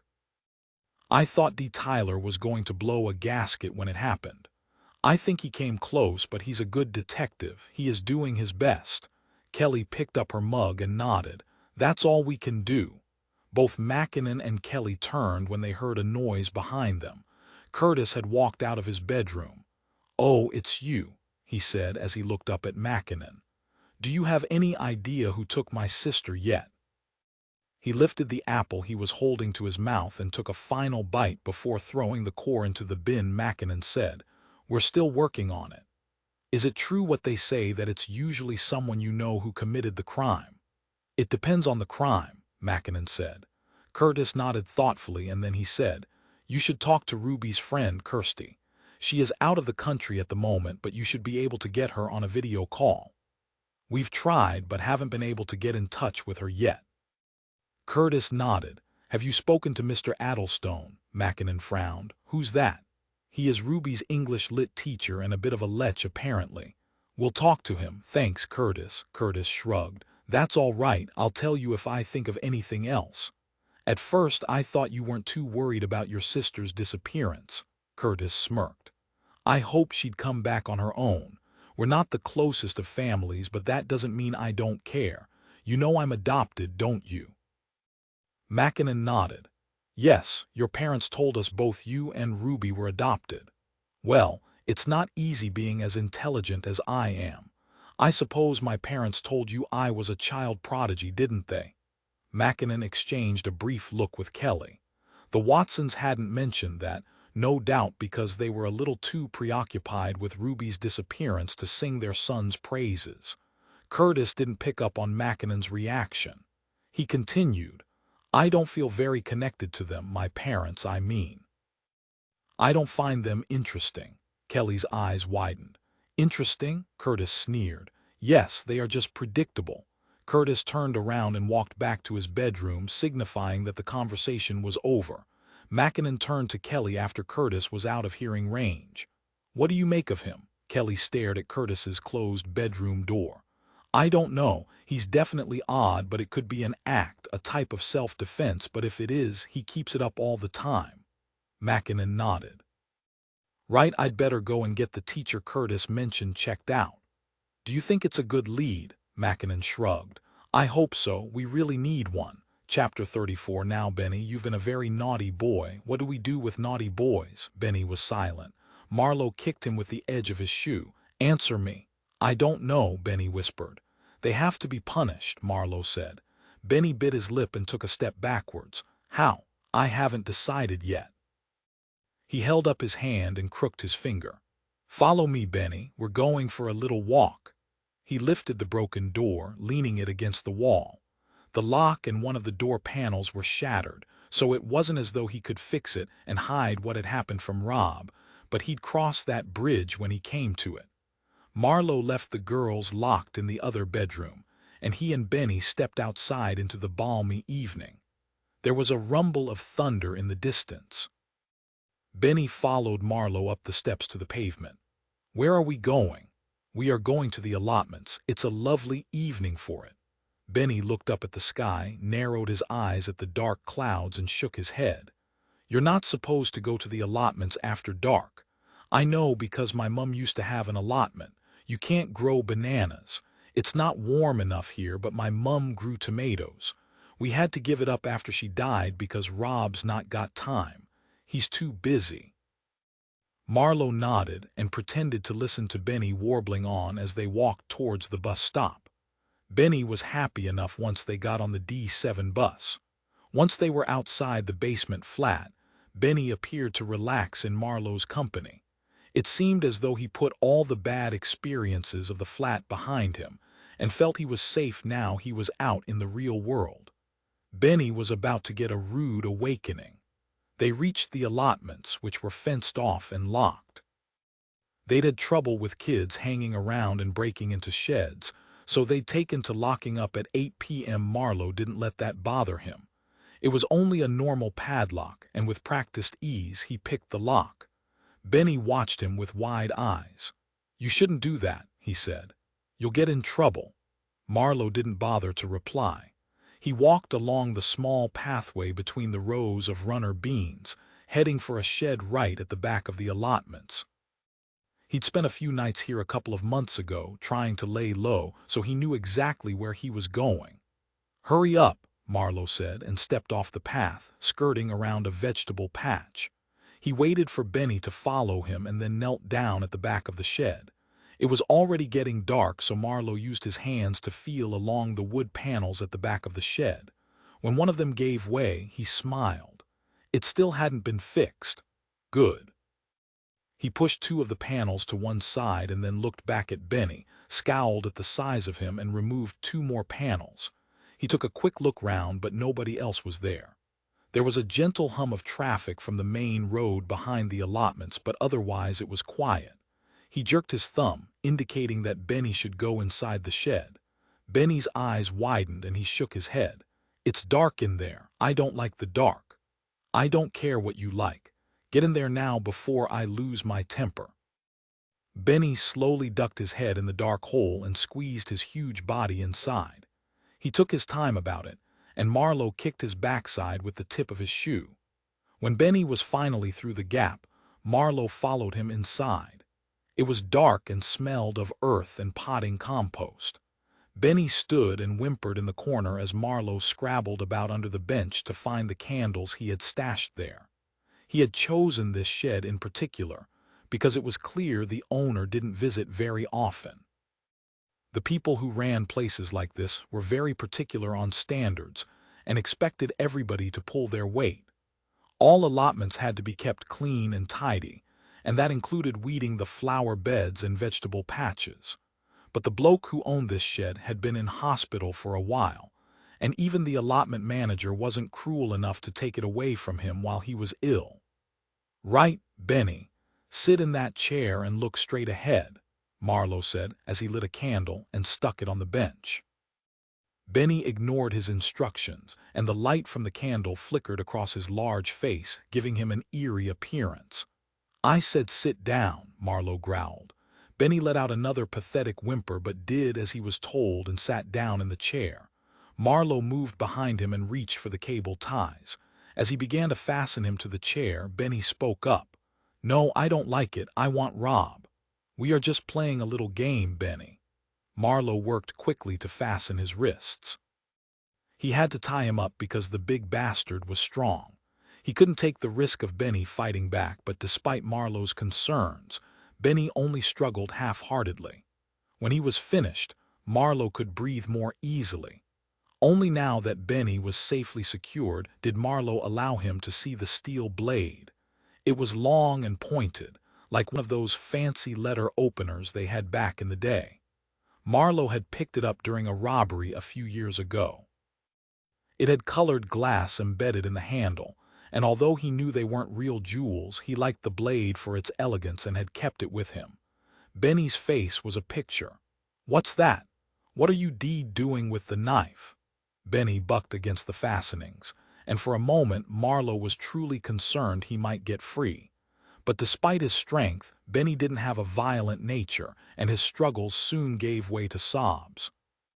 As soon as he'd stopped moving around so much, Marlowe lunged forward and buried the knife in Benny's gut. Benny's eyes flew open and fixed on Marlowe's face. Marlowe held his breath in anticipation. He wanted to see the life drain out of Benny's eyes, but he closed them only a few seconds later. Marlowe stood there, staring down at him, feeling cheated. He died much faster and less violently than Marlowe had expected. He reached down and with some effort managed to pull the knife out of Benny's body. The fact that Benny didn't even flinch told him everything he needed to know. Benny was gone. Chapter 35. When Mackinnon left Drake House, he phoned Tyler straight away to ask him about Ruby Watson's English teacher. They had questioned a number of Ruby's friends and teachers, and Mackinnon wanted to know if they'd already spoken to Mr. Addlestone. As soon as Tyler answered, Mackinnon said, "I have just had a word with Ruby Watson's brother, Curtis. He mentioned that we might want to speak to Ruby's English teacher, Mr. Addlestone. Curtis said, and I quote, 'He is a bit of a lech.'" Tyler paused on the other end of the phone before saying, "Addlestone. The name rings a bell, let me check." In the silence that followed, Mackinnon looked up at the sky. In London it was never truly dark thanks to the number of street and residential lights. Large clouds moved quickly across the sky as the wind picked up. It wouldn't be long before a storm hit. Tyler came back on the line. "We haven't spoken to him yet. He is on the list, but we had no reason to put him at the top. We will probably get to him tomorrow unless you think it's worth bumping him up the list." Mackinnon didn't need to think about it. Immediately he replied, "Yes, move him to the top of the list. In fact, I could go and see him right now if you have his address." The fact that Ruby's brother mentioned him made Mackinnon unwilling to leave this for another day. Tyler hesitated for a brief moment and then gave Mackinnon the okay. He reeled off Terence Addlestone's address, and Mackinnon thanked him and hung up. Mackinnon took another look at the sky and hoped the rain would hold off until he reached Addlestone's residence. The walk would only take him 10 minutes, and he set off at a brisk pace. When he reached Addlestone's road, Market Road, the first fat raindrops were just beginning to fall. Addlestone lived in a 3-story terraced house that had been converted into 3 flats.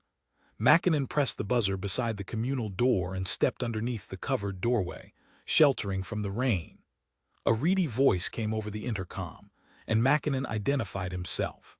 After a brief pause, a low-pitched buzz sounded, and the door clicked unlocked. Inside was a small entrance hall with old-fashioned wooden shelves converted into pigeonholes for mail along one wall. A staircase was on the right. A door at the far end of the entrance hall opened, and a tall, thin man stepped out into the hall. Mr. Addlestone, the man nodded. Yes, what's wrong? I'd like to have a quick chat with you about one of your students. Terence Addlestone's face paled. He reached up to run a hand through his hair, which Mackinnon noticed had started to thin on top. Addlestone was in his early 40s, and according to their records, he wasn't married. One of my students. I hope they haven't been getting themselves into trouble. Addlestone gave an uneasy chuckle. I can't be held accountable for what they get up to out of school hours, and it is the school holidays. Could we go inside, please, Mr. Addlestone? Mackinnon asked. The tentative smile left Addlestone's face, and he nodded, now looking truly concerned. Of course, it is just through here.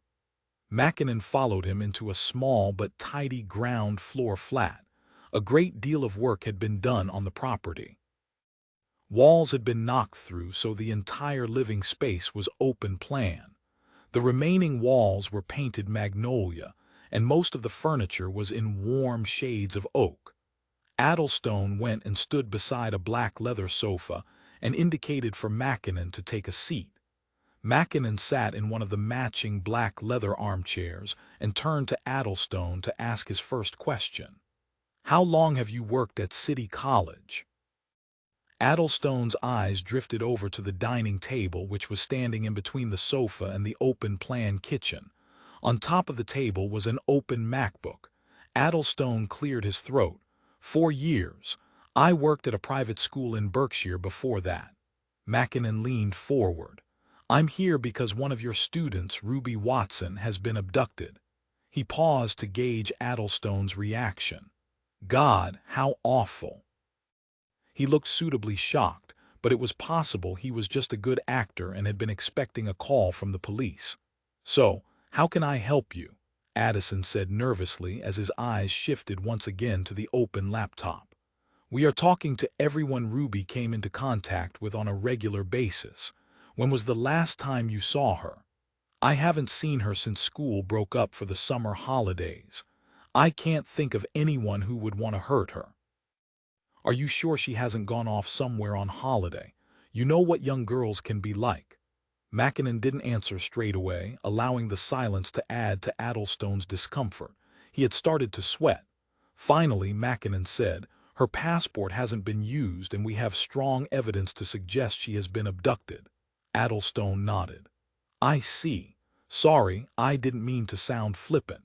I am not sure I can tell you much. She's been in my English literature class for the last year. She's a good student who gets consistently high grades. Addlestone shrugged. I do know that her parents are rather wealthy, perhaps that's why she's been targeted. Addlestone glanced for a third time at the laptop, and Mackinnon made up his mind. He reached into his pocket. Sorry, I did set it to silent, but it's on vibrate and it's my boss. I'd better take this. I will be back in just a moment, he lied smoothly. Mackinnon took his phone outside the flat, stepped into the entrance hallway, and quickly dialed Tyler's number. Speaking quietly, he filled Tyler in. We need a search warrant. Something about him is off. He heard Tyler sigh on the other end of the line. We need more to go on than that, Jack. He's hiding something. He is extremely nervous and keeps looking at his computer. We need a warrant. Well, a police officer has just turned up at his home out of the blue. His nervousness might have nothing to do with our case. Have you got anything to go on besides your instincts? No, Mackinnon said honestly. But trust me, he's hiding something. Okay, Jack, I'll initiate the process. Keep talking to him and try to get something concrete at least. This will be my neck on the line if we screw up, and I could do without another bollocking today. Mackinnon hung up and paused before he went back into Addlestone's flat. He didn't normally work like this. It was usually Tyler going on his gut instinct, and Jack played things by the book, but in this case, there was something about Addlestone that didn't sit right with him. He couldn't let it go. He pushed open the door to Addlestone's flat and saw the man standing in front of the laptop.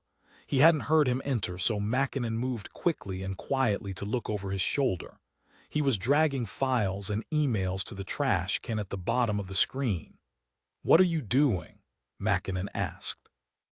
Addlestone jumped and whirled around. Nothing. I was just checking my email. Do you mind if I take a look? Mackinnon asked, his eyes already scanning the screen. Addlestone closed the lid of the laptop. Yes, actually I do. They're private. Mackinnon stared at him as he sweated and looked more and more uncomfortable, but he finally decided not to push it. He would wait until they got the warrant. He smiled. Fair enough. Shall we sit down and continue our conversation? Addlestone shuffled off back to the sofa, looking like it was the last thing he wanted to do. I really don't see why you're questioning me. I don't know anything about this. I hope to get a different viewpoint into Ruby's life. Sometimes teachers can offer a clearer insight than parents. Addlestone nodded. That seemed to satisfy him, and he settled back onto the sofa. Well, I do like to take a modern approach to my teaching. I am younger than most of the students' parents, and I do my best to bridge the generation gap. I teach mainly 16 to 18-year-olds, and it's a difficult time for them.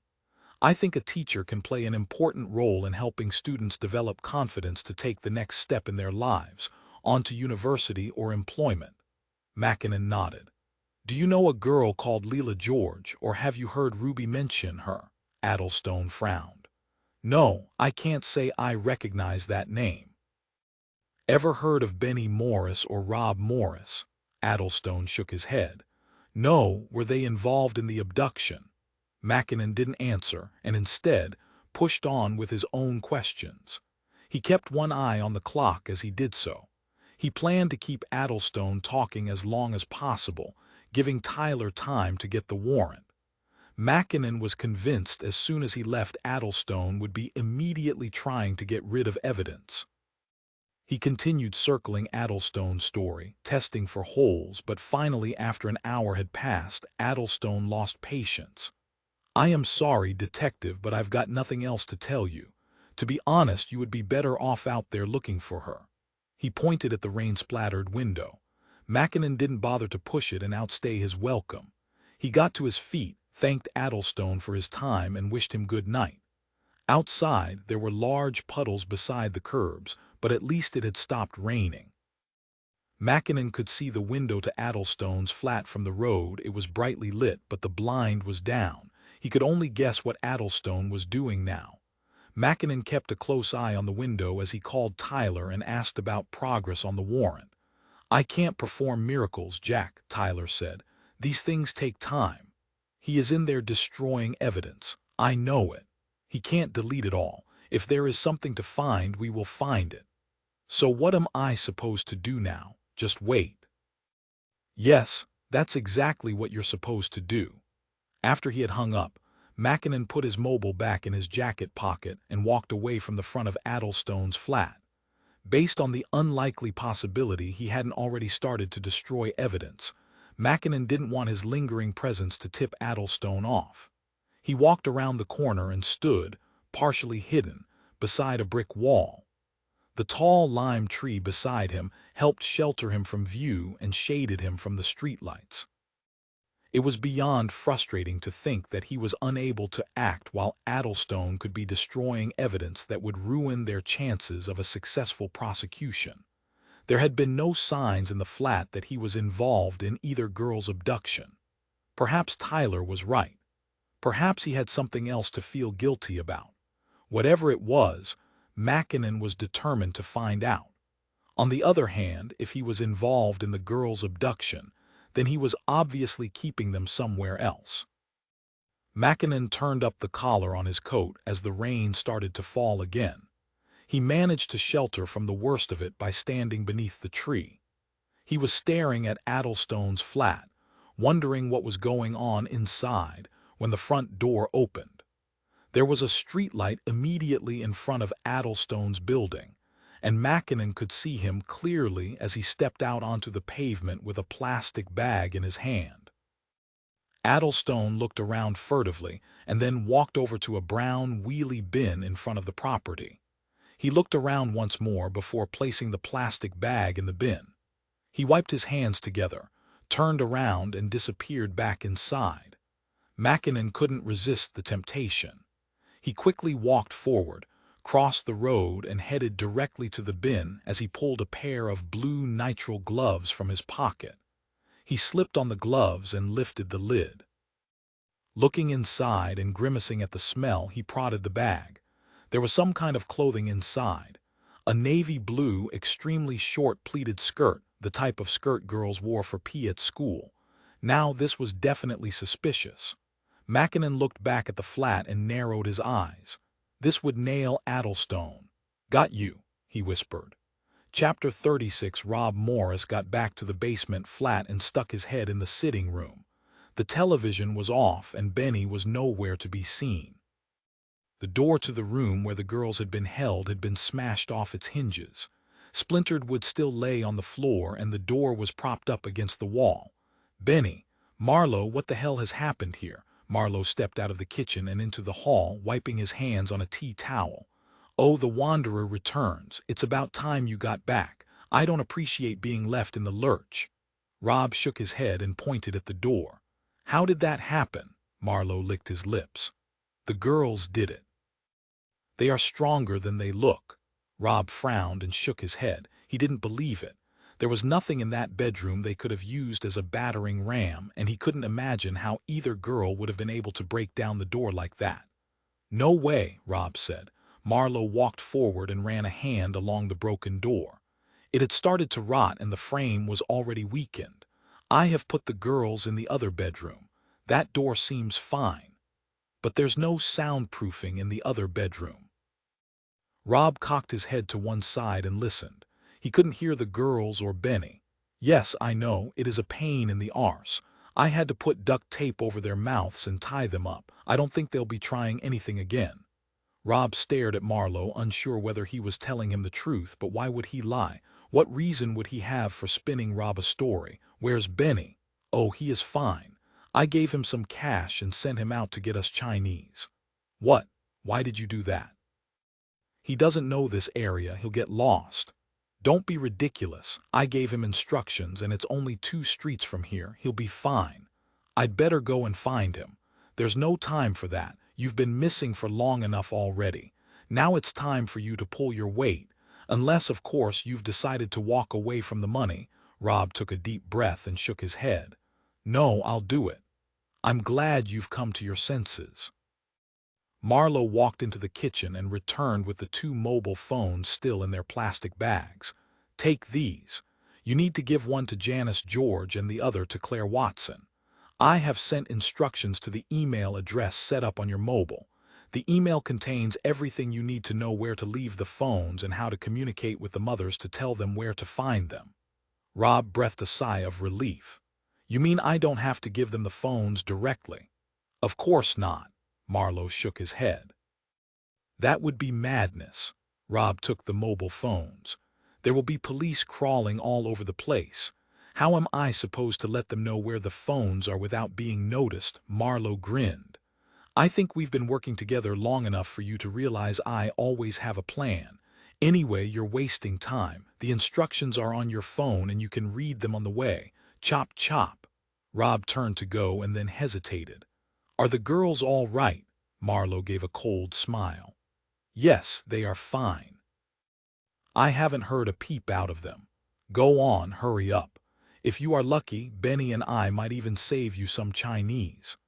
By the time Mackinnon returned to Wood Street Station, he was soaked to the skin.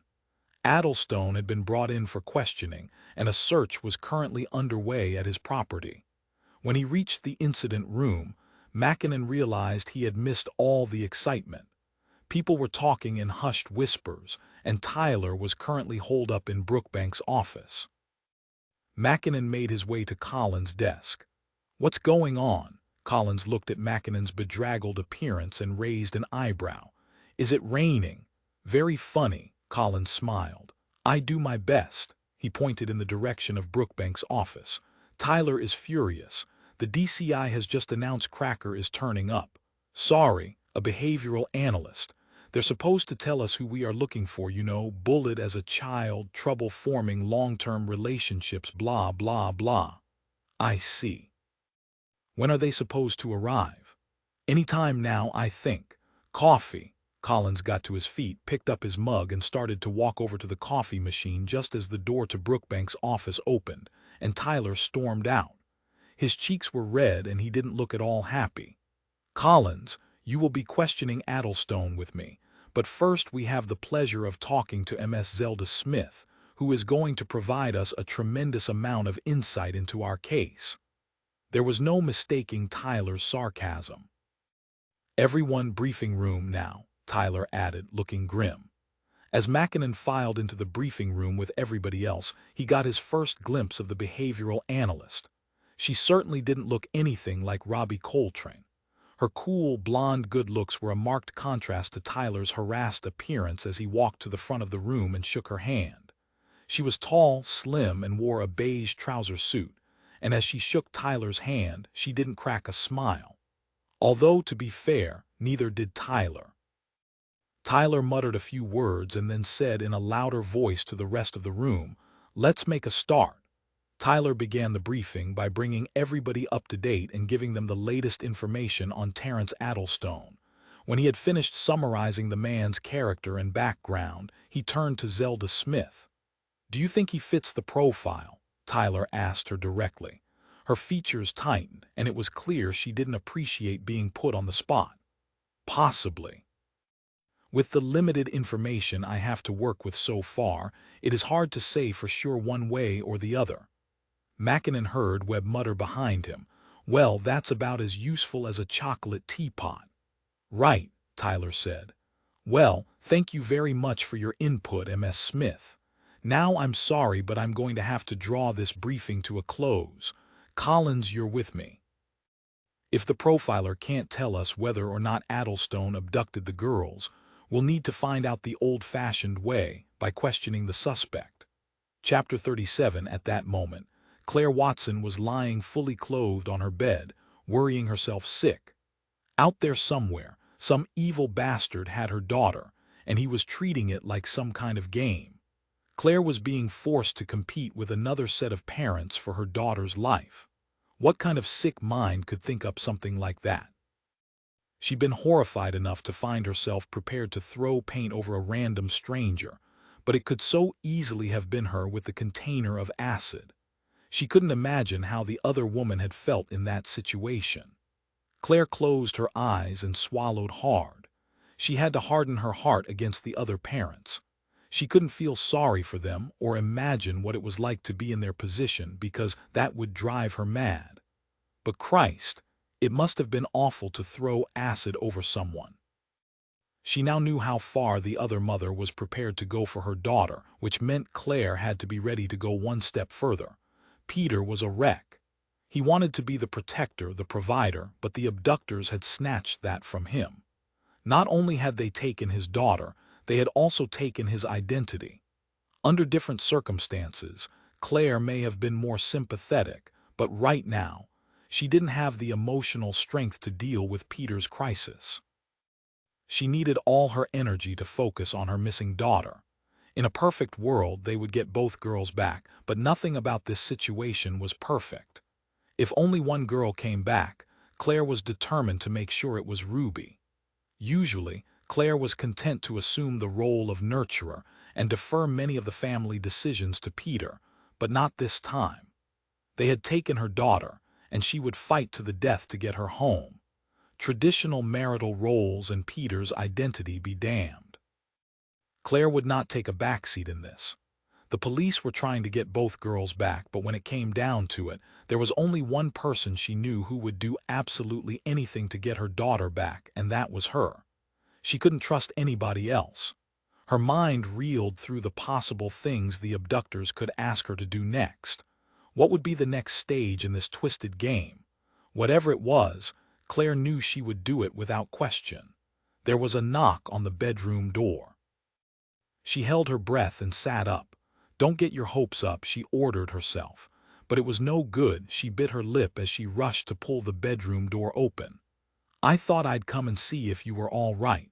I am sorry for what I said earlier," Peter said. Claire hid her disappointment. She wasn't interested in Peter's apologies. She only wanted news about her daughter. "That's okay. "We are all under a great deal of stress," Claire said mechanically. He smiled and reached up to tuck a lock of hair behind her ear. "We need to stick together. We're stronger that way." Claire struggled to raise a smile. Instead of going back into the bedroom, she followed Peter out into the hallway and walked towards the open-plan kitchen. Kelly, the family liaison officer, was there as usual. Her constant presence was already starting to grate. She smiled at Claire and offered her tea. Claire nodded. "Thanks.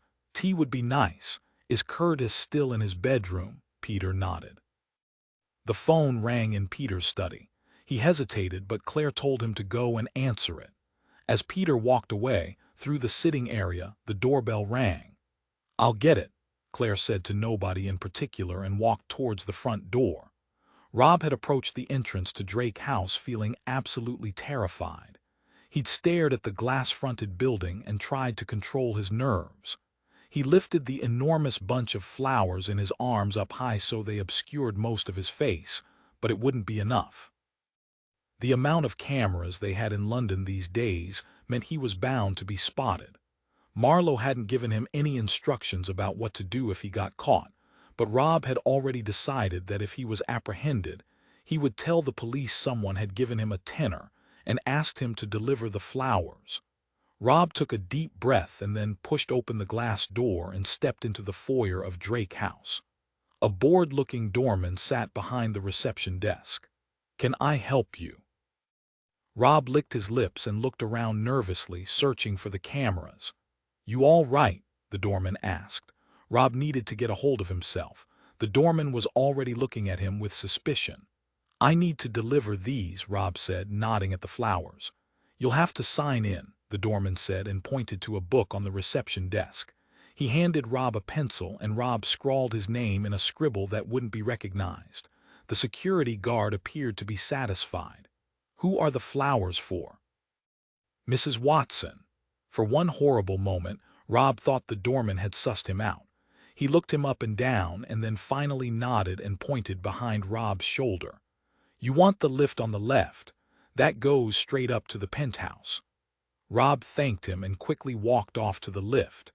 He could feel the doorman's eyes burning into his back and was convinced as soon as he was in the lift the doorman would be on the phone to the police. His hands were trembling as he stepped inside the lift and pressed the button for the penthouse. He felt sick to the stomach at what he was doing and was sweating so much his shirt was sticking to his back.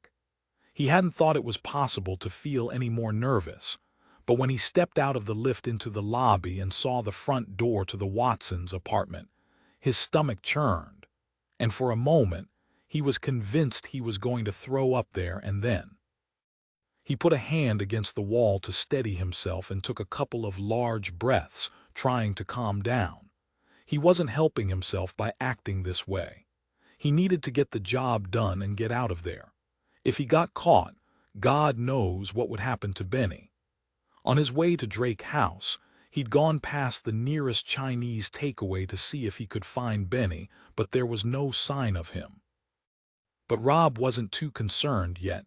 He knew there were another couple of Chinese takeaways in the vicinity, and Benny could have gone to one of those.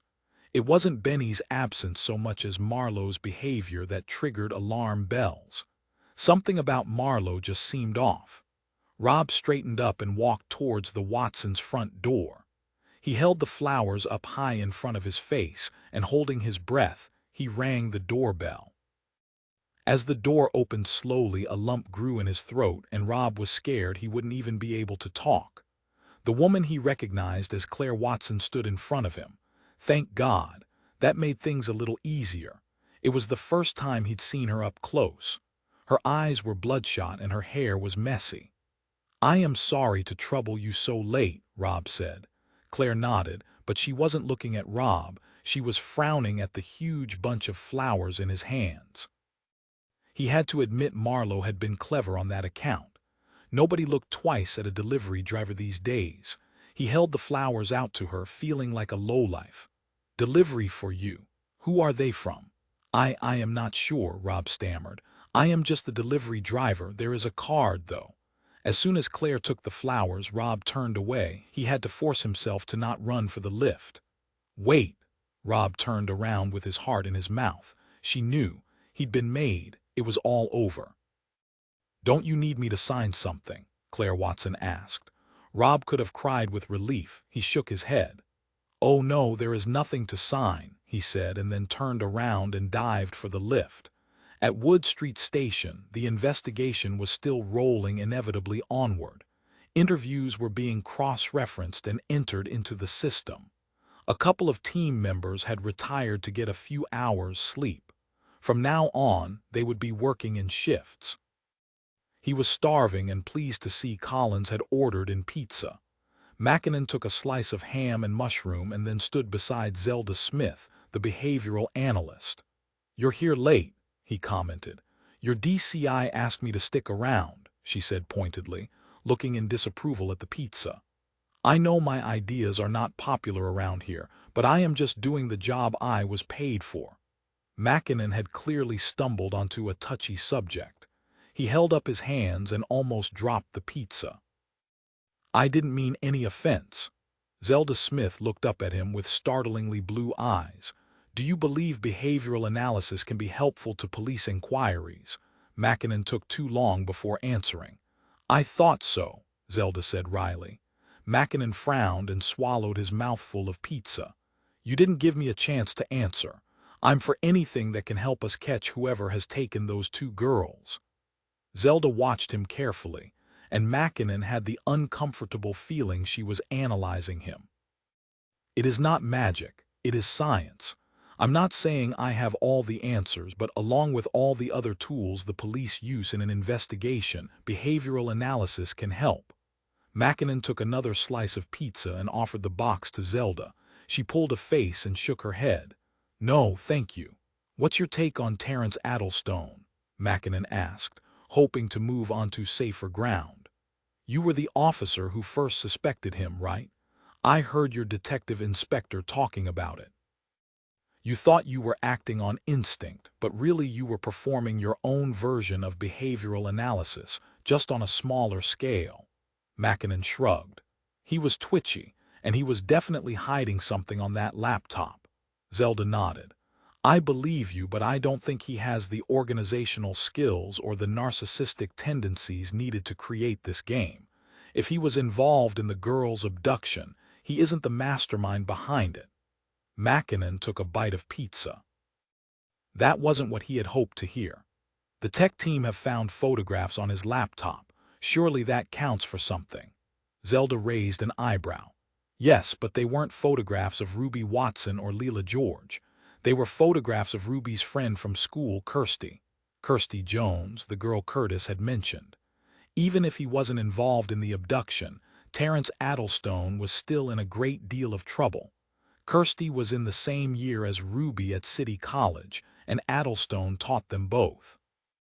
Kirsty was 18 now, but Addlestone would lose his job over the photographs found on his laptop, deservedly so in Mackinnon's opinion. Mackinnon polished off his second slice of pizza and then shrugged. "True, but he was deleting stuff from his computer. Maybe the tech unit will be able to find more before the night is out." Zelda smiled confidently. "Perhaps, but I'm sure he's not the ringleader. Whoever they are still out there." That was a sobering thought. Chapter 38. Claire Watson looked at the flowers with disgust. What good were sodding flowers? She had no idea who had sent them. Closing the door, she peeled back the cellophane around the flowers to get at the card and carried them into the kitchen. "Oh, they look lovely," Kelly said. Claire smiled weakly. At least they weren't lilies, she thought, funeral flowers. "Shall I get a vase?" Kelly asked, trying to be helpful. Claire nodded. "There is one in the cupboard by the sink." As Kelly bent down to get it, Claire opened the card and the world seemed to tilt on its axis. Another message.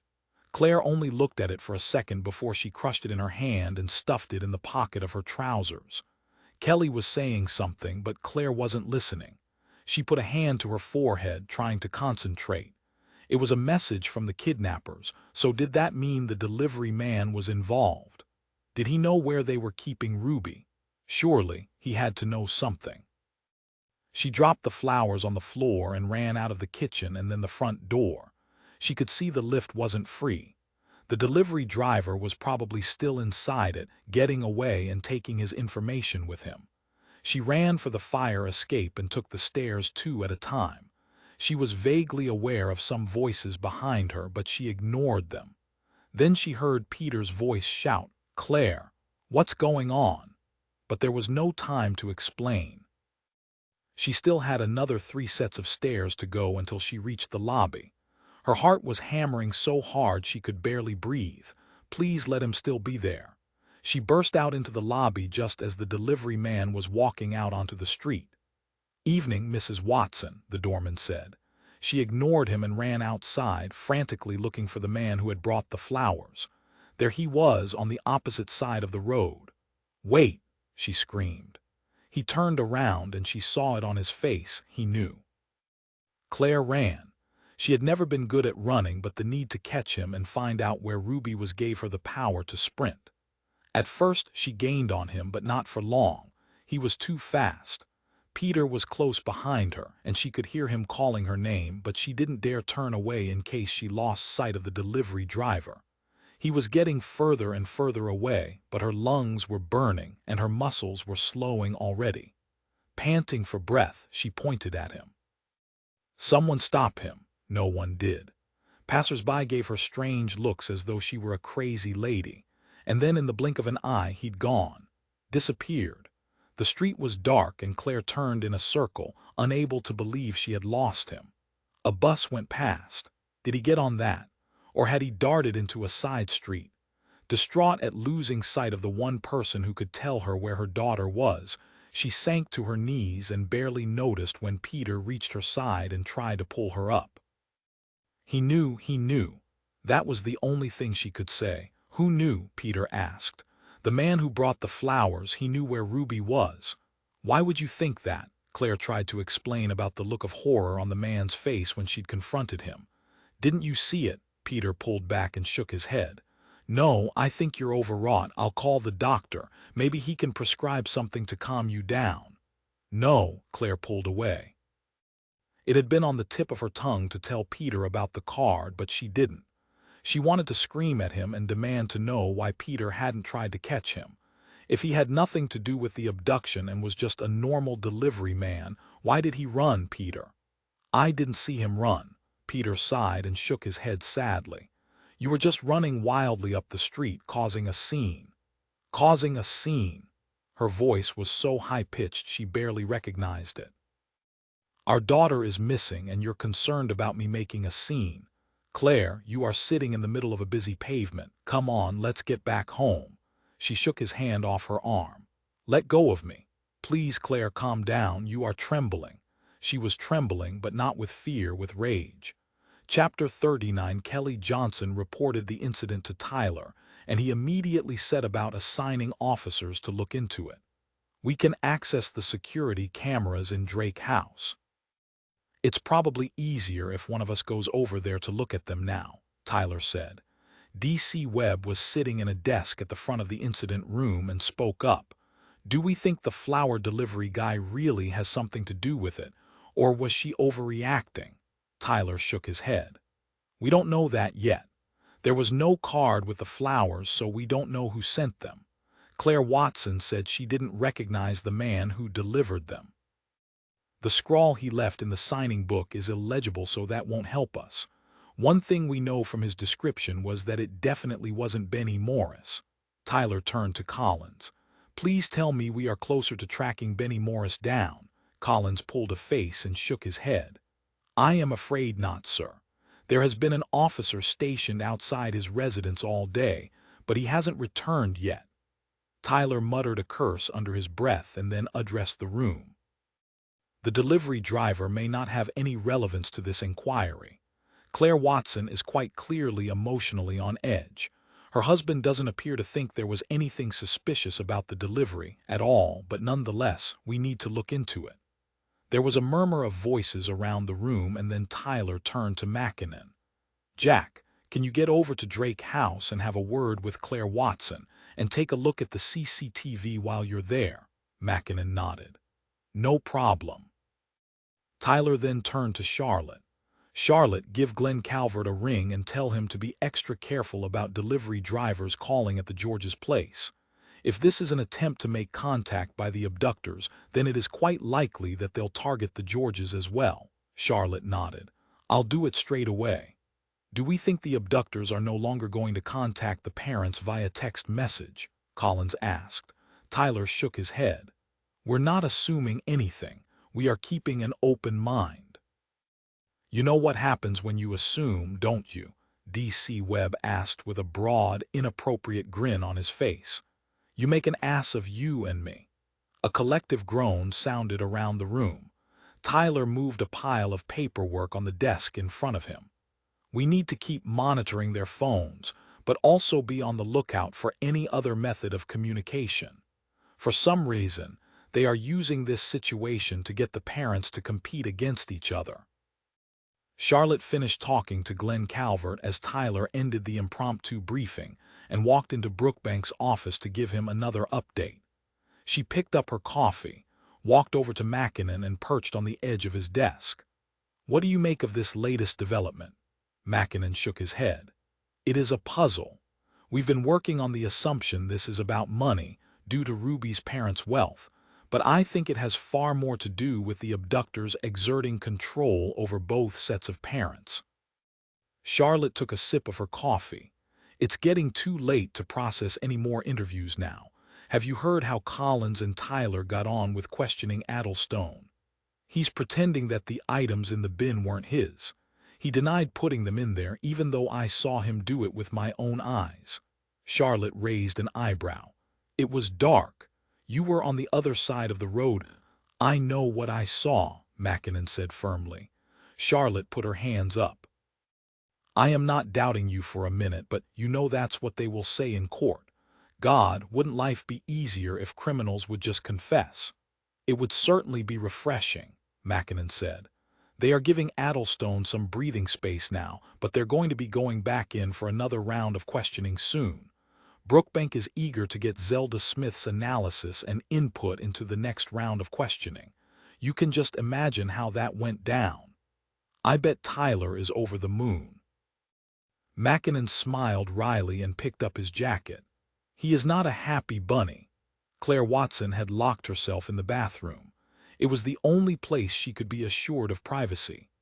Peter was watching her like a hawk as though he expected her to have some sort of emotional breakdown, and the family liaison officer had been watching her almost as closely as Peter. Claire pulled the note from her trouser pocket, and with her heart in her mouth, she read it again. A new phone is waiting for you in a cardboard box by the communal ice machine. Don't delay. We will be sending more instructions to that phone at midnight. Claire put a hand to her chest and could feel her heart racing. How was she supposed to get the new phone without anybody seeing her? She knew she was meant to tell the police the kidnappers had been in touch. That was the right thing to do. But if she told the police, they would prevent her from communicating with the abductors and following their instructions. She couldn't risk it. If the other mother kept quiet and took part in the next stage of the game, she would win. Claire couldn't chance it. She wasn't prepared to be a team player or a good citizen. Let the other mother tell the police. Let her risk her daughter's life. A knock on the bathroom door made Claire jump. She shoved the note back into her pocket and gripped the side of the sink. Claire, darling, D.S. Mackinnon is here to see us. He wants to talk to you about the incident earlier. Claire swore under her breath. That was the last thing she needed. She leaned heavily on the sink and looked at her reflection in the mirror, shaking her head at her ungroomed appearance. She barely recognized herself. Careful to keep her voice steady, she said, "Okay, I will be out in just a moment." She splashed some water on her face and smoothed back her hair. A ball of fury grew inside her chest. That stupid, interfering police officer. All she wanted to do was go and get that phone, but she couldn't do that with a police officer hanging around. The card had said there would be a new message at midnight, so she still had time. All she had to do was get rid of that damn police officer as quickly as possible so she could locate the phone. Claire unlocked the door and put her hand on the handle. She took a deep breath. It was time for her to put on the performance of her life. Chapter 40. Janice George was on her balcony smoking a cigarette. She might not live in the nicest part of London, but she liked her flat, and they'd been happy until those bastards had taken Leela. She frowned at the sound of revelers leaving the pub across the road and wished she lived higher up. They'd requested a move from the council plenty of times, but they never heard anything. They'd only managed to secure this place as council tenants because Janice had been a single mother at the time, after she and Toby had split for a couple of years. After they got back together, the council could hardly kick them out on their ear, so they'd managed to keep their 3-bedroom place, which was more than many families had. It's not that they didn't deserve it. They paid their rent on time every month, but accommodation wasn't easy to come by in the capital, and council places were getting rarer and rarer unless you came from another country and had a boatload of kids. Janice took another puff on her cigarette, breathing the smoke deep down inside her lungs. It was fully dark now, and out there somewhere, Leela was scared and alone. With a shaking hand, she viciously stubbed out the cigarette on the metal railing. She was just about to go in when she saw a flash of white just below her, something skimming through the air. She peered over the edge of the balcony. It was too late for birds. What could it have been? She saw a figure moving below, and then she scowled. It must be bloody kids messing about, chucking rubbish around probably. Then she saw it again, that bright flash of white soaring into the air. This time it nearly took Janice's eye out. She pulled back just in time. "Oi, what do you think you're playing at? Stop throwing stuff around," Janice shouted. Woe betide anyone who tried to cross her today in the mood she was in. "It's a message," a voice hissed. Janice's heart thudded in her chest. She leaned over the balcony railings as far as she dared, trying to see who it was down there. "Wait, I'll come down." But before she had a chance to pull back, the white object zoomed past her ear. Startled, she drew back and then saw it was a sheet of paper fashioned into a crude paper airplane. It landed on the balcony next to her feet. Janice reached down to grab it. Janice held her breath as she unfolded the paper airplane. A message was scrawled across the paper in black ink. This was sick. They were sending paper airplanes as though this was some kind of child's game. The paper trembled in her hand. They were going to set her another task at midnight, and she wasn't sure if she could do it. She still pictured Sam Markham's scarred skin every time she closed her eyes. She held her breath as she read the message. "A new phone is waiting for you in a cardboard box by the rubbish chute. Don't delay. We will be sending more instructions to that phone at midnight." She folded the paper into a compact square and clutched it tightly in her hand as she pushed open the balcony door and stepped back into the sitting room. Her husband was sitting on the sofa next to the annoying family liaison officer, Glenn Calvert. The television was on, but Toby wasn't watching it. Janice tried to keep her voice level as she said, "Toby, could you come and give me a hand settling Ella?" Toby looked up, surprised, and she gave him a look, trying to silently communicate that she needed to talk to him alone without Glenn Calvert suspecting they were up to something. "Come on, you dopey bugger. Get your backside off that sofa." Finally, Toby pushed himself up from the sofa and followed Janice into the baby's room. He walked over to Ella's crib and looked inside. "She's fine," he said. "She's fast asleep. I know that. I just needed to talk to you in private, and this was the only thing I could think of." Toby opened his mouth to ask her why, but instead of answering, Janice handed him the piece of paper. Toby put a hand to his mouth and his eyes widened as he read. "Christ, what should we do?" Janice said, hearing the note of desperation in her voice.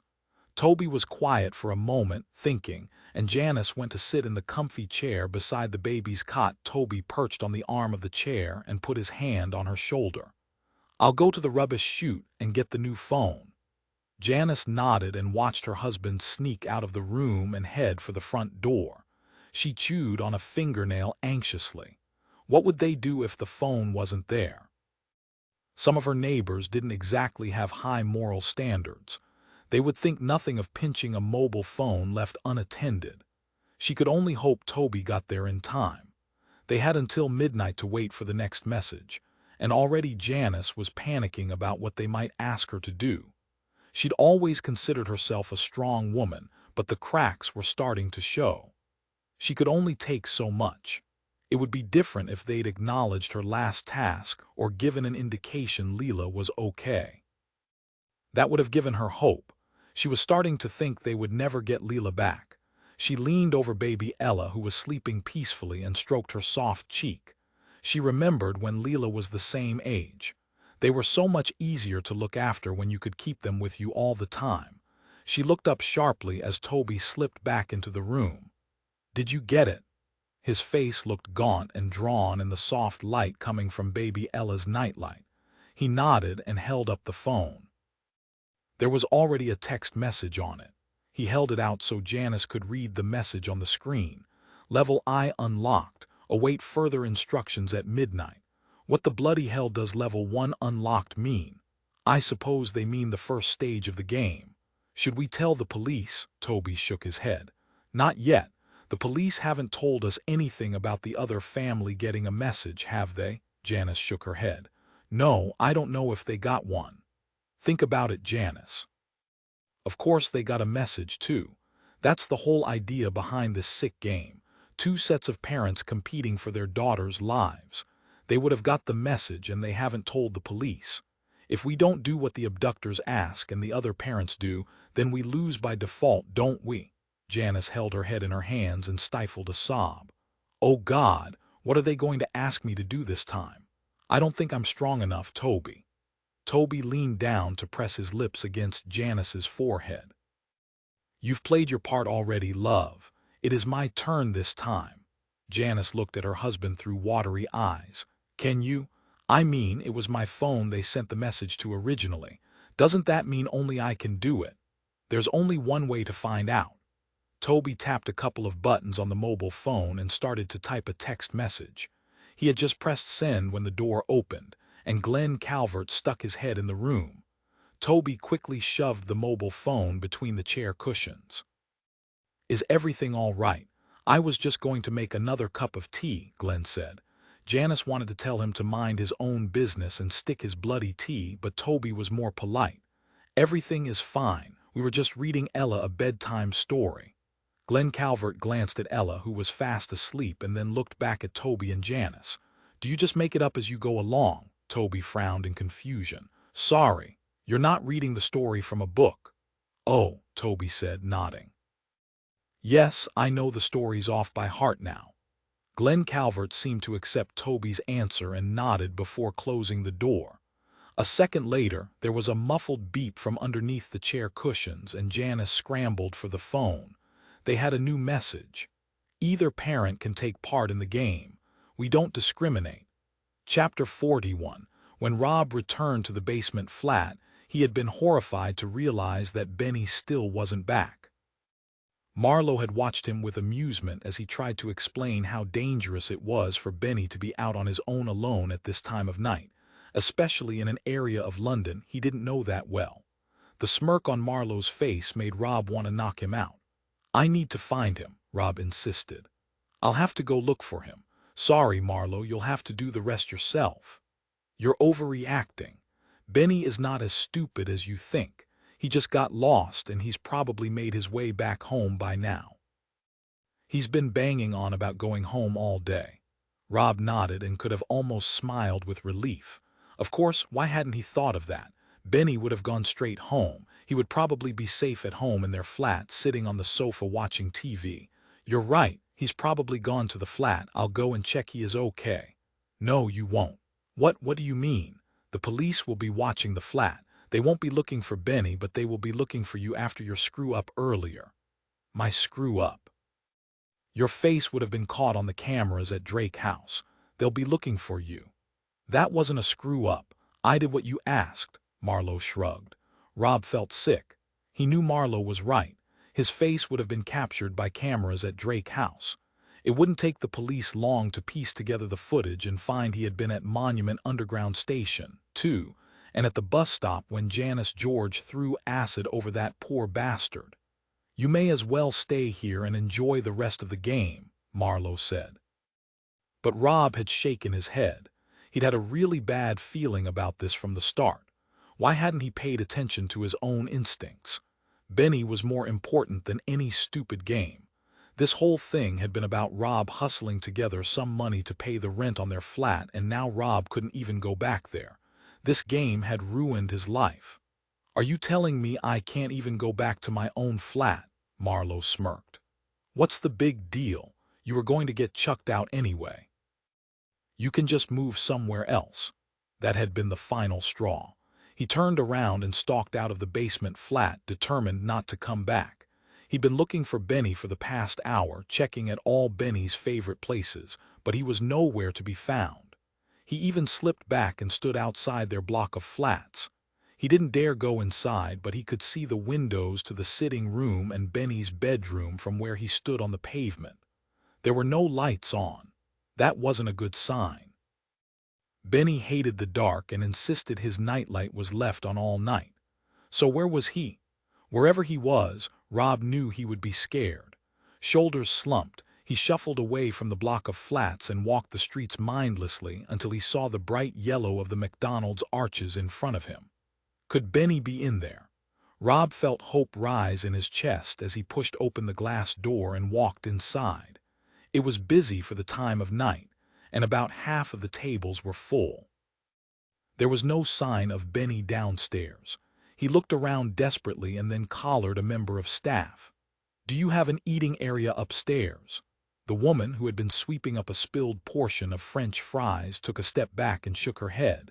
Holding desperately onto the last strands of hope, Rob made his way to the men's restrooms. Empty. Discarded paper towels were scattered on the floor, and the bright fluorescent light hurt his eyes. Rob covered his face with his hands. "Oh, God, Benny. Where have you gone?" Chapter 42. Claire Watson sat opposite Jack Mackinnon. The way he was looking at her made her feel nervous. He didn't believe her for one second, that much was obvious. She smiled and tried to appear relaxed. "Today has been such a nightmare. I was confused. Kelly told me you were convinced the man who delivered the flowers knew something about your daughter's abduction." He glanced over at the family liaison officer who was standing in the kitchen, pretending to make tea, but Claire knew she was listening to every word they said. Claire took a deep breath. She would have liked to tell the man in front of her to mind his own business and leave her alone, but that wasn't appropriate, and he would realize she was holding something back. "I was mistaken," she said. "It's hard being stuck here unable to do anything to help." Peter leaned forward and put his hand over Claire's. He was sitting beside her on the sofa and watching her with concern. "The events of today have been awful, and Claire has been under a great deal of strain. She is distraught. Our doctor is on the way over to prescribe something for Claire to help her relax." Claire gave a tight smile. Dream on, Peter. There was no way she would be taking anything that might dull her senses.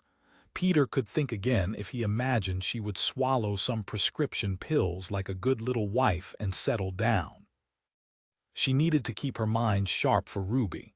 If anything, Peter's reaction confirmed she had made the right choice by not telling him about the new message. Claire bowed her head and kept up the meek, obedient wife act. It was an irritation, but one she was prepared to endure to get this police officer out of her apartment. She might be stuck with the family liaison officer, but Claire was confident she would find a way to get past her. This detective, on the other hand, was sharper and more observant. From the way he was looking at her now, Claire was convinced he didn't believe her. She didn't care. She just wanted him to go. The phone was waiting for her downstairs in the communal area by the icebox. There was a cinema room open to all residents of Drake House. Just outside was a vending area along with the ice machine. It wasn't used much, but if one of the residents went in there and discovered the phone before she did, everything would be ruined. And there was definitely no card with the flowers. Mackinnon asked. Claire shook her head. "No, you can ask her," she said, nodding at Kelly. "She searched the flowers thoroughly and there was no card." Mackinnon watched her carefully, and Claire had to look away and break eye contact. It felt like he could read her mind. "Can you tell me again what he said when you opened the door?" Claire shook her head in annoyance. "He said something like, 'I've got a delivery for you.' Then he handed me the flowers, and I asked if I had to sign anything, and he said no." "What part of that made you think he knew something about Ruby's abduction, darling?" Peter asked. Claire clenched her fists. Her husband really wasn't helping. "I don't know. Everything happened quickly, and I suppose I just jumped to conclusions." She stared down at her lap, refusing to look at the police officer or her husband. "Just go," she willed him. "Get out of here." After another round of questioning, going over the same ground, Mackinnon finally left. Peter tried to engage her in conversation and stayed sitting beside her on the sofa, but Claire answered him in a monotone voice, using one-word answers when she was obliged to reply. She watched Kelly Johnson slip into the bathroom, and then Peter muttered, "I really don't know what is keeping Dr. Johnson. He should be here by now. I will give him a call and chase him up." Claire nodded and watched her husband retreat to his study. This was her chance. Her son was in his bedroom, the family liaison officer was in the bathroom, and her husband was in the study. It was now or never. Claire got to her feet and walked swiftly to the door. She opened it quietly and slipped out. Once inside the lift, she pressed the button for the 5th floor. Impatiently, she drummed her fingers against her leg. She couldn't afford to have anyone notice her absence, otherwise she'd be subjected to yet more questions. A small part of her felt guilty for not confiding in Peter, but she knew he would want to tell the police about this message, and Claire wasn't prepared to do that. She got out of the lift, strode into the communal movie theater, and breathed a sigh of relief when she realized there was nobody there. From the entranceway, she couldn't see a package beside the ice machine. "Oh no, please let it be there." She rushed forward and felt a wave of relief when she saw a small cardboard box nestled against the right-hand side of the ice machine. She leaned down to pick it up and fumbled inside, finding a small black mobile phone. She pressed a button to illuminate the screen and saw that there was already a text message waiting for her. She opened it. "Level I unlocked. Your next instructions will arrive at midnight." Her hand was trembling as she shoved the phone in her pocket, and leaving the cardboard box beside the ice machine, she hurried back towards the lift. She made her way back to the apartment, sneaking in the front door, and returned to sit down on the sofa before anyone noticed she was missing. She tried to keep her expression neutral as Kelly came out of the bathroom. "Is everything okay?" Kelly asked. "Fine," Claire said. She could feel the hard case of the mobile phone pushing into her thigh and knew she would have to hide it somewhere, probably in the bedroom where nobody else would notice it. The shrill ring of a mobile phone made Claire jump. Were they calling her now? But it was too early. They said midnight. She moved to take the new phone from her pocket when she realized it was her own mobile phone ringing and vibrating along the coffee table. She looked at the caller display and scowled. For goodness sake. As if she didn't have bigger things to worry about. She picked it up and could feel Kelly watching her as she did so. She kept her voice low so she wouldn't be overheard. "Enough. I don't have time to deal with this now. I will sort it out later. Now stop calling me." She hung up and put the mobile phone back on the coffee table with a shaking hand and noticed that Kelly was staring at her with a frown. Claire turned away. Chapter 43. At 5 minutes to midnight, Claire was hiding in the in-suite bathroom. She had put the new phone on silent and was staring at the screen, waiting for the text message to arrive. Peter was still awake. He had his eyes closed, but Claire could tell from the sound of his breathing that he wasn't asleep. She could only hope that he wouldn't be knocking on the door in a minute and asking if she was all right. The doctor had called earlier and prescribed some sedatives. Claire pretended to take them, but had thrown them in the bin when Peter wasn't looking. She needed to be alert. Her stomach felt hollowed out and full of bile. Why did time pass so slowly when you were waiting for something? She let out a long breath in frustration and leaned back against the marble tiles. How much longer were they going to drag this out? She had heard nothing after the last task she'd been given, and she'd done everything they asked. Would this time be any different? At exactly midnight, the phone in her hand buzzed. One new text message. She held her breath as her fingers fumbled in her haste to press the right buttons to get to the message. Wait, that couldn't be right. Claire bit down on her lower lip as she read the message again. Be outside Bryant Lane Infant School at 8:55 a.m. Further instructions will be sent to this phone when you get there. Tell no one. A primary school. Surely they couldn't be intending. They wouldn't ask her to hurt a child. She couldn't do it. She wouldn't. She shook her head as her mind raced. No, she was assuming too much. It was just a meeting place, that was all. Just a landmark. When she got there, they would give her further instructions and send her somewhere else. It probably had nothing to do with children. Claire had tears in her eyes as she put the phone in the back of the bathroom cabinet behind a packet of cotton wool pads. She now had 8 hours and 54 minutes to wait until she knew what was going to happen next. Early the following morning, Roger Sturgis entered the Stepney allotments. 2 weeks had passed since he'd last visited, and he was hoping his plot wouldn't look too shabby. He'd had an operation on his prostate a few months ago, and since then, he'd been in and out of hospital for one thing or another. He'd been starting to think he'd never get out and work on his allotment again. Although he wasn't going to be able to do much physical work today, somehow simply being around the plants made him feel better. He had held his allotment plot in Stepney since the early '80s, and over the years, there were occasions when it had been the only thing that kept him going. He'd lived in Stepney all his life, save a brief time as a child during the Blitz when he'd been evacuated to Cornwall. He'd never had a garden himself, so his allotment was the only way he could grow his own food. He didn't only grow fruit and vegetables, though. He made sure to plant his fair share of flowers, too, which encouraged the bees to visit the allotment. As he wound his way along the path towards the shed and his allotment plot, Roger braced himself. He put a great deal of hard graft into this place over the years, but as he grew older, he was finding it harder to maintain. Plots on the allotment were very hard to come by, and the organizers had even closed the waiting list last year. In Roger's opinion, the council should have put some effort into creating more open spaces like this for cultivation. He thought it would help keep youngsters off the streets and out of trouble. There were community projects held in the area, but they were mostly held indoors. Roger thought the local government was missing a trick. Gardening was relaxing and reduced stress. He thought there would be considerably less violent crime if people spent more time in gardens, but it didn't bring in any money for the council, and land was at a premium around here, so he knew he was fighting a losing battle on that front. As he turned the corner, the path snaked away and his allotment came into view. Roger breathed a sigh of relief. It didn't look too bad after all. In fact, if he wasn't mistaken, it had even been weeded recently. Roger smiled.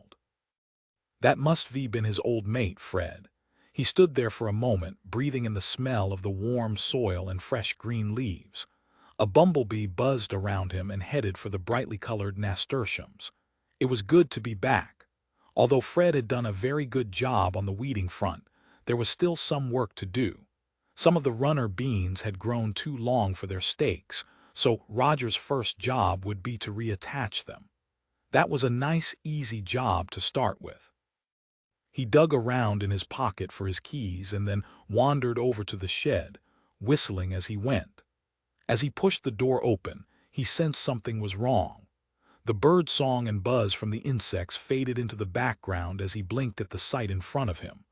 After the bright sunlight outside, it was dark in the shed, and at first, Roger thought he was seeing things. It almost looked like there was a man lying on the floor of his shed, but that couldn't be right. Roger took a step forward, and that was when he saw the blood on the man's shirt. With some effort, he gingerly knelt down beside the body. What on earth had gone on here? He gently placed his fingers against the man's wide neck to feel for a pulse. Nothing, the poor bugger. Roger removed his hand and looked sadly at the young man in front of him. He was a big lad, but so young. What an awful waste. How had he ended up here? Roger shook his head. There went his relaxing morning gardening. He would have to go over the road to the shops and get them to call the police. Roger could practically feel his joints creaking as he heaved himself to his feet, leaning heavily on the bench. He turned to go when he heard a spluttering cough. Roger spun back around. Dead men didn't cough. The big man's eyes were still closed, but Roger touched his arm and said, "Hang on, mate. I'm going to go and get you an ambulance. You just hang on." Roger hobbled out of the shed as quickly as he could, calling for help. Chapter 44. At 8:55 a.m., Toby George stood by the gates of Bryant Lane Church of England Primary School. It had been easy enough to leave the flat without arousing suspicion. He told Glenn he needed to pop out for some cigarettes. No doubt, the police were watching them carefully after what had happened with Janice and the acid, but he wasn't sneaking off. He'd even gone into Perry's newsagents and asked the bloke behind the till if he could leave through the backyard, so if he had been followed, that would have delayed them for a bit. He clutched the mobile phone in his left hand. All around him, parents were dropping off their children. Why had the people who had taken Leela asked him to come here? Why had they picked out a school? He heard a squeal of delight and children's laughter as two boys rushed past him, racing each other into the school playground. Toby ran a hand through his hair and looked at the mobile phone. The screen was blank, but he had 4 bars of signal. He was only wearing a t-shirt and a loose pair of cargo pants, but he was sweating. He hadn't yet drawn any strange looks from the parents, but he knew he would soon. It was only a matter of time. These people came to the school gates every day from Monday to Friday, and they recognized other parents. They would soon notice Toby was a stranger in their midst, and he had no idea how he would explain his presence to a group of angry mothers. The phone beeped and buzzed in his hand, and Toby fought back a wave of nausea as he fumbled with the phone and read the message. Take one of the children and escort them to the corner of Milton Street. Any child. Toby shook his head. No, they couldn't be asking him to do that. He blinked a couple of times and then read the message again. He had no idea what they would do to the child. Would they hurt them? Or was this simply a test to see if he was prepared to do as he was told? Toby looked around wildly, imagining he was being watched by Leela's abductors right now. But he couldn't see anyone suspicious. They all looked like normal parents to him. The children were so small and defenseless. How was he supposed to see this through? Toby looked around at the children weaving their way past him and entering the school gates. His heart was racing. A second beep from the mobile phone made him jump. He read the message with a feeling of dread. Tick-tock. A tiny Asian girl with glossy dark hair in bunches rushed past Toby. He called out, "Hold on, sweetheart. Your laces are undone." The girl turned and looked up at Toby with trusting eyes. He passed through the school gates and knelt down in front of her. Her big brown eyes watched him as he tied her shoelace. Claire felt numb. She looked down at the phone in her hand and couldn't believe this was happening to her. How could she take a child? Knowing how it felt, how could she put another mother through what she was going through right now? It was sick. She closed her eyes, listening to the sound of children's laughter and mothers nagging them to hurry up. She was out of her depth. She should have confided in Kelly rather than telling her she was going to the gym and then slipping out via the car park entrance just in case the police were watching the front of Drake House. She looked again at the text message she had just received. Take the girl with the blonde hair and the pink Paw Patrol lunchbox and bring her to the corner of Milton Road. Claire scanned the children already in the playground but couldn't see anyone matching that description. And even if she could, would she really go through with it? She had no idea what they would do with the poor girl, so how could she deliver an innocent child to them? She closed her eyes and pictured Ruby's face, trying to gather her strength.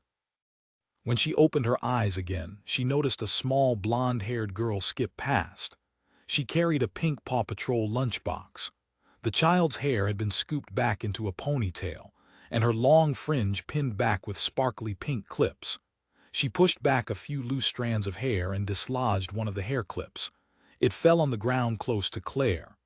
"Wait a minute, darling," Claire said and hurried forward, picking up the hair clip, a pink one with tiny kittens printed on it.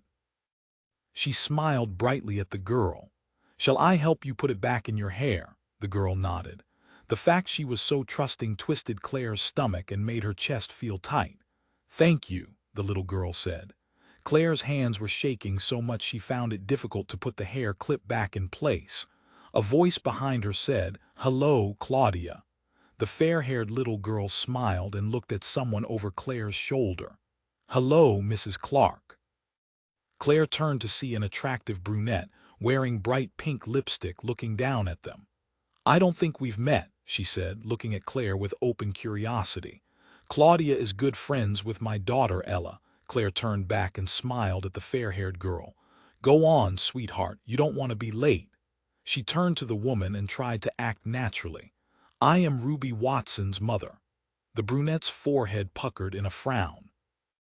"Oh, I don't think I know Ruby. Is she in the same class as Claudia and Ella?" "She is new," Claire said. "Well, I'd better go. I've got 101 things to do this morning. It was nice meeting you." Claire turned and walked briskly away. Toby leaned back after he'd finished tying the girl's laces. "All done," he said. The girl smiled at him, and he saw she was missing her front tooth. Memories of Leela at the same age and her overwhelming excitement over the tooth fairy leaving 50 pence under her pillow flooded Toby's mind. He put his hand over his mouth. What were these people trying to turn him into? Some kind of monster like them. He wouldn't do it. He was not going to take an innocent child. He stood up and watched the child as she ran off towards the school, feeling further away from Leela than ever. Marlowe was watching from the other side of the road. He held his phone in front of him, recording the scene. Today hadn't started off well. He had planned to have Rob here, recording the events, but there had been no sign of Rob since last night. The bloody idiot was probably still out looking for his stupid brother. Rob was supposed to act as a buffer. Marlowe didn't want his face captured on CCTV, and this morning he was taking a big risk, but he couldn't get out of it. He needed the recording. He had smiled to himself as Toby George had picked out a child at random, and Claire had done his bidding and targeted the fair-haired girl as she'd been told. But then it all went horribly wrong when they'd both let the children go, and now the playground was emptying as the children filed into the school building. It was too late for them to take any child now. Furiously, he clicked the red button, stopping the recording.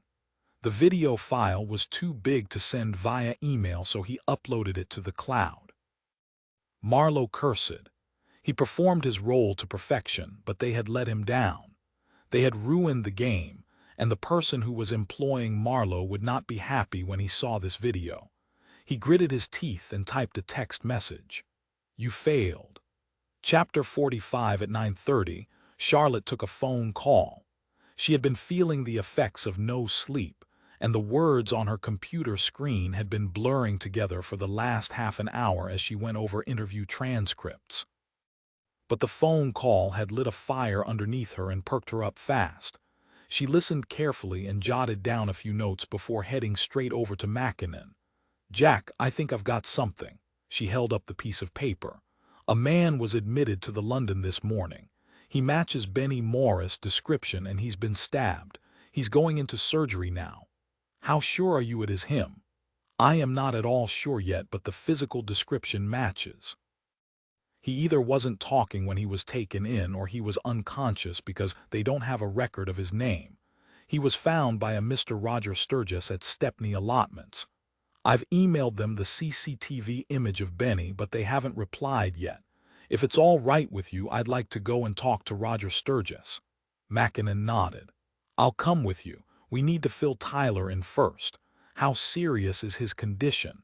Is he expected to survive surgery?" It's looking touch and go." After they had updated Tyler, Mackinnon and Charlotte headed for Stepney allotments. They'd spoken to the local force who were managing the crime scene, and they confirmed the victim was Benny Morris. They had informed Charlotte that Roger Sturgis, the man who had discovered the body, was still at the allotments. The allotments in Stepney were part of Stepney City Farm. There were enough plots for around 60 Tower Hamlets residents to grow their own fruit and vegetables. The project was set up in 1979 and made use of a site that had been leveled by bombs during the Second World War. Over the past few years, it had had a bit of a facelift, and there was now a permanent cafe on site and a farmer's market held every Saturday. As Mackinnon and Charlotte walked through the farm towards the allotments, Charlotte grinned. "My nan used to bring me here when I was a kid. I remember the cows frightened the life out of me." They passed a group of schoolchildren lining up to buy pots of animal feed so they could feed the chickens. They'd already been to visit the crime scene, and the crime scene manager, Jacob Trent, had told them they could find Roger Sturgis sitting in the cafe, recovering from the shock of finding Benny Morris' body. Although the cafe was busy, as soon as they stepped inside, they were able to identify Roger Sturgis. He sat on a wooden chair, bent over a cup of tea, with a blanket wrapped around his shoulders. A woman with dark hair pulled back off her face stood beside him with one hand on his shoulder. Mackinnon and Charlotte approached and introduced themselves. When Roger began to struggle to get to his feet, Mackinnon said, "There's no need to get up, Roger. We'll join you here if that's okay." Roger nodded gratefully and sat back down. The woman who was still standing beside him held out her hand to shake Mackinnon's. "I'm Lindra. I run the cafe, and Roger is one of my regulars." "He's had a terrible shock," Charlotte nodded. "It's good to see he has people looking out for him." Lindra shot one last worried look at Roger and said, "Well, I should leave you to it, I suppose. Can I get you a tea or coffee?" Mackinnon and Charlotte both asked for coffee. "I hope this won't be too distressing for you, Roger. We just need to ask you a few questions," Charlotte said as Lindra walked away. "Ideally, we'd like to identify the man as soon as possible." Roger nodded. "Of course, ask away." "I have a photograph here. It is not the best quality as it's from a CCTV camera, but could you tell us if this was the man you found this morning?" Charlotte pushed across the image from the CCTV, showing Benny Morris standing outside Rose Hill Community Center. Roger leaned forward to look at the picture and then patted down his shirt, looking for his glasses. He eventually found them in his trouser pocket and slipped them on. He studied the image for a moment and then nodded. "I am pretty sure that is the same man." Charlotte smiled encouragingly. "Thank you. What's his name?" Roger asked. "Benny Morris," Mackinnon said. "Did he say anything when you found him?" Roger shook his head. "To be honest, I thought he was dead. He had blood all over his stomach, and the poor lad looked so pale. I felt for a pulse but couldn't feel anything. I was about to leave him in the shed and go and call the police when I heard him cough. I don't mind telling you, he gave me the fright of my life. When I realized he was still alive, I ran out of there shouting for help. Luckily, Derek Scythe, one of the chaps who owns a plot closer to the farm, was just on his way in, and he had a mobile phone with him, so he called an ambulance." Roger raised his mug of tea to his lips with a shaky hand. "Do you know if he'll make it?" "He is in surgery and in a very serious condition, but if he does make it through, it will be down to you," Mackinnon said. Everyone at the table looked up as Lindra brought Mackinnon and Charlotte's cups of coffee to the table. They thanked her and then resumed their questioning. "Did you notice anybody else in the area when you arrived at the allotments this morning?" Mackinnon asked. "No," Roger said and shook his head. "It was a lovely, peaceful morning. I didn't see anyone else at the allotments, and I didn't even know Derek had arrived when he did." Roger frowned and took another sip of his tea, pulling his blanket around his shoulders. "I haven't got a clue how he even got in because the shed door was still locked when I got there." Jacob Trent, the crime scene manager, had told Mackinnon there were a couple of loose panels at the back of the shed, and it looked as though Benny had been stabbed in situ, so somebody else had crept into the shed with him.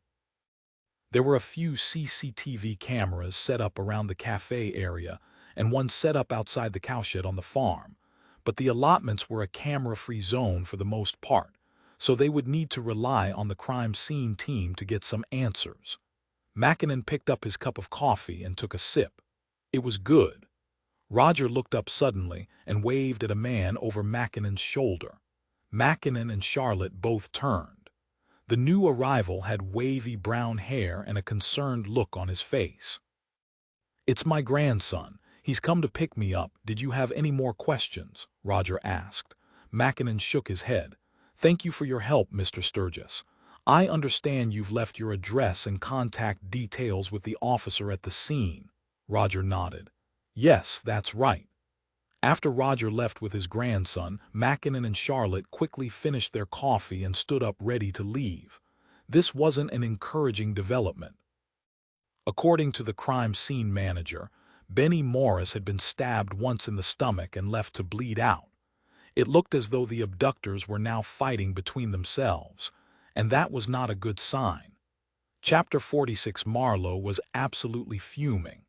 His game had been ruined, and to make matters worse, he'd just been screamed at over the phone by the prick who was organizing the whole thing. It was the unfairness of the situation that really got to him. Marlowe shouldn't be blamed for other people not playing the game properly. He'd set everything up perfectly and should have been praised rather than shouted at. He was feeling uneasy now. He wasn't used to caring what people thought of him, and he sure as hell didn't put up with people treating him like he was a piece of dirt. He felt the smooth plastic of his mobile phone in his pocket. The anger had taken over before he could stop it. Now he'd had a chance to think. He realized cursing at the man on the phone hadn't been the most intelligent move he could have made. He licked his lips and pulled his phone out of his pocket as he walked back towards the basement flat. Maybe he should call back and apologize. It made him feel sick to even consider it. Marlowe was superior to most people he came in contact with on a day-to-day basis, but there was something about the chilled tone in the voice over the phone that made him anxious. Not scared exactly, Marlowe liked to boast he was scared of no one, but he was wary. He shoved the phone back in his pocket. What's done was done. There was no point analyzing it now. Besides, he thought, smiling to himself, he had an idea. He knew precisely how to cheer himself up. Ruby Watson was finding it hard to breathe.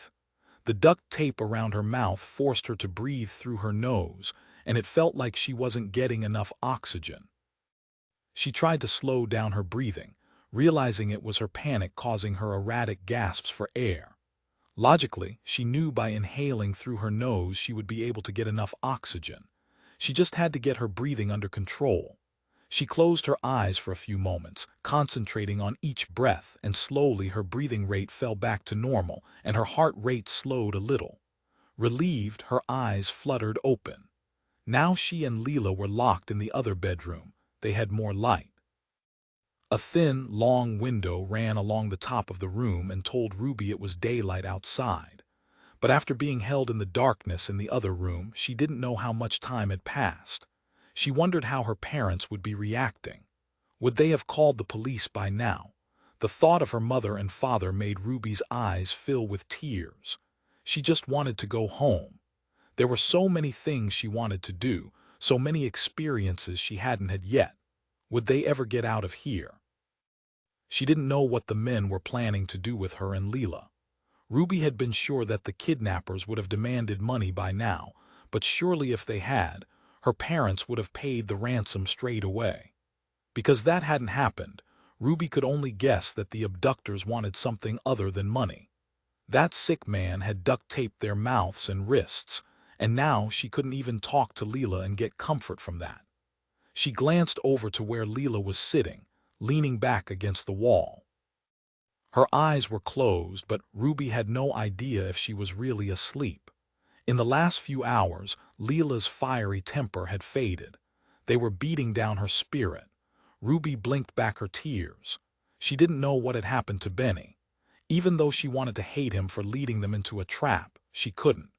She knew Benny didn't really mean to hurt them and had no way of understanding the consequences of what he had done. She didn't trust that man in the baseball cap at all. The way he'd looked at them filled Ruby with terror. She'd like to think that the kidnappers were still planning to demand a ransom, but when she looked into that man's eyes, there was an evil there that convinced her he was going to kill them and he would enjoy it. She was so thirsty.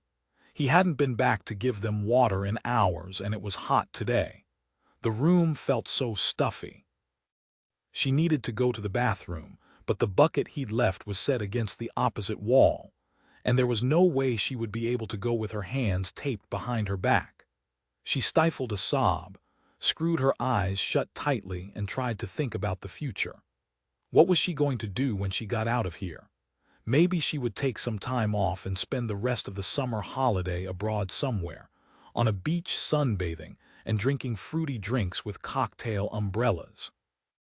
She tried hard to picture herself at the beach, but suddenly she heard a key in the lock. Her eyes flew open and she saw the man in the baseball cap standing in the doorway with a large pair of scissors. Her heart thudded in her chest. "I am afraid your parents aren't cooperating. They obviously need some extra motivation." His eyes gleamed with a manic glow as he held up the scissors. "Who wants to volunteer?"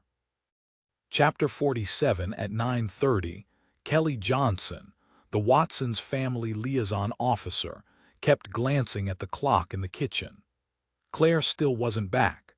She went up to the gym just before 8:30 this morning, saying she needed to work out her frustrations on the treadmill, which Kelly had thought was a reasonable request. The communal gym was on the 4th floor, so Kelly took the penthouse lift down to check on her.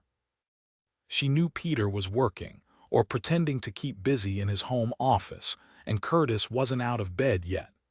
Kelly walked into the gym, which was well kitted out with the latest equipment, treadmills, rowing machines, and exercise bikes. A large flat-screen TV was displaying the morning's headlines, and there were 3 women in the gym. None of them were Claire. Kelly swore under her breath and raced back to the apartment. She planned to ask Peter if he knew where his wife was, and if he didn't, she was going to call Dee Tyler straight away. She was anxious to avoid a repeat performance of the last time Claire had snuck out without her knowledge. Back inside the apartment, Kelly knocked on the door of Peter Watson's study, holding on to the hope that his wife was in there with him. Peter opened the door with a look of irritation on his face. "Yes. Have you seen Claire? I can't find her." "She went to the gym." Kelly shook her head. "She isn't there. I just checked." The look of irritation on Peter Watson's face was replaced by one of concern. He stepped outside the office and headed to their bedroom. Kelly waited as he checked the en-suite bathroom. He turned around and shook his head. "She isn't there." His eyes flashed angrily. "If she has run off and done something on her own again, I will." He broke off as they both heard the sound of the front door opening. Peter and Kelly rushed into the open-plan living area just as Claire walked into the apartment. Her shoulders were slumped and she looked defeated. "Where have you been?" Peter Watson demanded. Kelly walked up to Claire and put a hand on the woman's shoulder. "You're shaking, Claire. Come on, come and sit down." "I couldn't do it," Claire said, and pulled out a small, black mobile phone, setting it down on the coffee table. "I failed." Back at Wood Street Station, the behavioral analyst, Zelda Smith, was talking about Benny Morris to the officers gathered in the briefing room. "He would be easy to manipulate. Benny has developmental delays caused by his premature birth and wouldn't be able to hold down a full-time job. It's likely he doesn't even possess the life skills required to live alone.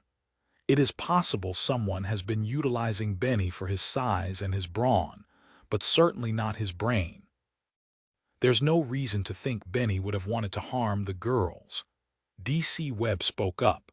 "But if his brother was involved, would Benny be easily led?" Zelda Smith nodded. "I would say it was highly likely that Rob Morris is manipulating his brother." Tyler nodded and spoke up, addressing everyone in the briefing room. For those of you who haven't yet read the briefing notes, the man who delivered the flowers to Claire Watson has been identified as Rob Morris. Zelda Smith looked quite put out at being interrupted. She narrowed her eyes and then continued. Benny craves Rob's approval, and Rob appears to be very controlling. We know that after their mother's death, he took Benny from a home where he'd been settled for the past 18 months. That means Benny is now completely reliant on him. Zelda opened her mouth to continue, but Dee Tyler cut her off. An officer has been posted to the hospital to keep watch in case Rob decides to come and check on his brother. To finish the job, Collins suggested. Zelda Smith said, that is highly unlikely. Rob Morris wouldn't stab his brother. Rob has taken on the role of protector and nurturer. So are you saying we should be looking for a third person behind the abduction? Tyler asked. Zelda Smith nodded primly. I would say there was almost certainly a third person involved. Before she could continue, Tyler's mobile rang. His face tightened as he listened to the caller on the other end of the line. No one in the briefing room spoke. It was obvious from the expression on his face that this was major news. He hung up and then looked around the room. That was Kelly Johnson. Somehow the abductors have managed to get another mobile to Claire Watson, and they have been communicating with her. They told her to go to Bryant Lane Primary School and take a child. Tyler paused as there were sounds of outrage from people around the room. He put up his hands. Thankfully, she couldn't go through with it. She snuck out of the car park entrance so she wasn't spotted by surveillance. I am going to go to Drake House and speak to her now. Mackinnon and Collins, I want you to go to the Georges. I would be willing to bet the abductors have been trying to communicate with them too. We need to make sure they haven't done anything stupid. Chapter 48. What do you mean you couldn't go through with it? Janice practically growled the words at her husband. Toby looked down at his shoes, shamefaced. I threw acid over a stranger. I should have gone myself. I knew it. I should never have trusted you. Toby's head snapped up. It was a child, for Christ's sakes, Janice. They wanted me to take a child. Janice was shocked into silence, and after a moment there was a knock on their bedroom door. What's wrong? Glenn Calvert's voice called from the hallway. Janice raised her eyes to the ceiling, but before she could tell Glenn Calvert to mind his own bloody business, the doorbell rang. When Toby and Janice stepped out into the hallway, Glenn Calvert had already opened the front door. Two detectives stood in the doorway. Janice looked at them with hatred. What good were they? They kept hanging around here and getting absolutely nowhere. They were supposed to help people, to save poor girls like her Lila, who got into trouble through no fault of their own. It was down to them to save their daughter, but Toby hadn't played the game the abductors wanted, and now they had failed. It was all over. Janice glared at the two detectives. You're too late. The tall officer, D.S. Mackinnon, stepped forward. What have you done, Janice? Toby stuck up for her. It wasn't her, it was me. You'd better come in. D.S. Mackinnon and D.C. Collins entered the flat and followed Glenn Calvert through into the sitting room. Once they were all sitting down, Toby began to explain how a note was thrown up onto the balcony, telling them they could find a new phone by the rubbish chute. Glenn stared at Toby in disbelief. You told me you were popping out to get cigarettes. Can we see the phone, please, Toby? D.S. Mackinnon asked. He phrased it as a question, but from the look in his eye, Janice knew they weren't going to be able to refuse. Toby got to his feet and walked off to the bedroom to retrieve the phone, and D.S. Mackinnon turned to D.C. Collins and said, Get the crime scene guys to come and take a look around the rubbish chute. There's probably nothing there now, but it's worth having a look around. D.C. Collins stood up, nodded and reached into his pocket for his mobile phone before stepping out into the hallway. When Toby returned with the mobile phone, he held it out to D.S. Mackinnon, who opened a plastic bag and asked Toby to put it inside. He sealed the bag and then looked up at Toby. You know you can't continue to do this. Every time you go off on your own and communicate with the kidnappers without our knowledge, you're making our job harder and harder. Toby raked a hand through his hair. He slumped into an armchair and looked at D.S. Mackinnon. They sent a message saying I had failed. Do you think they've killed her? Mackinnon shook his head. There is no evidence to suggest that. Janice leaned forward. Her hands gripped her knees. Do you know if the other family won the task? Did they take a child? Mackinnon shook his head. They didn't take a child. Janice closed her eyes and let out a shaky breath in relief. Then both sets of parents had failed. That meant Leela still had a chance. D. Tyler was absolutely fuming. How was he supposed to run an investigation like this when both sets of parents kept screwing everything up? If he wasn't convinced he'd be sacked, he would keep both sets of parents under lock and key until the investigation was over. Both Claire Watson and Toby George had managed to get past the surveillance he'd set up. He was fighting a losing battle. The budget only allowed them a certain amount of manpower, and it was impossible to track both parents. The officer they had stationed outside the Georges' block of flats had alerted the team to the fact that Toby had left the flat, but as the family liaison officer had confirmed he was just popping out for a packet of cigarettes, Toby hadn't been followed. Claire and Peter Watson sat on the cream sofa opposite him.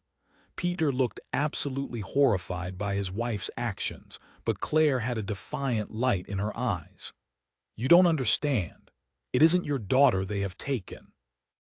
It's all right for you, sitting there and scolding me like I'm a child, but you have no idea what this feels like. You don't know. D. Tyler could never be accused of favoring the softly approach. He liked to think he was a compassionate officer, but at times like these, compassion wasn't what was needed. A good dose of common sense was required. I will tell you what I know, he said. If you had come to us and told us about this new phone, we could have been there waiting for them. You do realize they would have had someone waiting and watching at the school. Claire's cheeks flushed red and she stammered over her words. If we'd known, we could have set up a sting and had a suspect in custody right now. No one spoke. Claire Watson looked to her husband for help, but after a brief pause he got up and walked away. Maybe Tyler had been too harsh. Maybe he would get reported, but he was fed up of getting nowhere. Their only progress so far was Addlestone's arrest. It didn't even look like he'd be charged for the images, as the girl in the photographs had just turned 18. This labor-intensive investigation had so far produced little in the way of results. They were no closer to getting the girls home. The only progress they had made had come from Mackinnon's instincts. Tyler stared at Ruby Watson's parents. He could lay into them again, explaining how they'd messed everything up, but he wasn't sure he was getting through to them. He needed to come at the investigation from a new angle. As his eyes flickered between Peter Watson, who was now standing by the large windows looking out at the city, and his wife Claire, who was now staring down miserably at her lap, Tyler tried to come up with a fresh focus. Mackinnon's instinct had got them Addlestone, and they'd only bumped Addlestone up the interview list after Curtis' suggestion. He glanced at Curtis' closed bedroom door. If Ruby's brother had known about Addlestone, maybe there was more he could tell them. He stood up. I am going to have a word with your son. Claire nodded, too upset to talk, and Peter said nothing but continued to stare out of the window. Tyler stalked past the open-plan kitchen where Kelly Johnson was busy tidying away the tea things. He knocked once on the bedroom door and then opened it. He stood in the doorway, eyes wide, unable to believe the sight in front of him. Curtis was sitting beside the computer, and when he saw Tyler, he quickly switched off the screen, but he wasn't fast enough. Tyler had seen everything. Chapter 49. Charlotte headed for the London hospital as soon as they got word that Benny was out of surgery. He was still under the effects of anesthetic and not fully awake, but she had seen his face clearly enough to know that it was definitely Benny Morris. Who had stabbed him? Had they had a falling out over money or over what they were going to do with the girls? Although they knew Benny had learning difficulties, Charlotte didn't know whether Benny was fully involved in planning the abduction or whether he'd just been carried along by the leaders. The nurse Charlotte had been speaking to sat down at the nurse's station and pulled the keyboard towards her. "Can you give me his name and address? I'd like to be able to put in a request for his medical records and notify his next of kin." Charlotte gave her Benny Morris, name and date of birth as well as his address. "I imagine his next of kin is his brother. We've been looking for him as well but haven't been able to track him down yet.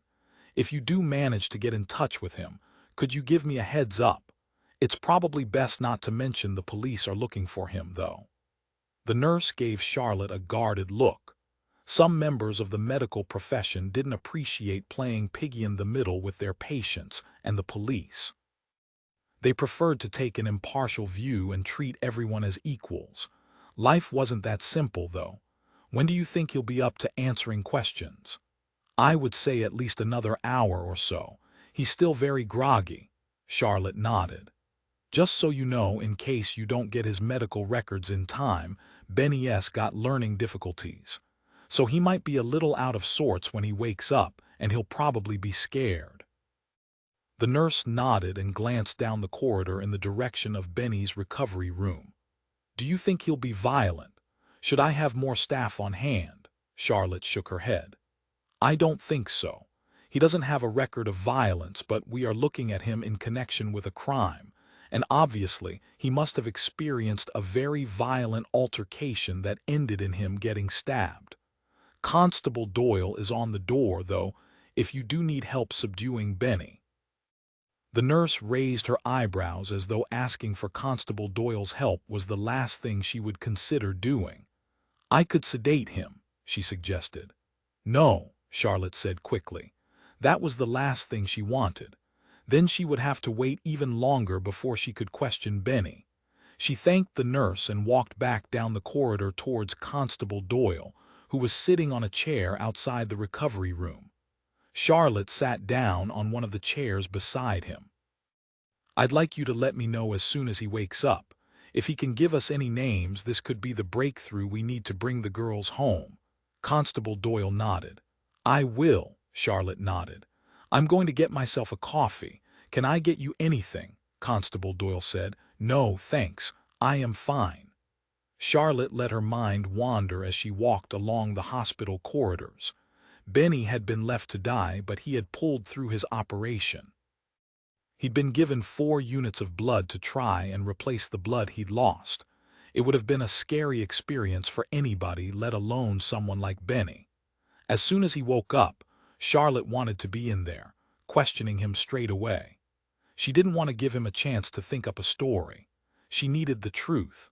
It had been over 24 hours and the girls still weren't home. Every minute that passed made it less and less likely both girls would ever return home. Rob Morris was clutching at straws.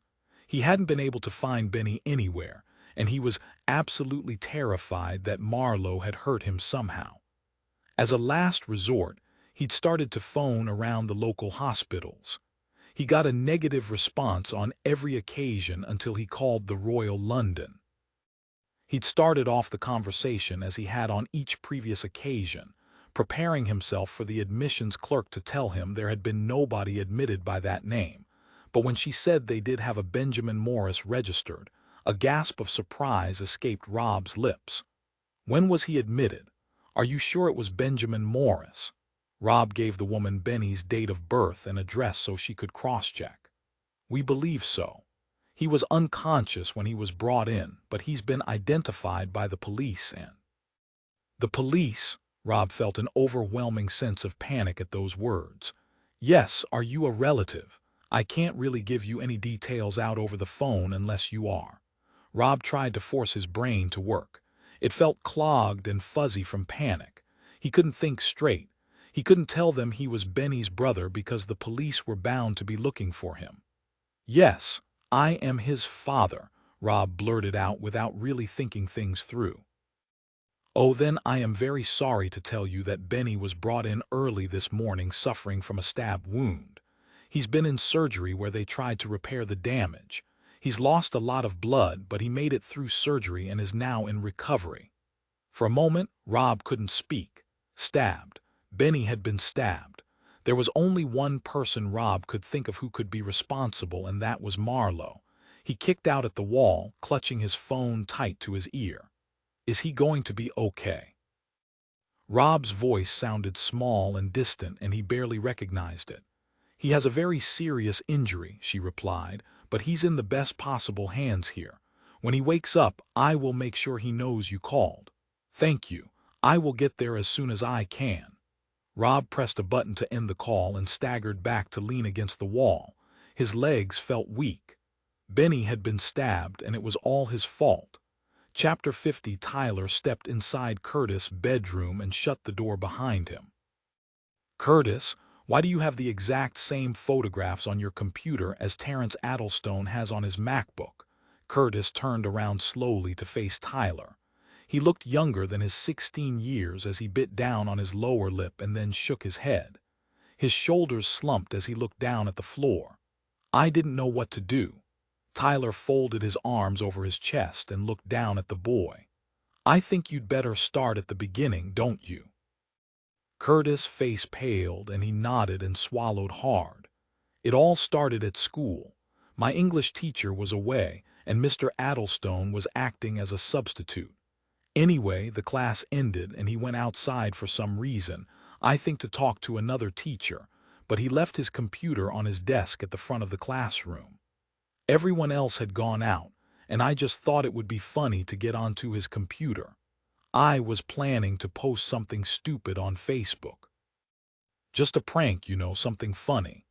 But I found the photographs he had of Kirsty. Then he came back into the classroom, and when he saw me at his laptop, he got really angry. He pushed me up against the wall and threatened me. He told me if I reported him, he would make me and my family suffer. Tyler regarded the boy steadily, watching for any signs that could indicate he was lying. Curtis' eyes were red when he looked back up at Tyler. I knew I should have said something at the time, but I was scared of him. It wasn't until Kirsty told me he'd been behaving really badly towards her that I knew I had to do something. Did you tell a teacher or a counselor? Tyler asked. Curtis shook his head. What about your parents? Curtis scoffed. They'd be the last people I would tell. They're far too busy to listen to my problems. So, what did you do? Curtis took a deep breath and then said, I confronted him again. I did it in the corridor where there were people around so he couldn't hurt me. I told him if he didn't leave Kirsty alone, I was going to go to the police. And what happened then? He said they would never believe me and they would think I was making everything up. He told me if I went to the police, I'd regret it. Curtis looked miserable as he shook his head. That's why I thought he had taken Ruby. I thought it was a warning and she'd be back as soon as he realized I wouldn't talk to the police. Why didn't you say anything about this before? Because I was scared. You don't understand what he can be like. He comes across as a quiet, nerdy type of man, but he can be really violent. And how did the photographs end up on your computer, Curtis? Curtis shook his head and held his hands up. I don't know. I opened an email today and it was full of pictures of Kirsty. I was looking at them, trying to decide what to do when you walked in. Tyler took 2 steps forward and turned the computer screen on again. The images of Kirsty getting undressed were plastered all over the screen. Okay, Curtis, I am going to take this computer back to the station and you need to talk to your parents. Janice George was holding her head in her hands when the doorbell rang. She got to her feet slowly. It wouldn't be good news, she was certain of that much. Toby looked up. Do you want me to get it, love? Janice shook her head. It's fine. She walked past Glenn Calvert, who was carrying a tray with yet more tea. Janice felt like he was trying to drown her with the bloody stuff. When Janice opened the door, she looked down into the face of a young boy who she guessed to be about 10 years old. His hair was light brown and too long, in desperate need of a haircut, and his face was covered with freckles. He held out a cardboard box. Parcel for you, he said. Janice didn't even want to touch it. She stared at it and shouted for her husband. The smile left the boy's face and he took a step back. Who are you? Janice demanded. And who gave you that parcel? Toby reached the front door, closely followed by Glenn Calvert. Glenn tried to calm the boy down as he looked like he might do a runner at any moment. "It's all right, son," Glenn said. "Just tell us who gave you the parcel." The boy shrugged. "I don't know, a man. He gave me a $5 and asked me to bring the box to this flat." "What did this man look like?" Glenn asked. He reached for his kit bag that he'd kept in the hallway and pulled out a pair of gloves.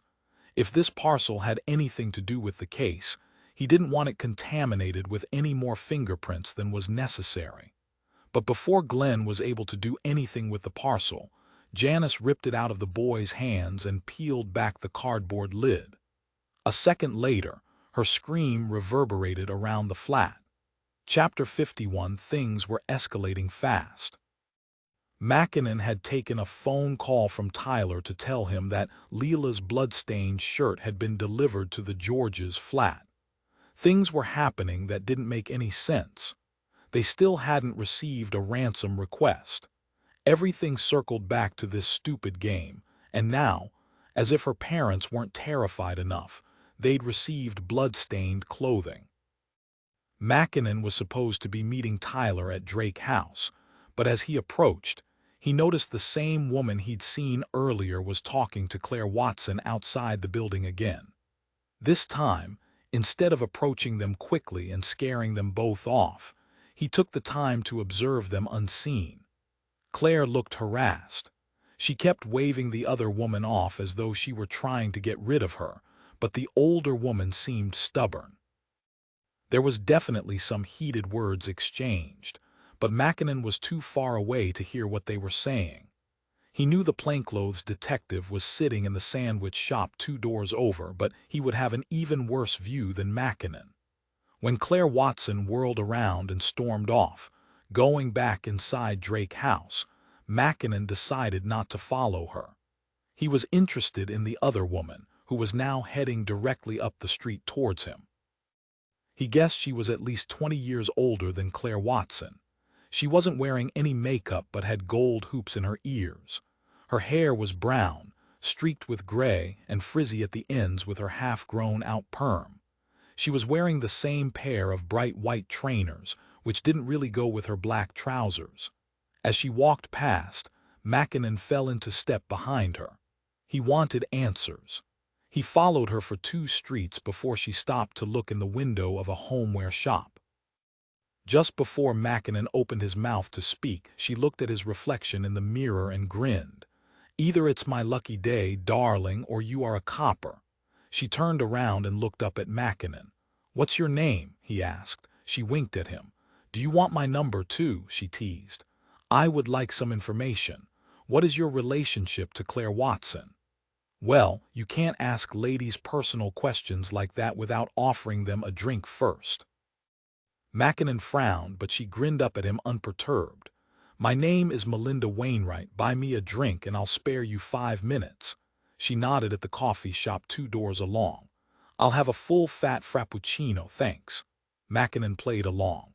He bought the drinks, a frappuccino for Melinda Wainwright and a black Americano for himself, and carried them over to the table where she was waiting.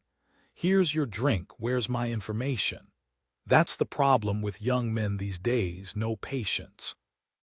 She closed her eyes as she took a long sip of her frappuccino. "Delicious. Now what do you want to know? How do you know Claire Watson?" "She adopted my grandson." Mackinnon raised an eyebrow. "Claire didn't seem too happy to see you." "Of course she didn't. She is trying to keep me a secret. She doesn't like me turning up at her posh pad, especially when she's got the police crawling all over the place." "You know about Ruby's disappearance?" The smile left Melinda's face and she nodded. "Yes, it's a horrible business." "You don't know anything about it." Melinda shook her head. "Only what Curtis has told me." Mackinnon sat back in his seat and studied Melinda. This was unexpected. According to the Watsons, neither of their adopted children had anything to do with their blood relatives.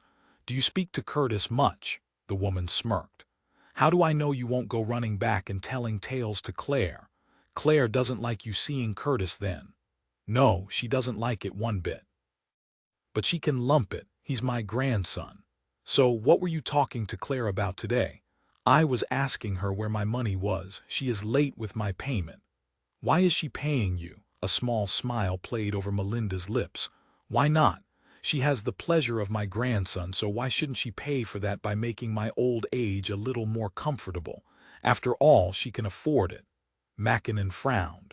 Something about this just didn't add up. If the adoption was all above board, then why was Claire paying Curtis' grandmother? Was she holding something over the family? Mackinnon leaned forward. What have you got on her? Her eyes widened in faux innocence, and she said, Whatever do you mean, officer? Mackinnon shook his head. Ruby Watson is missing. She hasn't been seen since yesterday morning. I don't have time for games. Melinda huffed out a breath. Fine. She is paying me to stay away from Curtis. But you just told me you heard about Ruby's disappearance from Curtis. Melinda shrugged. So, you're obviously not really staying away from him. Melinda leaned forward, her elbows resting on the table, and she looked directly at Mackinnon. Look, Mrs. High and Mighty at Drake House doesn't want her son sullied by having a connection with his grandmother. She thinks Curtis is too sensitive to be exposed to the likes of me, but what she doesn't know is that it was Curtis who searched me out in the first place. He was the one who told me to get in touch with his mother and ask for the money. Mackinnon took a moment to process that before he asked, Are you telling me that it was Curtis' idea to blackmail his own mother? Melinda smiled proudly. Yeah, he's a clever little bugger, isn't he? Clever wasn't the word Mackinnon would use. He thought devious was more apt. Chapter 52. D. Tyler stood in the viewing room watching D.C. Collins and D.C. Webb interview Terence Addlestone again. He was hoping to get more out of this round of questioning. D.C. Collins was an experienced officer, well-trained in specialized interview techniques. D.C. Webb, on the other hand, was still learning, but his presence in the interview room had been a calculated choice on Tyler's part. Whereas Collins would ask his questions in a calculated and calm fashion, his expression neutral, D.C. Webb had not yet learned to control his facial expressions during an interview. When Addlestone spoke, it was clear from D.C. Webb's face that he didn't believe his version of events. Tyler thought this would add pressure and lead Addlestone into defending himself, which was where Tyler hoped he would make a mistake and let loose some vital detail that would allow them to charge him. They were getting very close to the point where they would either have to charge Addlestone or release him. He'd only asked for the duty solicitor so far, even though Tyler was sure he could afford a better lawyer with his private teacher's salary. Perhaps Addlestone wasn't taking this seriously. His behavior could be interpreted in one of two ways. Either he was innocent and was sure that the police would realize that in time, or he was experienced in getting off of this kind of charge. It would have helped their case if they'd discovered more from Addlestone's computer, but as yet, the only incriminating evidence had been photographs of Kirsty Jones getting undressed. She wasn't underage now, though, and there was no reason to suspect she had been underage when the photographs were taken. What really creeped Tyler out about the photographs was the fact that the girl was getting undressed and appeared to be completely oblivious to the camera. Even looking at the photographs made him feel like a peeping Tom.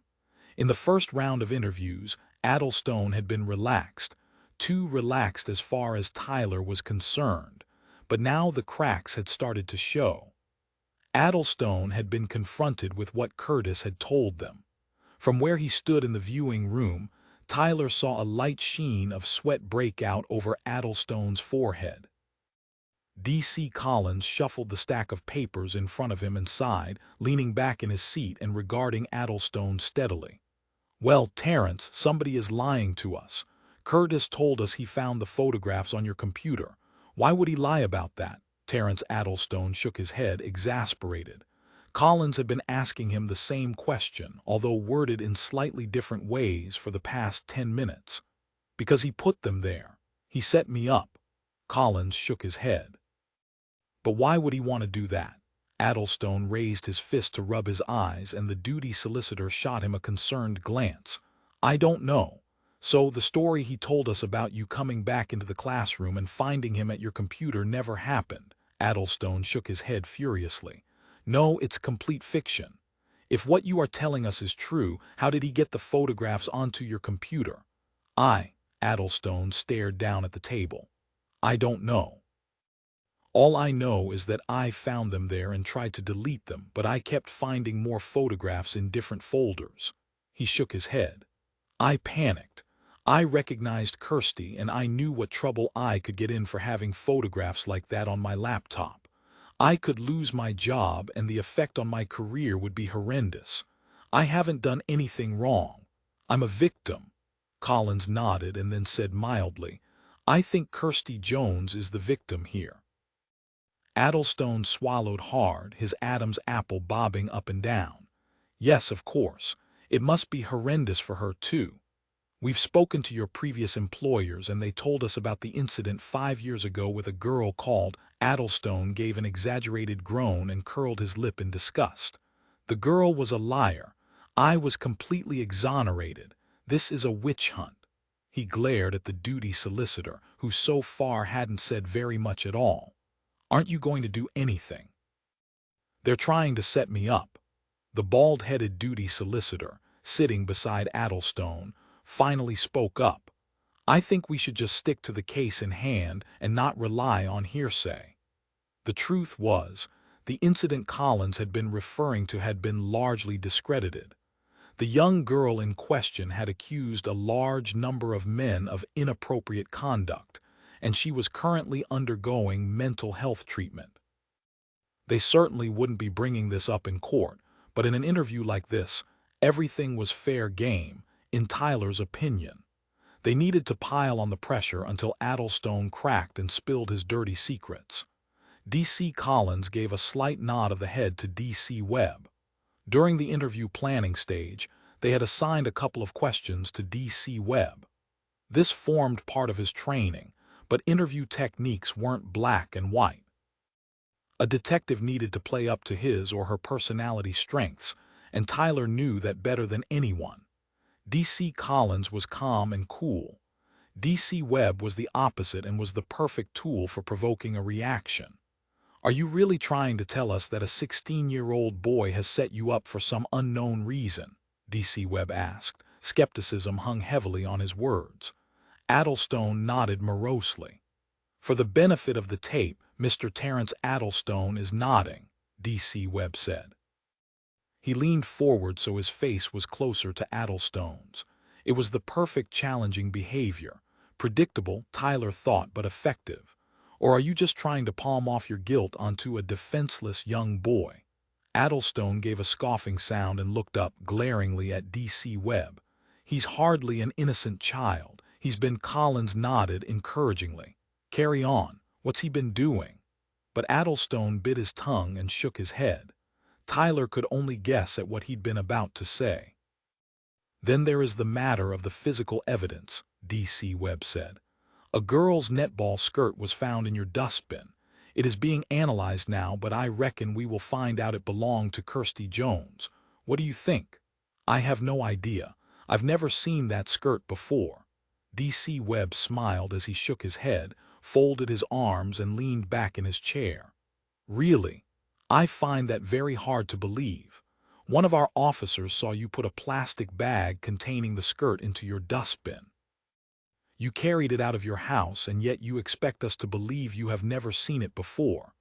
Addlestone's eyes flitted rapidly between Collins and Webb, and then he turned to look at the duty solicitor. You don't have to answer this, Terence, the solicitor advised. Terence Addlestone groaned. All right, I have seen it before. It was in my flat, but honestly, I don't know how it got there. Someone must put it there. He was really sweating now. The blue shirt he wore was changing color, darkening as it soaked up the sweat around his armpits. D.C. Webb grinned. Let me guess, Curtis Watson put it there to set you up. Addlestone nodded half-heartedly. Only time would tell if the man was telling the truth. But in Tyler's opinion, if he was spinning a story, he was a very good actor. Tyler took a quick glance at his watch as Collins and Webb continued to interview Addlestone. He needed to arrange a briefing. In the last couple of hours, so many things had happened, and the team urgently needed an update. Chapter 53. Tyler left D.C. Collins and D.C. Webb questioning Addlestone and called an emergency briefing for the rest of the team. He would fill Collins and Webb in after they had finished the interview, but right now, it was important the entire team were working from the latest information. Zelda Smith was still present, at Brookbank's insistence, and she sat at the front of the room, goading Tyler with icy blue eyes. He personally had nothing against behavioral analysts. He just wished their answers weren't so wishy-washy. They added a qualifier to everything they said so when someone was finally arrested for a crime, they could take the credit without taking the blame if they were wrong. Tyler didn't think that was fair. He waited for everyone to take their seats around the large oval table. There were never enough seats for everyone in an investigation this size, and some of the officers and admin staff had to stand up again. Tyler pushed a stack of briefing notes into the center of the table. He wasn't a big fan of paperwork but believed in briefing notes. When there were a lot of facts to give out in a brief period of time, it was hard for the human brain to absorb them all. Whatever was said first at the briefing would distract people from listening to the rest of the topics. Their minds naturally tried to break the initial information down and make sense of it, which means they missed other important points that were brought up afterwards. And in this investigation, they couldn't afford to miss anything. After everyone had the single sheet of A4 paper with Tyler's bullet points, he made a start. As some of you already know, I discovered photographs of Kirsty Jones on Curtis Watson's home computer. They were the same images we found on Terrence Addlestone's MacBook last night.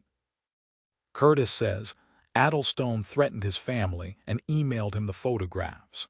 He told me he believes Addlestone took Ruby as a way of warning him to keep his mouth shut. I've just come from the interview suite where D.C. Collins and D.C. Webb are questioning Addlestone.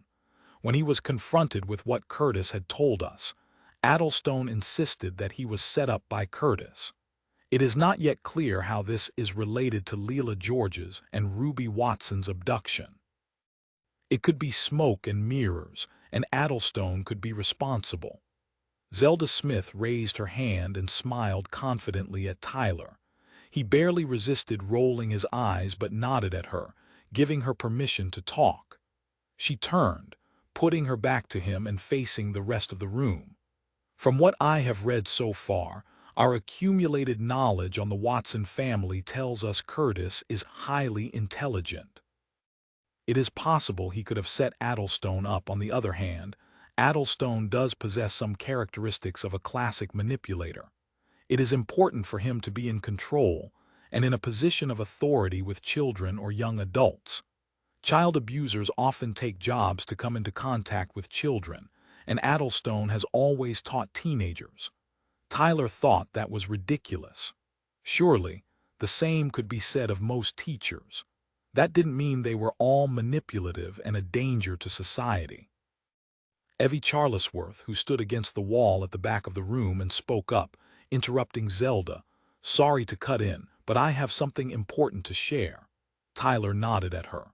"Go ahead." "Well, we have been looking into Terrence Addlestone's background, trying to get an understanding of the man, and one thing we have been able to access is the emails on his computer. He has email receipts proving he has been making regular payments to somebody by PayPal. Not a company, a person. There is no name, though. They are only identified by an email address. If Addlestone has been set up, is it possible that Curtis is blackmailing him? Even if Addlestone wasn't set up, it's still possible Curtis decided to blackmail him rather than report him after finding the pictures of Kirsty Jones. How soon can we find out who Addlestone was paying? Tyler asked. It might take us a little while to access that information. We only have an email address. If we ask PayPal for information, it could take a while. But if we suspect Curtis, there is one way we could find out without waiting for warrants and approval. Tyler nodded, interested to hear what she was going to say next. We now have Curtis' computer. I have spoken to the tech team and they confirmed Curtis has a mail application on his computer. We can get the address from that and see if it matches with the PayPal payments. I'm waiting for them to call me back." Tyler nodded. He liked that idea. "Good work, Evie. We'll look into that after the briefing." Mackinnon slipped into the room, having just arrived back at the station after visiting the Georges. Tyler looked up. "Jack, anything to report?" Mackinnon nodded. "Leela George's parents are extremely distressed after they received Leela's bloodstained shirt. They think it's some kind of punishment because they didn't play the game. I also spoke to the woman I mentioned seeing the other day outside Drake House. She was talking to Claire Watson again, and when I caught up with her I found out she was actually Curtis' grandmother. I only caught the tail end of what you were saying just now about the possibility of Curtis blackmailing Addlestone, but it turns out Curtis is encouraging his grandmother to blackmail his mother." Mackinnon paused to let the news sink in, and there were lots of puzzled frowns around the briefing room. "So what the Watsons told us about Curtis and Ruby not having any contact with their biological families wasn't true. Claire has been paying Curtis' grandmother to stay away from him. What she doesn't know is Curtis has carried on seeing her behind his mother's back, and it was his idea for his grandmother to demand money." Mackinnon shrugged. "If he's blackmailed someone once, it's pretty likely he could again." "This is clearly a demand for attention," Zelda Smith spoke up. "Curtis is blackmailing his own mother because he doesn't feel loved. That's why he is reaching out to another family member. I agree with D.S. Mackinnon, he could be targeting Addlestone. Blackmail has worked for him once, so it's not beyond the realms of possibility he would decide to do it again." Mackinnon nodded slowly. "Only this time, maybe he has bitten off more than he can chew." Tyler sighed. "Curtis did say Addlestone had threatened his family. It could be Addlestone's motive for taking Ruby Watson, and the reason we haven't had a ransom demand. The evidence was beginning to suggest Curtis had only been telling them half of the story. Can we find out if Curtis put those photographs on Addlestone's computer or whether it was the other way around?" Mackinnon asked. Evie, who had been in communication with the tech team, nodded. "We should be able to analyze when the files were created and modified on individual computers and get a rough idea that way. The thing is, Addlestone's been deleting files on his computer, but there are techniques to find out what those files were because nothing is really ever scrubbed from the computer properly. He hadn't been using specialized software. If he'd done this kind of thing before, surely he would know to smash the hard drive rather than try and delete the files." Tyler pondered on that for a moment before summarizing the remaining developments. The rest of the team gave their feedback, and then Tyler brought the briefing to a close. Tyler felt they were getting closer, but he wanted definite answers. If they found out Addlestone had been blackmailed by Curtis, that would give him a strong motive for Ruby's abduction. He raked a hand through his gray hair. Of course, it didn't help them understand why Leela George was taken too, or why the abductors had decided to make it some kind of sick game. Perhaps that was Benny and Rob Morris. Influence, though. Addlestone wouldn't have handled something like this himself, so it made sense he would have employed a couple of goons. Now, they had to try and find a link between the Morris brothers and Addlestone if they were going to prove this case against him. Chapter 54. Mackinnon was at his desk writing a report about his conversation with Melinda Wainwright when Evie hurried into the incident room. Mackinnon looked up from his computer screen as Evie walked up to his desk, looking confident and pleased with herself. It was Curtis' email address. "We don't know what bank account the money has been going into yet, but Addlestone has been sending him money via PayPal." Mackinnon leaned back and smiled at her. "Nice work." "That is pretty strong evidence Curtis has been blackmailing him." Evie nodded. "It is sad, really. Curtis must be devastated that he's put his own sister in danger." Curtis didn't act like a normal 16-year-old and had behaved oddly every time Mackinnon had spoken to him, but surely even he realized that by blackmailing Addlestone his actions had inadvertently led to the kidnapping of his sister. Before Mackinnon could respond to Evie, Tyler strode back into the incident room. "Okay, listen up everyone. We've had an id on a man who was acting suspiciously close to Bryant Lane Primary School. He was standing on the other side of the road, and it looked like he was recording the scene. We believe he could be involved in the abduction and possibly coercing the Georges and the Watsons into performing tasks. His name is Marlowe Wainwright.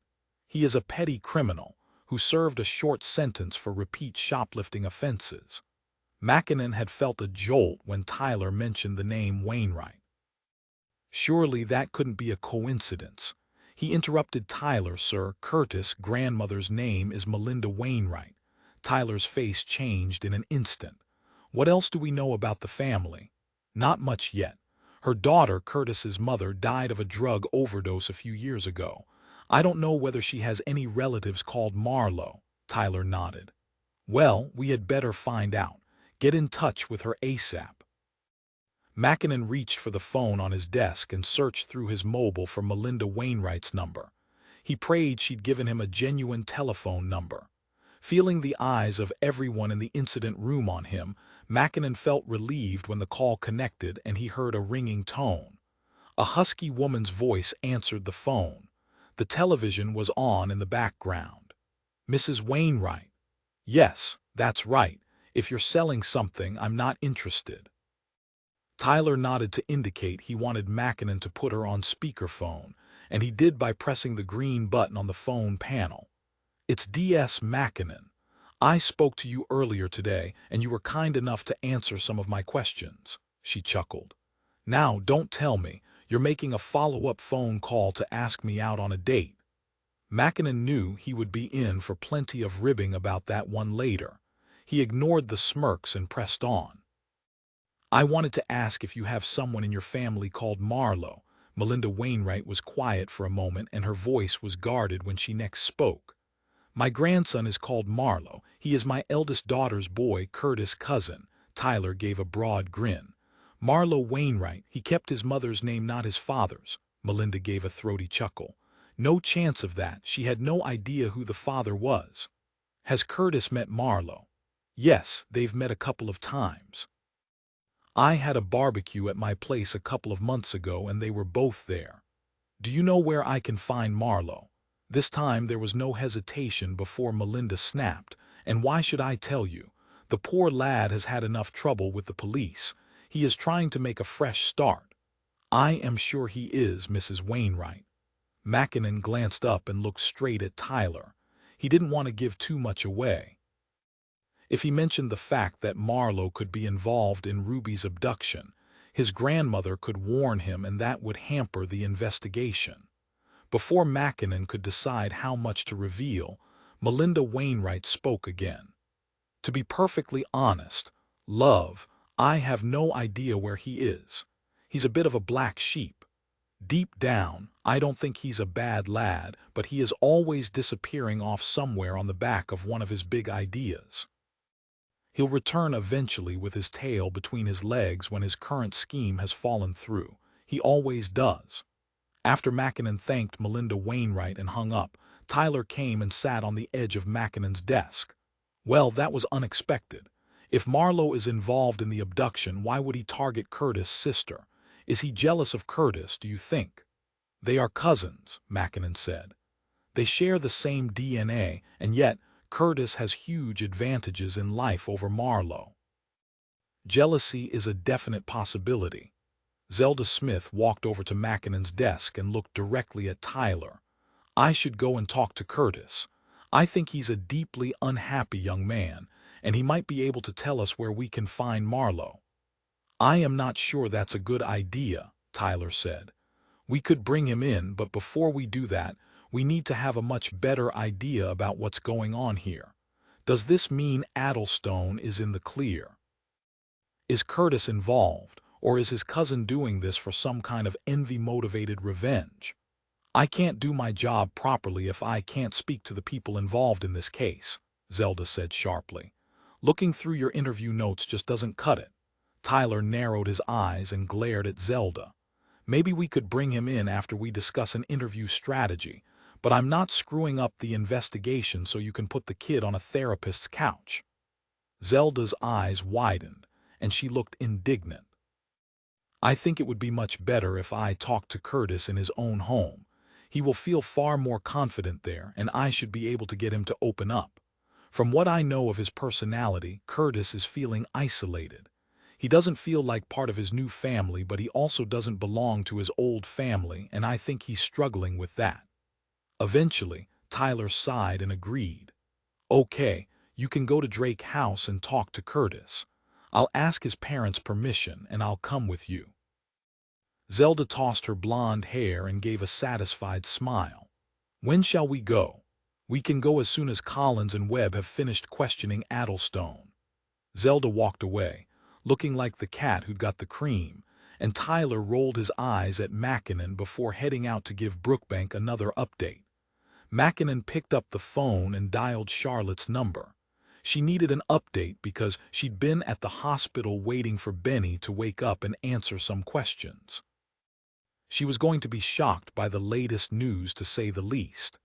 Chapter 55. Benny Morris had been put in a private room to recover after his operation, as the medical team were worried he could be violent when he woke up. And for the past 30 minutes, Charlotte had been walking up and down the corridor outside Benny's room, trying to burn off some nervous energy as she thought over the questions she needed to put to him. She'd been running on empty for the past few hours.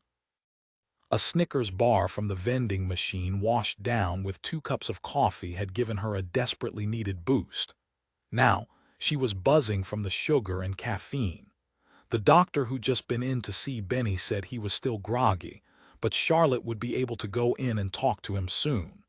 Despite their initial concerns, Benny had not been violent. That was the good news. The bad news was that Benny hadn't uttered a word since he'd come round from the anesthetic. "Is there any medical reason he isn't talking?" Charlotte asked. Dr. Marina Patel shook her head as she looped her stethoscope around her neck. "No, I think it's down to the fact he's just been through a very traumatic experience. Waking up in hospital must be disorientating." Charlotte nodded. That made sense. She could only hope that Benny would trust her enough to open up. Would he be willing to talk? The fact that he had been stabbed suggested that all was not well between the abductors, and she might be able to use that as leverage to get Benny to talk. The doctor rushed off to attend another patient, and a few minutes later, a nurse stuck her head out of Benny's room and told Charlotte she could come in and talk to the patient. Charlotte walked forward quickly but shot a quick glance at Constable Doyle, who was still sitting beside the door. He was a comforting presence. She'd seen the CCTV evidence and knew Benny was a big guy, but seeing him in person was something else. He looked too big for the hospital bed. He wasn't fat, though. He was just big all over. His hands were easily twice the size of Charlotte's, and even his face was huge. As soon as she stepped into the room, his big eyes locked on hers, but his face remained impassive. She didn't say a word until she'd approached the side of his bed and pulled up a chair to sit down. "Benny, I am Detective Constable Charlotte Brown of the City of London Police. I have some questions for you." Benny said nothing, but he kept his gaze fixed on Charlotte's face. Charlotte continued, "You were brought into hospital this morning with a stab wound, Benny. Can you tell me who did that to you?" Again, Benny didn't answer, but this time a flicker of emotion passed over his face. "2 young women, Leela George and Ruby Watson, have been abducted, Benny. Do you know anything about that?" Benny's lip began to wobble, and although he didn't speak, he became more agitated. His fingers twisted and clutched at the sheets, and he let out a low moan. "Are you okay? Are you in pain?" Benny gave a small nod, and Charlotte called the nurse, who had remained in the room. She was standing by a cupboard, sorting through some items inside. Charlotte suspected she was really staying in the room because she wanted to keep an eye on the questioning. The nurse walked up to Benny and smiled at him. We've given you something for the pain, Benny, but it will be uncomfortable for the next few days as you recover. We'll give you another dose of medication in an hour. Do you think you can manage until then?" Benny nodded his head, and the nurse patted him on the back of the hand, walked back to the cupboard, and continued rearranging the stock. Charlotte frowned. Benny was responding to their questions, so he clearly understood them. He was just refusing to answer. They didn't have time for this. "Benny, this is very important. I need you to talk to me, do you understand?" He nodded but still said nothing. Charlotte decided to ask a question that didn't relate to the current case, one that Benny might feel more comfortable answering.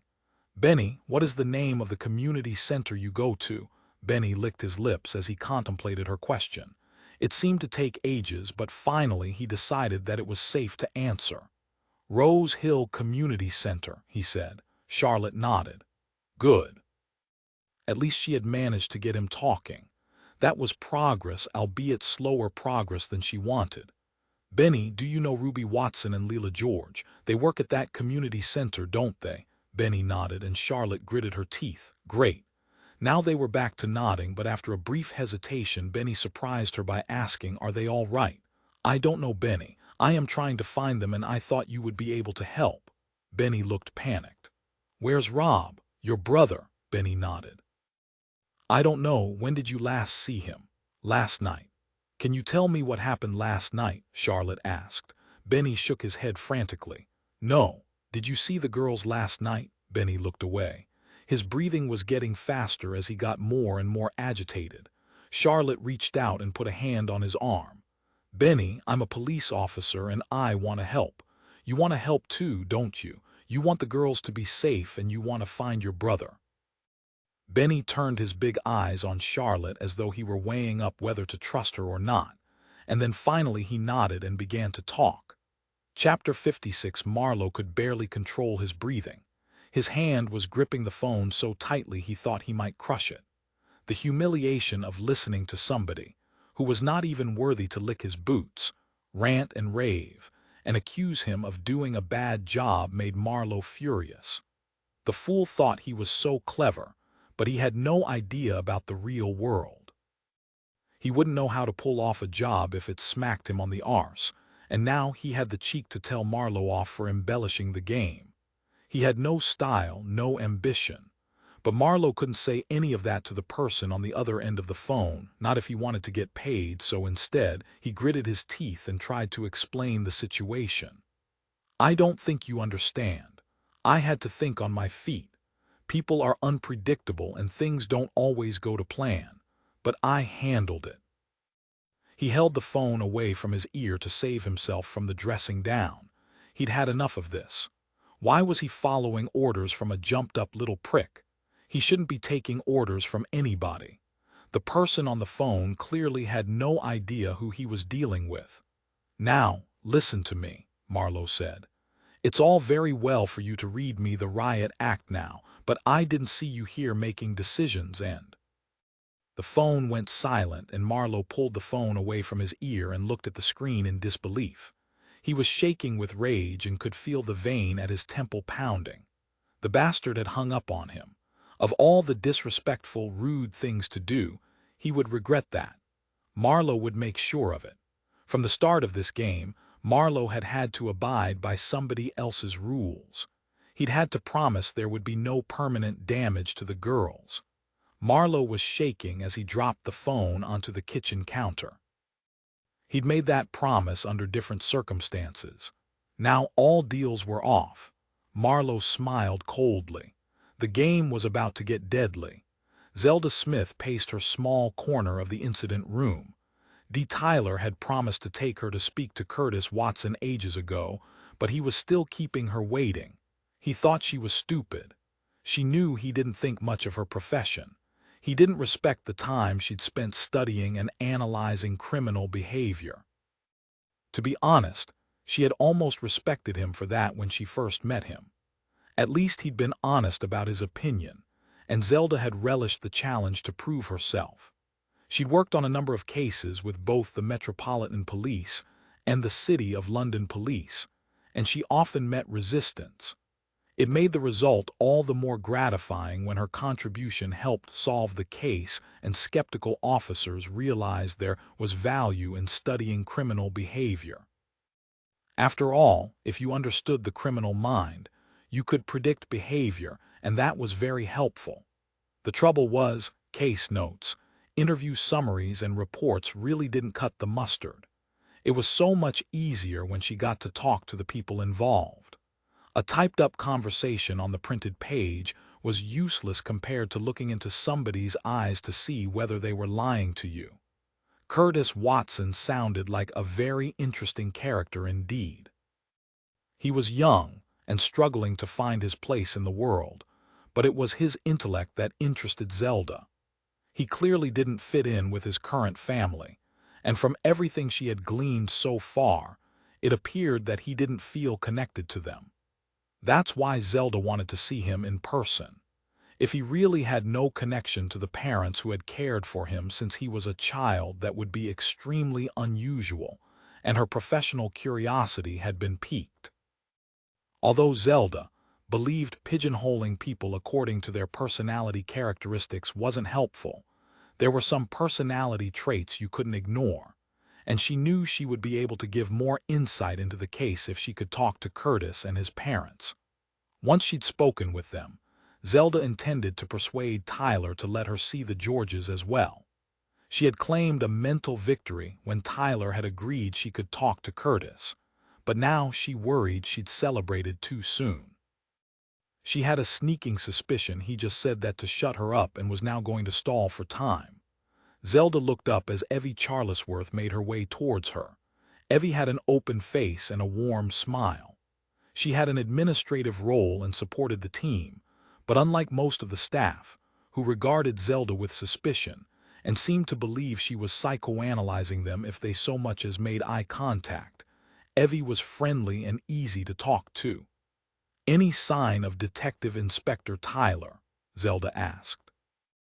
"I'm afraid not, Zelda. I've been asked to pass on a message. Tyler is going to be at least another hour or two. You could take a break and maybe go and get something to eat."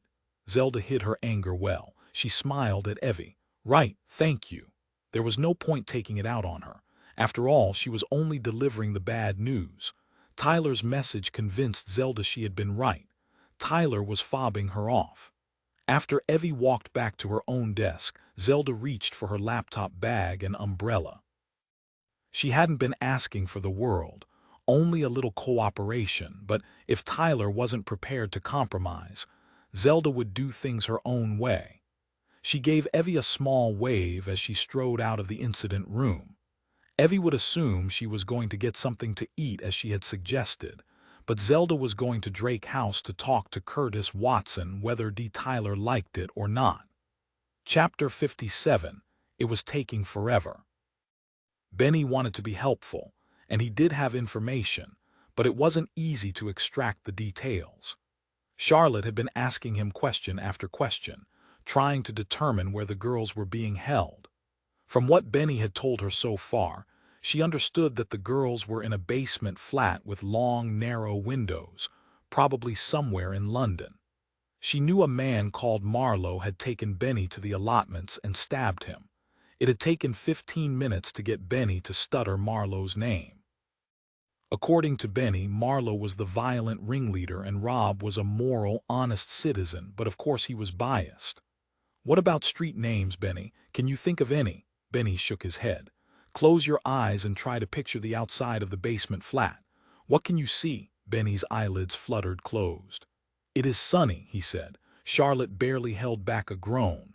This was hard work. "Are there traffic lights outside the flat?" Benny, who still had his eyes closed, shook his head. "What about a pedestrian crossing nearby?" Again, he shook his head. Charlotte sighed. The only solid information she had so far was that wherever they were holding the girls must have been within walking distance to the allotments, as Benny had told her Marlowe had led him there from the flat. She supposed that gave them something to go on, although she really needed something to narrow the location down further. "When you walked to the allotments with Marlowe, did you pass any bus stops or any tube stations?" Benny opened his eyes and grinned at Charlotte. Yes, we went on the D7 bus. Bus, I thought you said you walked to the allotments, Benny nodded. We did after we got the D7 bus. Charlotte rubbed her forehead. Her caffeine and sugar buzz was wearing off and she was getting a headache. Benny mentioning the D7 bus had given her an idea. She pulled out a mobile phone and did a quick Google search to check the bus route. She quickly found that it did indeed stop just outside Stepney City Farm and the allotments. Now all she had to do was follow the route back and try to get Benny to identify where he had boarded the bus. That would be easier said than done. She pulled up Google Street View, and beginning at the point where the bus started its journey, she began to show Benny the images of the streets. She scrolled around so Benny could see. "Did you get on the bus here, Benny?" Benny looked at the image for a long time and Charlotte felt hope build in her chest. But then her excitement was quenched when Benny shook his head and said, "Nope." They repeated the same routine. She showed Benny the street view from each bus stop a further 8 times before Benny finally said, "Yes, we got the D7 bus from there." "Really, Benny, are you sure? It is very important." Benny nodded. She felt a spark of excitement. If they could pinpoint a smaller area, they could start questioning the local residents and shop owners to see if anyone had seen the girls and examine local CCTV footage. Charlotte smiled. "Well done, Benny. That's a great help." Marlowe cracked his knuckles. Now that he had made his decision, he was feeling much happier. He never worked well with people bossing him around. He excelled when he was free to do what he wanted, and what he wanted was to make those girls scream. Especially Leela George. He wanted to see that defiant light in her eyes snuffed out once and for all. He was going to enjoy this. He would take his time and squeeze every last drop of pleasure out of the moment. He remembered Benny's pathetic face when he had first realized Marlowe was taking the girls. He had been distraught when Marlowe had slammed his fist into the side of Leela George's head in the alleyway. "If only you were still around to see what I am going to do next, Benny," Marlowe said with a chuckle as he walked towards the bedroom. Charlotte spent the next 10 minutes showing Benny images on her phone of the surrounding roads and streets in the vicinity of the bus stop he'd picked out. He jabbed his finger at the phone when she reached Marston Street and said excitedly, "Yes, that one. The girls are being held in this street." Benny nodded. "Can you remember a door number?" Benny was quiet for a moment, then shook his head. "It doesn't matter. You've already been a great help," Charlotte said, eagerly making a note and looking down at the street view. "But there's no banana." Charlotte looked up and shook her head. "Banana, Benny, what does that mean?" Benny looked put out. "There was a banana." Benny hesitated as he looked at her phone and his forehead creased with a frown. "I am sure, but there's no banana." Charlotte would have laughed if the situation hadn't been so serious. She certainly hadn't been expecting him to say that. "I'm not sure what you mean, Benny. What banana?" Benny shrugged. "There was a banana." "Right," Charlotte said, feeling her hope drifting away. How could she rely on the information Benny had provided? Benny grinned at her, pleased with himself, and she smiled back. She couldn't be angry with him. He was trying to help. He may not have provided the most reliable information, but it was the best they had to go on right now.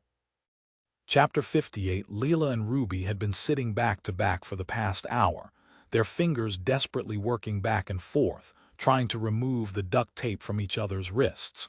It wasn't easy, and Ruby groaned in frustration. She'd peeled the tape back a quarter of an inch only to drop it, and then when she fumbled again trying to find the edge of the tape, it was stuck fast. Ruby's fingers were sweaty and slippery as she struggled to grip the tape. "It's no good. It's not coming off." "We just have to keep trying," Leela said.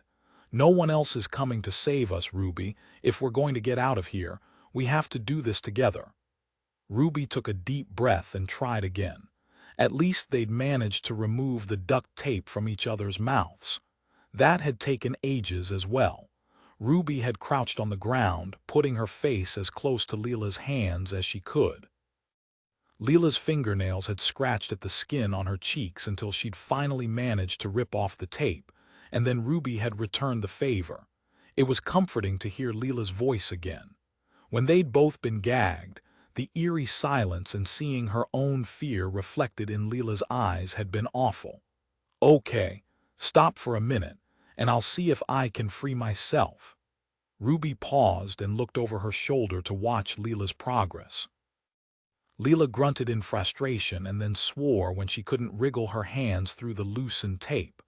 "Let's try again," Ruby said and shuffled closer to Leela. "Even if we do get free, what are we going to do? As soon as he comes back in here and sees we have taken the tape off, he'll just put more on." Leela shook her head as Ruby's fingers plucked at the tape. "I am going to run at him." Ruby made a scoffing noise. "That will never work."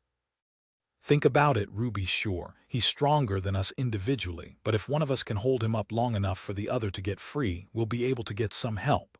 Ruby shook her head. "Even if we could hold him up for a short while, how would we get out of the flat? The front door will be locked." Benny said the spare front door key was kept in the kitchen, and every time Marlowe has been in here, he has always left the key to the bedroom door in the lock. So we lock him in. That will give us time to grab the front door key from the kitchen, get out and raise the alarm. So one of us has to stay locked in here with Marlowe?" Ruby asked as her eyes widened in horror. Leela shrugged. "It should only be for a little while. Once we raise the alarm, the police will be on their way and will be rescued." Ruby shook her head. "And I suppose it's me who has to stay in the room with Marlowe." Leela shook her head. "Not necessarily. I say we both rush him. Ideally, we'll both get out and can lock him in, but that's unlikely.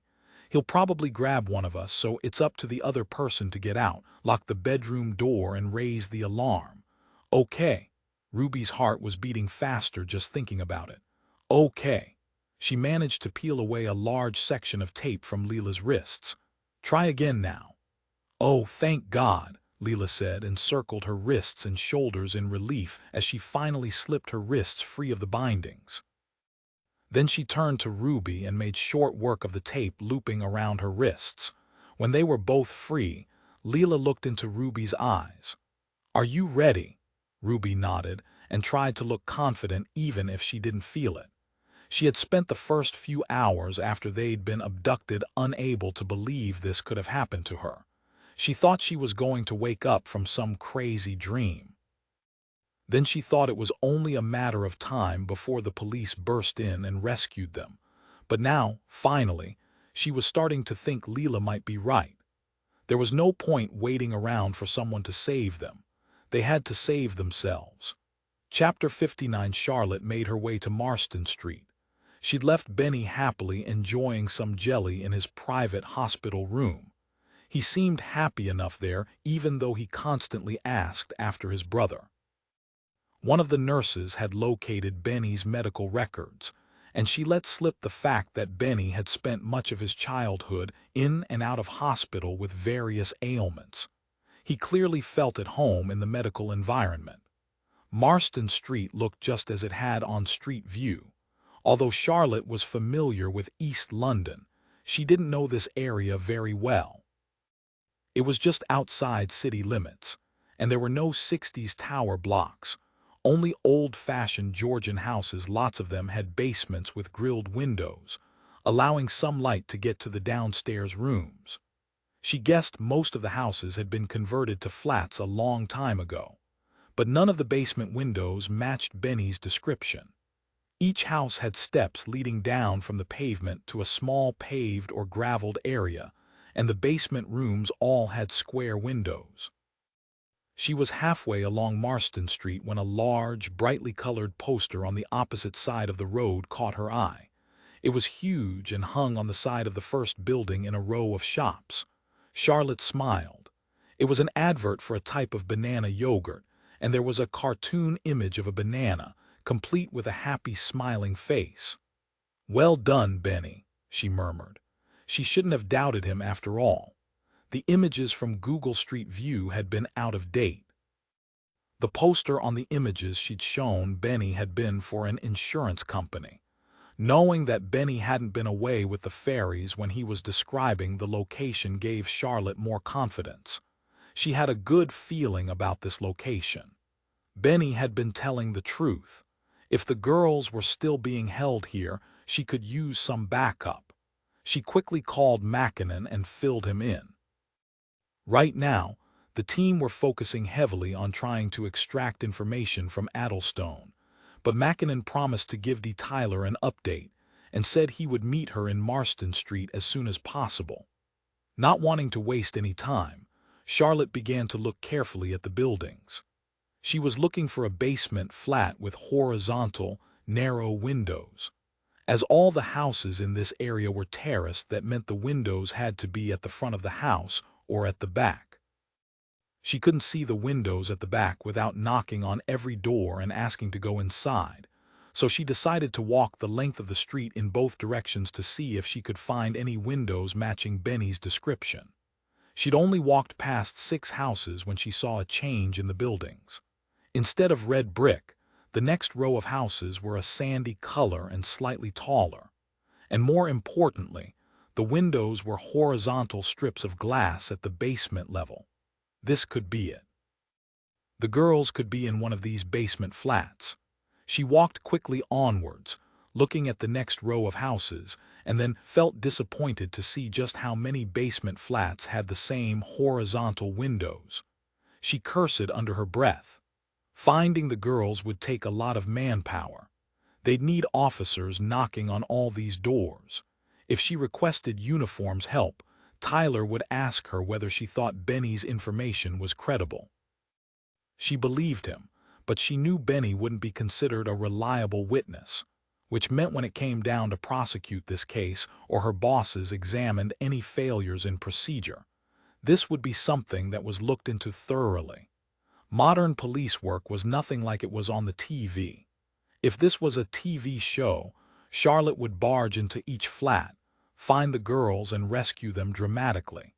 Instead, she was faced with half a street of identical basement flats on both sides of the road. She would have to call in and speak to Tyler. He would then arrange to get local CCTV analyzed, and they would narrow it down from there. A huge door-to-door operation would certainly alert the abductors to the fact the police were closing in on them, and that was the last thing they wanted. Feeling suddenly despondent, Charlotte turned and was heartened to see Mackinnon walking towards her already. That was quick. "I wasn't far away," Mackinnon said, covering the distance between them in a few long strides. "What exactly did Benny tell you?" Charlotte's gaze flickered to the huge poster, and thought it was best not to mention the confusion over the banana. "Benny told me it was Marston Street. He positively identified it from images on Street View, and he also told me about that poster." Charlotte pointed to the bright yellow banana. "He told me the girls are being held in a basement flat that has thin, horizontal windows. I am guessing something like these." She pointed to one of the basement flat windows, and Mackinnon nodded. "The Street View didn't show the windows properly, so I couldn't get Benny to id them, but I'm reasonably confident the girls could be in one of these flats." "Unless they've been moved since Benny was last here," Mackinnon said. Charlotte nodded. That was a possibility, but one she didn't really want to acknowledge. If the girls had been moved, they would have to go back to the drawing board. Chapter 60. When Leela heard the key turn in the lock, her stomach clenched in fear. She shot a quick glance at Ruby and saw that she was just as afraid. There was no time for reassuring words, though. As soon as that bastard stepped inside the room, she was going to run at him, and even if she didn't escape, she was determined to do some damage. She tried to act bravely for Ruby's sake, but Marlowe terrified her. She'd understood why Benny had sat quivering on the floor rather than fight back the first time they tried to escape. There was something about Marlowe's eyes, dark and dead. They reminded her of shark eyes. Leela moved up from her crouched position as the door opened. When he stepped inside, Marlowe blinked a couple of times, surprised that the girls weren't in the middle of the room, where they had been the last time he'd checked on them. Seeing him so close and smelling his sweat-paralyzed Leela. For a split second, as her mind ran through her options, she froze. What if this was a mistake? What if this made him even more angry and he punished them, and Leela was jerked from her thoughts by Ruby hollering at the top of her lungs and running at Marlowe with her fists flying. Leela joined in, kicking out at Marlowe. She aimed for the side of his knee, lashing out hard. She'd heard somewhere that the knee was a weak point, and it seemed to work because he went down like a ton of bricks sprawled all over poor Ruby. The scream of terror Ruby let out made Leela's heart skip a beat. She knew she was supposed to run. She knew the plan. It was her idea after all, but seeing her friend helpless with that monster looming over her made every muscle in Leela's body go rigid. It took Ruby screaming at her again to make her move. "Run, Lila, run!" Leela turned, intending to dart through the doorway, but Marlowe was wise to her. He reached out, his long, thin fingers wrapping around her ankle. She yelped in terror as she fell forward. His gaze clashed with hers, and she saw the smirk on his face. He didn't think she would be able to get away. He thought he had won. He was enjoying this. The thought made Leela furious, and she kicked out at him with all the power she could gather. She felt, rather than heard, a satisfying crunch as the bottom of her heel smashed into his nose. The contact made him loosen his grip on Leela's ankle, and she quickly scrambled to her feet, grabbing the handle, pulling the door closed and locking Ruby in the room with Marlowe. Thank God Marlowe was a creature of habit and had left the key in the lock. She had to act fast. Who knew what Marlowe would do locked alone in that room with Ruby? He would be angry and frustrated, and he was bound to take his anger out on her. She rushed into the kitchen, remembering clearly that Benny had told them that the spare keys were in the kitchen. But was the front door key still there? And whereabouts in the kitchen did Marlowe keep it? She staggered down the hallway, bursting into the small kitchen, and looked around frantically. There wasn't much in the way of kitchen equipment, which made it easier to search. She scanned the tops of the counters first. Nothing. She yanked open the drawers. The first one was cutlery, and there was no sign of any keys. But the next drawer contained takeaway menus and a set of keys with a bright green label on the keyring. She snatched them up quickly and ran down the hallway, trying to block out Ruby's screams coming from inside the bedroom. Tears were streaming down her cheeks as she tried to force the key into the lock. In her desperation, she fumbled and thought for one horrifying moment that it wasn't the right key. But finally it slid in the lock and turned smoothly. She tugged the door open and stepped outside, breathing large gulps of fresh air. There wasn't time to hesitate. She raced up the steps to the pavement level and looked around wildly for someone to ask for help. It was a busy street. Lots of cars were passing by, and she wondered whether she should step out in front of one of them and flag them down, or whether she should go to a neighbor's house. Out of the corner of her eye, she saw two teenage girls approaching, holding their phones in front of them. They were chatting about Pokémon. She turned and started to run towards them. Surely they would let her use a phone to call the police. She willed her legs to move faster, but they felt like jelly. She didn't know whether that was because she was so scared or because she'd been sitting for so long. "Can I use your phone?" She practically screamed the question at the girls. They were younger than they had first appeared and looked up at Leela in horror. She guessed she must look quite a state. "Please, I am not gonna steal it. I just need to phone the police." Before she could finish what she was saying, the two girls dodged past and started to cross the road to get away from her.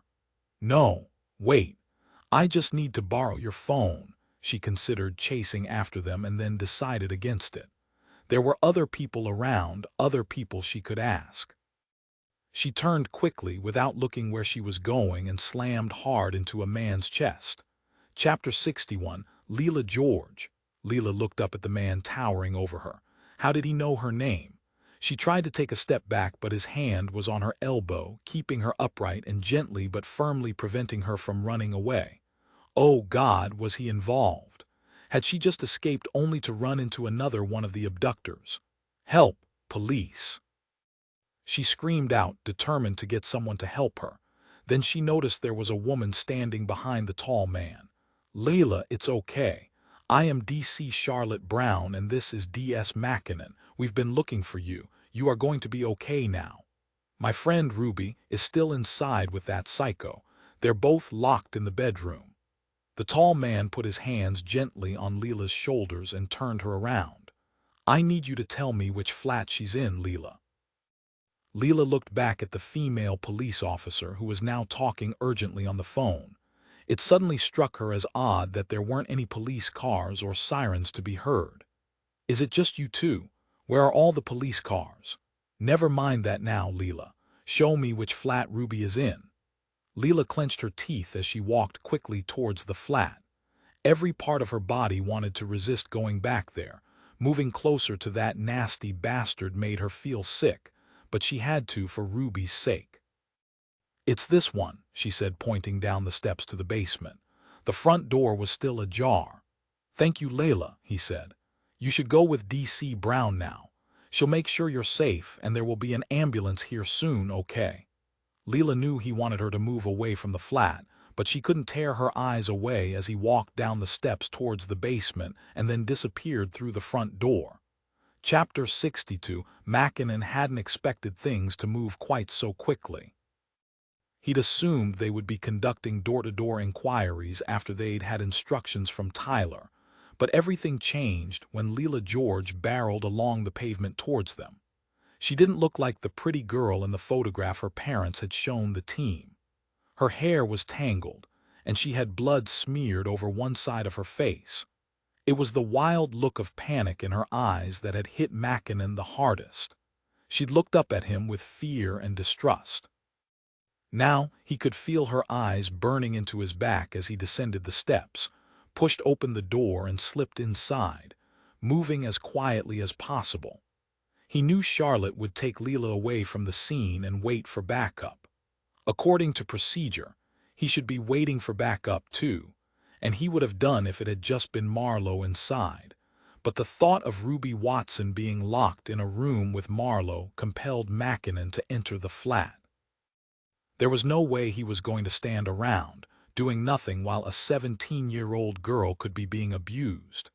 He'd seen the injuries Leela George had sustained, and guessed Ruby Watson would be in a similar state. As soon as he saw Charlotte leading Leela George away, Mackinnon quickly scoped out the flat.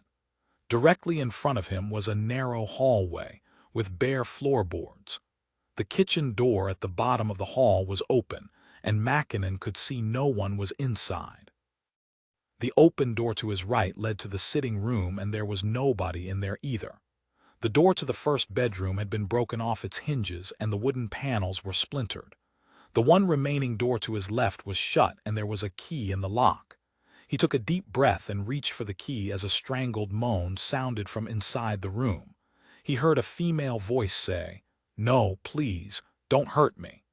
Mackinnon gritted his teeth, turned the key in the lock and pushed the door open. He didn't bother to try and keep quiet and flung the door open so hard that it crashed back against the wall. "Police!" he shouted loudly. He wanted to make his presence known and to attract Marlowe's attention, preferring Marlowe to focus his anger on him rather than Ruby Watson. Shocked, both Ruby and Marlowe turned to him at the same time. Ruby moved first. She quickly used the opportunity to scramble away from Marlowe and then cowered in the corner of the room. Marlowe stood rigidly still as he looked at Mackinnon. "Who the hell are you?" he demanded, his lip curling up in a sneer. "DS Mackinnon." Before Mackinnon could say anything else, Ruby shouted out, "Be careful, he's got a knife." A thin, mean smile stretched across Marlowe's lips as he pulled his hand out of his pocket and held up the metal blade for Mackinnon to see. "I think you should put that knife down, Marlowe. You're already in enough trouble. There are police all around the building." "I want you to put the knife on the floor and kick it towards me." Marlowe grinned as he looked Mackinnon up and down. "I don't think so. Do I look stupid?" Mackinnon quickly assessed his chances. Marlowe was tall but still a couple of inches shorter than Mackinnon. He had a wiry build with thin arms and legs. Mackinnon knew he was bigger and stronger, but he had a major disadvantage. He had no weapon. "Why don't you let Ruby go and we can talk about this?" Marlowe shook his head. She's not going anywhere. She is my insurance. What are you hoping to get out of this, Marlowe? Leela is outside. She's safe. It's over. Mackinnon's gaze drifted over to Ruby as he spoke and saw the relief on the girl's face. She looked pale and terrified and had a blue-tinged purple smudge just below her cheekbone where she'd been used as a punch bag. He clenched his fists at his sides. What kind of animal did something like that? What had Ruby ever done to him? This has gone on long enough, Marlowe. Put down the knife. I don't think it's gone on long enough. My game was just getting started. Did you like it? I bet you wondered what I was going to do with the parents at the school, didn't you? He was taunting him, and Marlowe paused, waiting for him to reply, but Mackinnon was determined not to give him the satisfaction. Marlowe shrugged and continued his story regardless. The parents were supposed to take a child and bring them back here.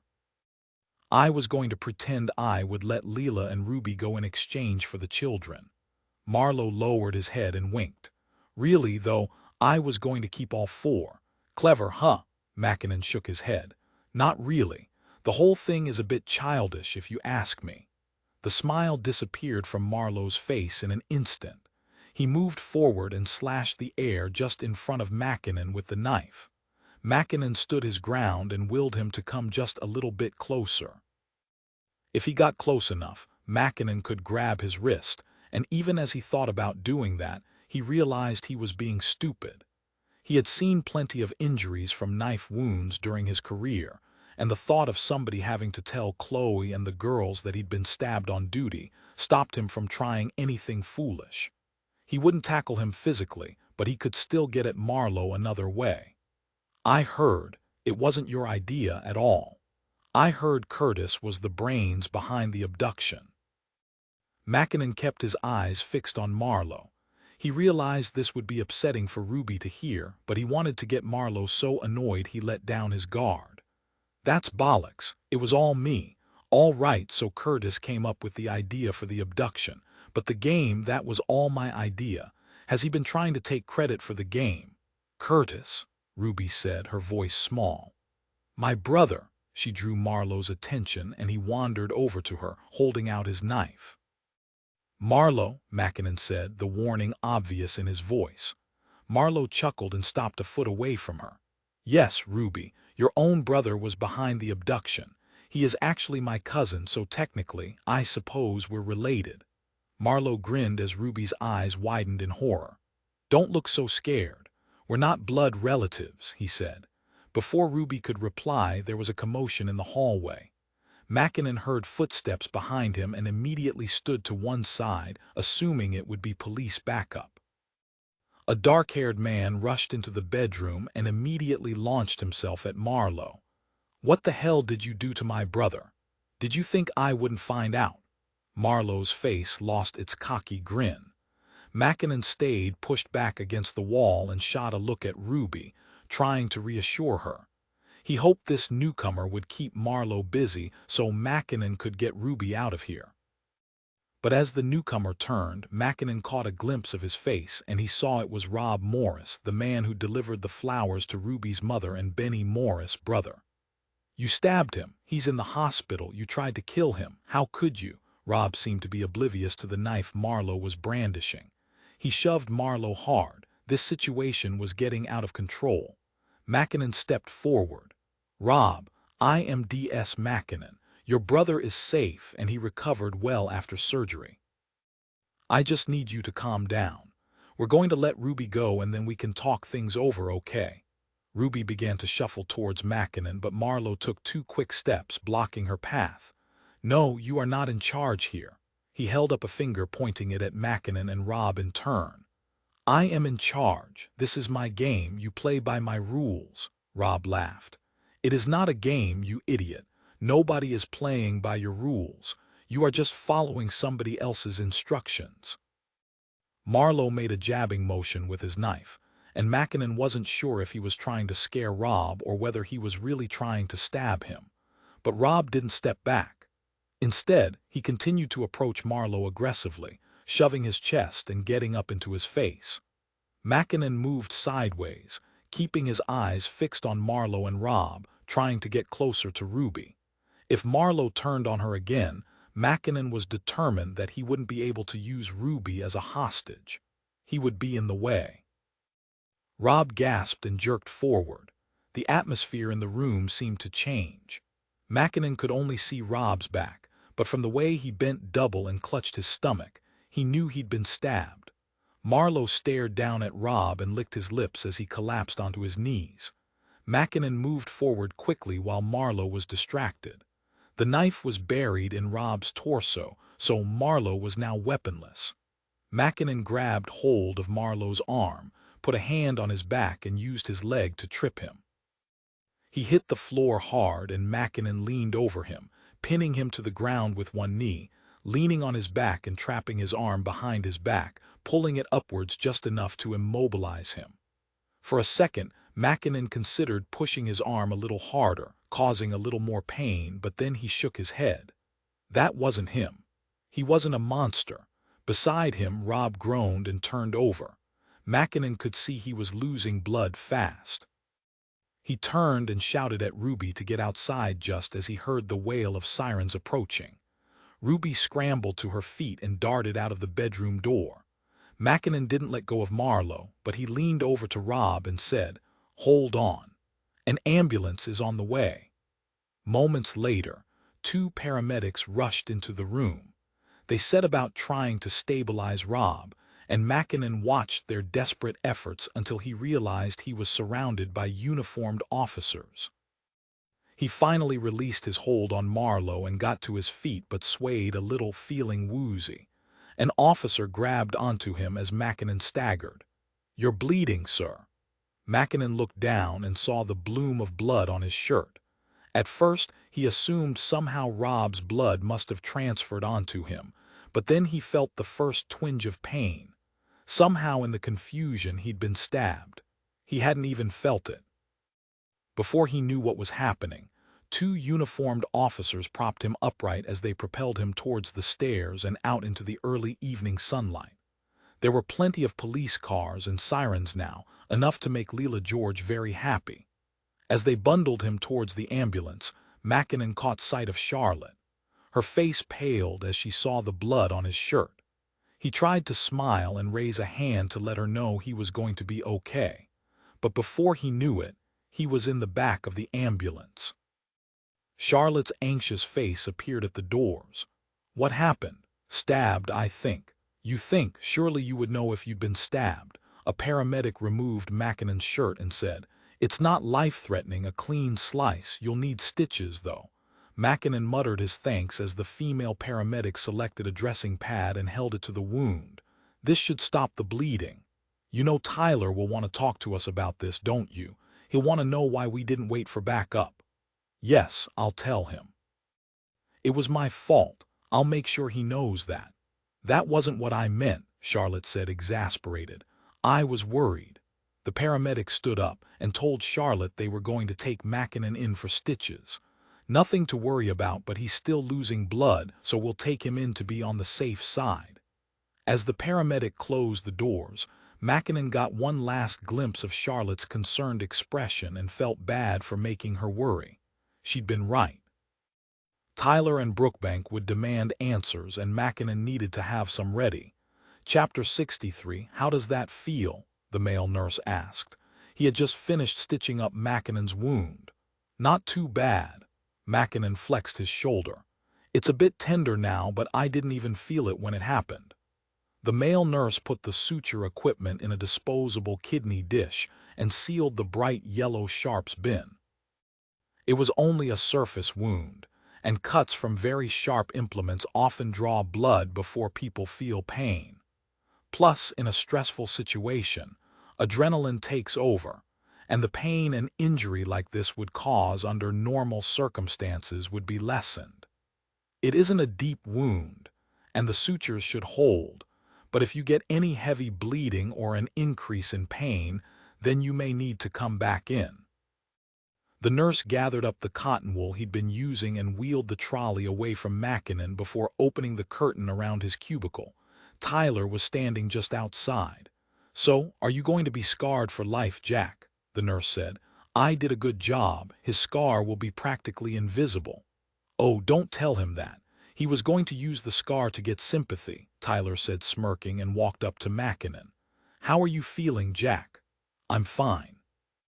I just have to get used to not moving this arm much for the next few days so I don't dislodge the stitches.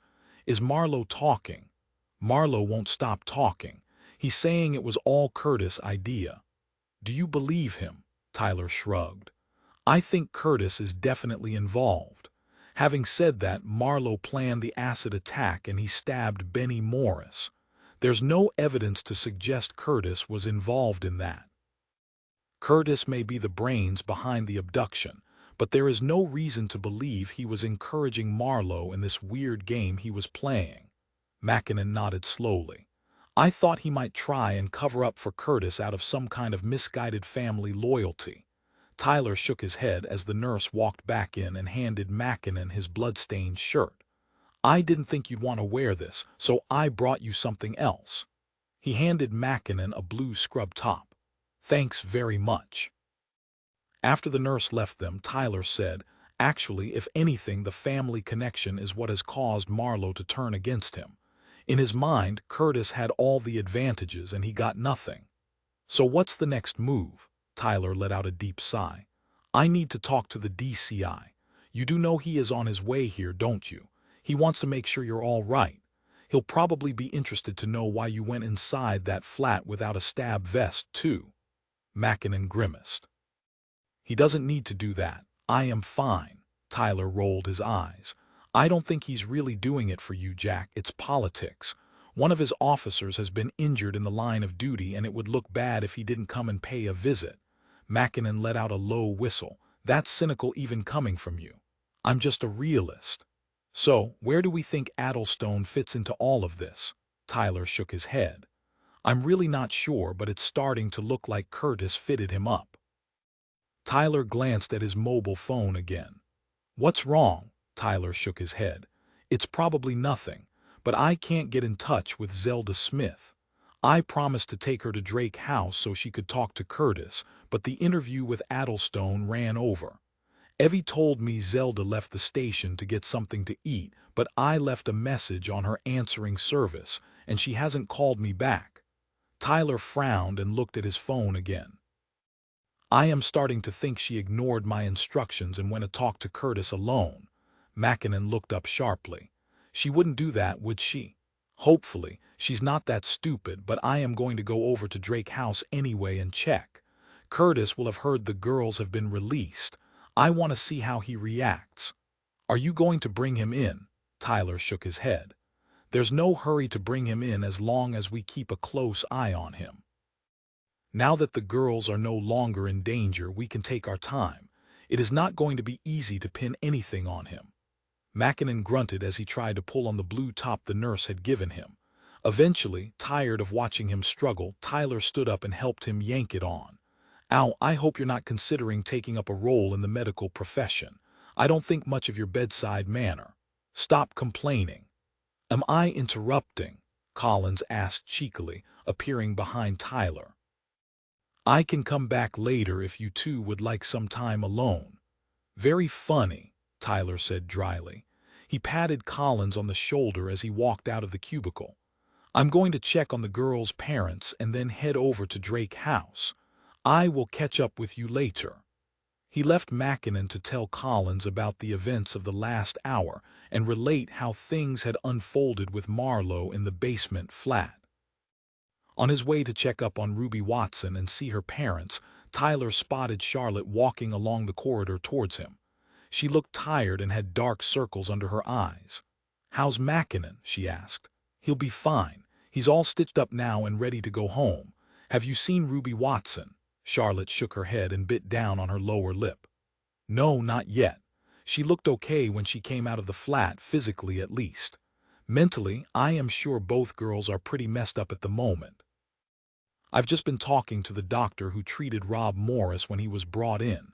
He was declared dead 5 minutes ago. She took a deep breath. I'm going to go and tell Benny the news now. Tyler sighed and put a hand on Charlotte's shoulder. You don't have to do that. I can do it for you. But Charlotte shook her head. I think it would be better coming from me. I spent some time with Benny earlier today and I think I owe him that much. Tyler nodded. Well, if you're sure. Yes. I'm not looking forward to it though. I know what Rob Morris did was awful, but when you listen to Benny talk about him, it was like Rob was the perfect brother who could do no wrong. Tyler and Charlotte stood to one side as a porter came past, wheeling a bed containing a small, frail, elderly man almost swallowed up by the bed sheets. I have already seen the Georges, Tyler said. They're over the moon to have their daughter back, but it's going to take a lot of time in counseling to get over what happened to them. We still have to build the case against Janice George for throwing acid with intent to harm. I'm not looking forward to that. Both the girls would be scarred psychologically from the abduction, but their parents would also suffer from the after effect of this deadly game Marlowe and Curtis had been playing with their lives. I'm just going to check on Ruby Watson and her parents and then I'm going to go back to Drake House. Charlotte nodded. Are you going to take Curtis into custody? Not yet. I want to speak to Brookbank and see what he thinks is the best strategy, but I am hoping Curtis is going to do something to give himself away. Tyler's mobile phone rang, and he quickly said goodbye to Charlotte, who headed off to talk to Benny. At first, he thought it might be Zelda Smith returning his calls at last, but it was DCI Brookbank. Tyler pressed the green button to answer the call, but he had a sinking feeling in his gut telling him he needed to get to Drake House as soon as possible. Zelda Smith had been very keen to play a role in this investigation, and it wasn't like her to miss all the action. Chapter 64 Curtis Watson had opened the door to Zelda Smith 20 minutes ago. Things were unraveling fast and he could have done without Zelda's meddling presence. She was trying to get at his secrets, but she didn't stand a chance. Curtis had had plenty of practice avoiding difficult questions. He'd seen dozens of counselors and even 2 psychiatrists. After he'd been adopted, his parents had made him attend intensive sessions twice a week. He'd hated it at the time but now realized how much it had helped. He may never be perfectly normal, but he could pretend. It must be very hard for you, Curtis. Zelda Smith made another pathetically patronizing attempt to get him to open up. Before he could reply, Kelly Johnson walked into the living area from the kitchen, carrying a tea tray. You must be ever so excited, Curtis. Do you want to go to the hospital to see Ruby? I'm not sure when they are going to discharge her, but I could take you there. Curtis was amused to see Zelda Smith shoot Kelly Johnson an irritated look. For someone who analyzed criminal behavior, her own behavior was remarkably transparent. Curtis shook his head. No, thank you. I'll stay here and wait for Ruby to come home. Kelly Johnson smiled, but he knew she found his reaction odd. From the tightening around Zelda Smith's eyes, Curtis knew his behavior was setting off alarm bells. The normal thing to do would be to go and visit his sister, but he was sick of acting normal and he didn't want to go. The stress of the situation was making Curtis rebel. Normally he gauged what was normal behavior by watching other people's reactions to what he said or did. It was exhausting, and at times like this, it was almost too much to cope with. Kelly chatted on for a few moments, oblivious to the fact that Zelda wanted her to shut up so she could ask Curtis more questions. Curtis watched Kelly Johnson with interest. It was odd. She actually seemed happy that Ruby was free. Her eyes were shining as she smiled. He didn't understand. Why did she care one way or the other? It didn't affect her. She had never met Ruby. Sometimes Curtis thought he was the normal one, and it was everyone else who was odd. He could really do with getting rid of both of these women so he had time to plan what to do next. He was sure that idiot Marlowe would turn on him as soon as the police had him in custody. When they had met for the first time at his grandmother's barbecue, Curtis felt a bond with Marlowe. His grandmother didn't care if he smoked or drank, and so they'd sat sharing beers next to the grill. As everybody else messed about and talked about stupid things, Marlowe and Curtis had had a very interesting conversation. He knew Marlowe was jealous of him, of course. He'd seen the glint in his eyes when he looked at Curtis' expensive watch. He had money and Marlowe had been brought up by a drug addict. Curtis understood that, and if Marlowe had played by the rules, Curtis was prepared to share the wealth. He'd given Marlowe money, half of the money he'd received from blackmailing Addlestone, but that hadn't been enough. Marlowe was greedy, and as Curtis got to know him better, he realized he had made a mistake. He'd been too quick to judge. On the surface, they had a lot of similarities. They were both confident and didn't feel a connection with other people. And more importantly, they both enjoyed manipulating and playing with people's lives. He had known they were the same when he'd watched Marlowe taunt their grandmother, saying something just to get a rise out of her, not because he was angry or frustrated, just because he could. But Curtis should have realized they weren't really the same. He had never in his whole life met anyone like him. It was isolating, and so he had been too eager and too quick to invite Marlowe in on his plan. Curtis had never loved anyone in his life, but he had nothing against his sister. He had no reason to hurt her.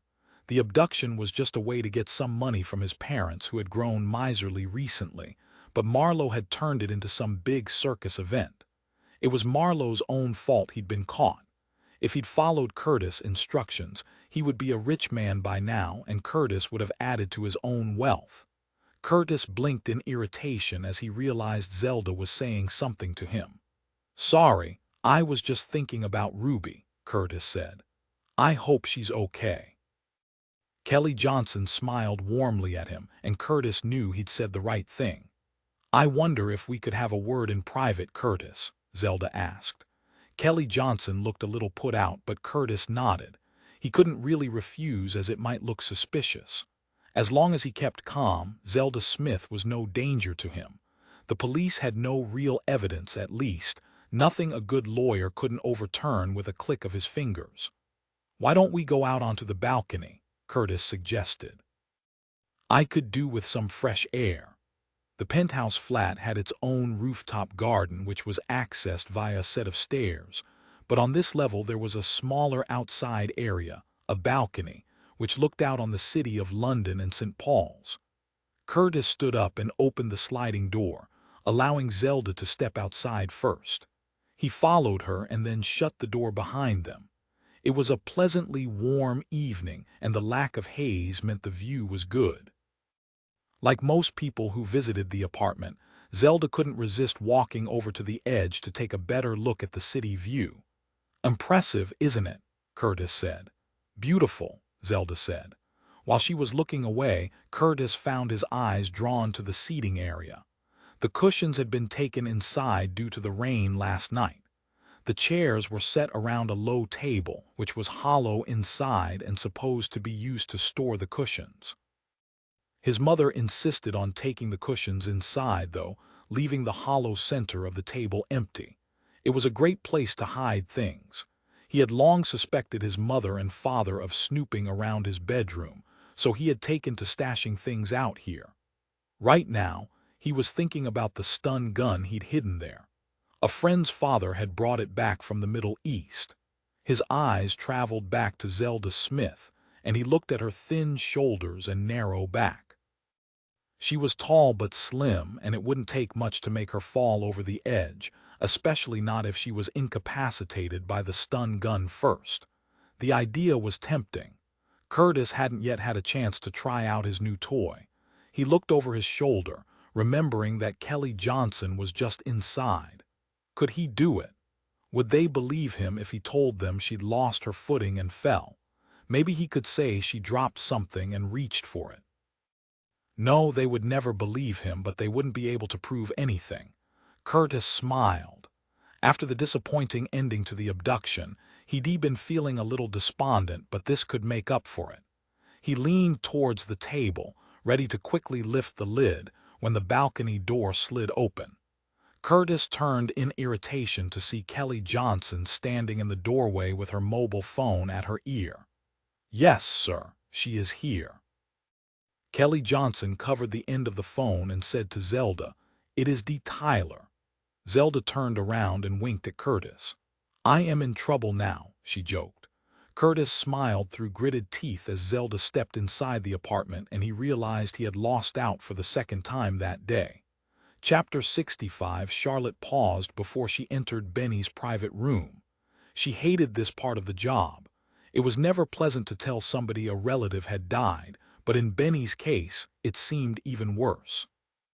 Someone in Benny's position wasn't going to find it easy to make new friendships, and now his brother was dead, he had no family left.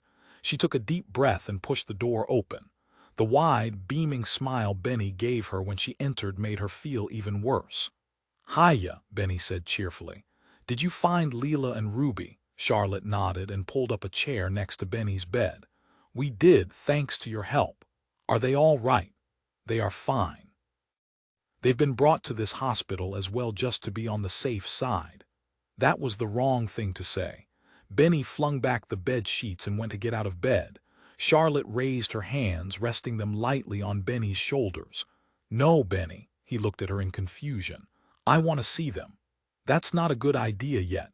They're with their families at the moment and getting checked out by the doctors." Benny nodded reluctantly and leaned back on his pillows. God, this was so hard. She should have delivered the bad news immediately, as soon as she walked in the room. Now the right words wouldn't form in her mind, and Benny had started talking about playing on his Xbox with Leela later as though everything was fine. Charlotte reached out and patted Benny's arm. "Benny, listen to me. I've got some very bad news. When we rescued the girls, Rob was there too, and he got hurt. He was rushed to hospital, but he didn't make it. I am so sorry, Benny. Rob is dead." For a few seconds, Benny didn't say a word. His eyes remained fixed on Charlotte's face. "My Rob?" he asked eventually. Charlotte nodded. "Yes, your brother." Benny's mouth tightened and his cheeks grew red. "Did Marlowe kill him?" The fact that the incident hadn't yet been written up and there wasn't an official line from the department meant that Charlotte shouldn't be going into details, but she thought Benny deserved to know. "Yes," she said, and she held Benny's hand as big tears rolled down his cheeks.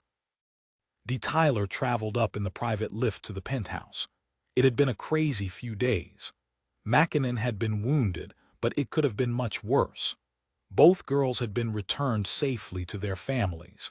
No doubt there would be an inquiry into certain events that occurred during the investigation, but Tyler didn't think he would come off too badly.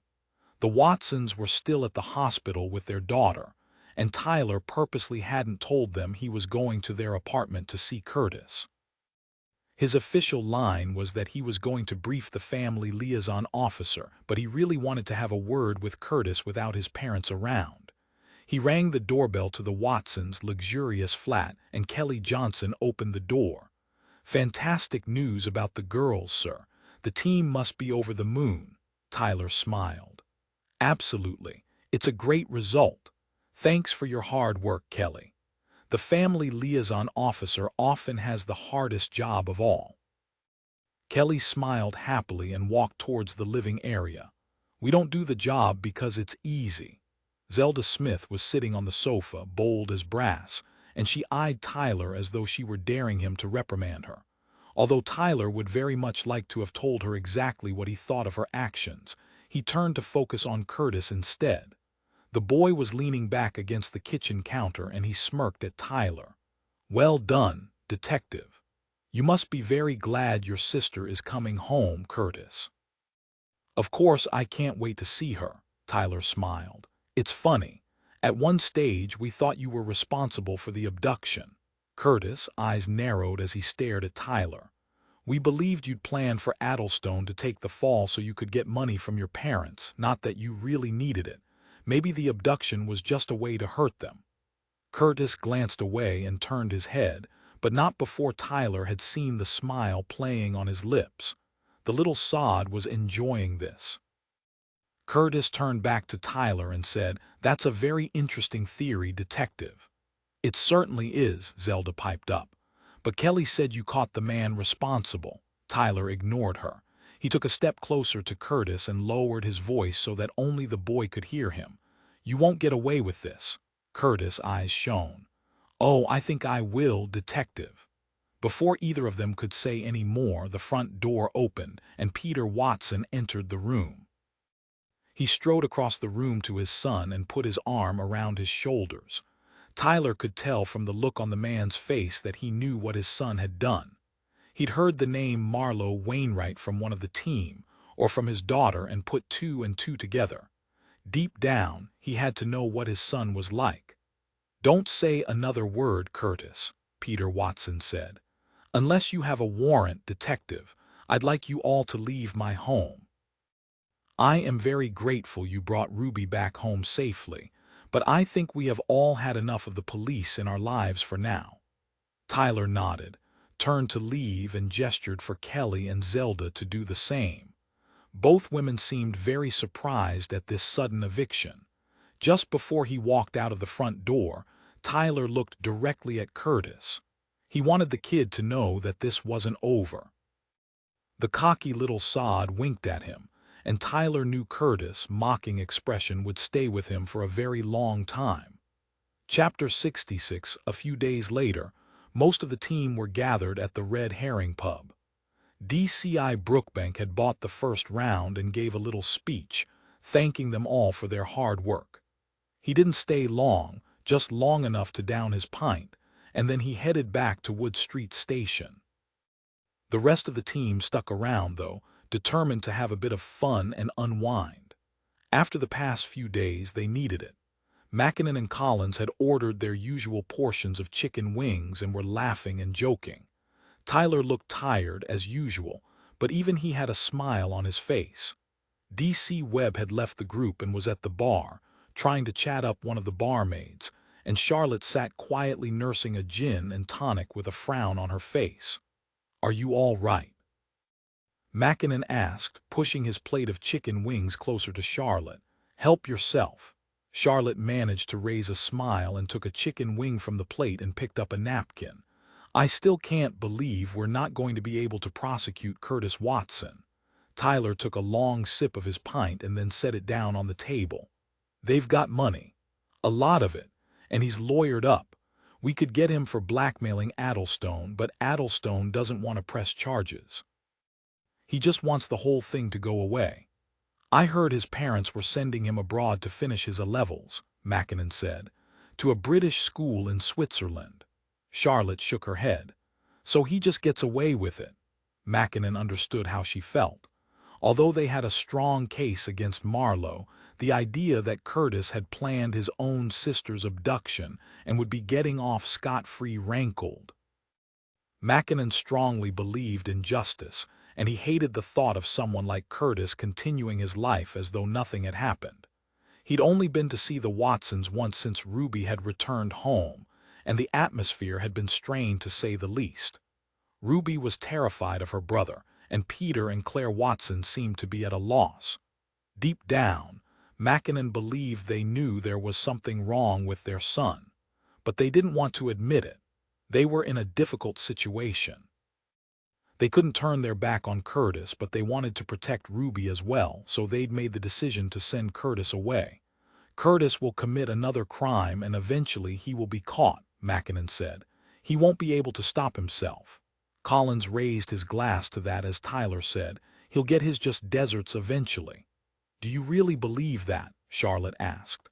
"I have to," Tyler said. "The alternative is just too depressing to contemplate." Mackinnon reached for his pint with his right hand and then winced. He kept forgetting about his stitches. He picked his drink up with his other hand. The wound was healing nicely now, and that would be helped along by a few days' leave. He was looking forward to seeing Chloe and the girls and had made a decision to make more of an effort with Sarah. Firstly, he planned to warn her not to borrow money from anybody other than her parents. She might not want to listen to him, but at least he would have tried. She wasn't a bad kid really, and he was determined to try to improve their relationship. He'd like to think eventually they could spend holidays together as a family, and maybe he could take both girls down to visit his own parents occasionally.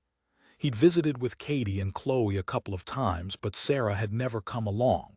He glanced down and saw that Charlotte's gin and tonic was finished. "Another one. It's my round." Charlotte shook her head.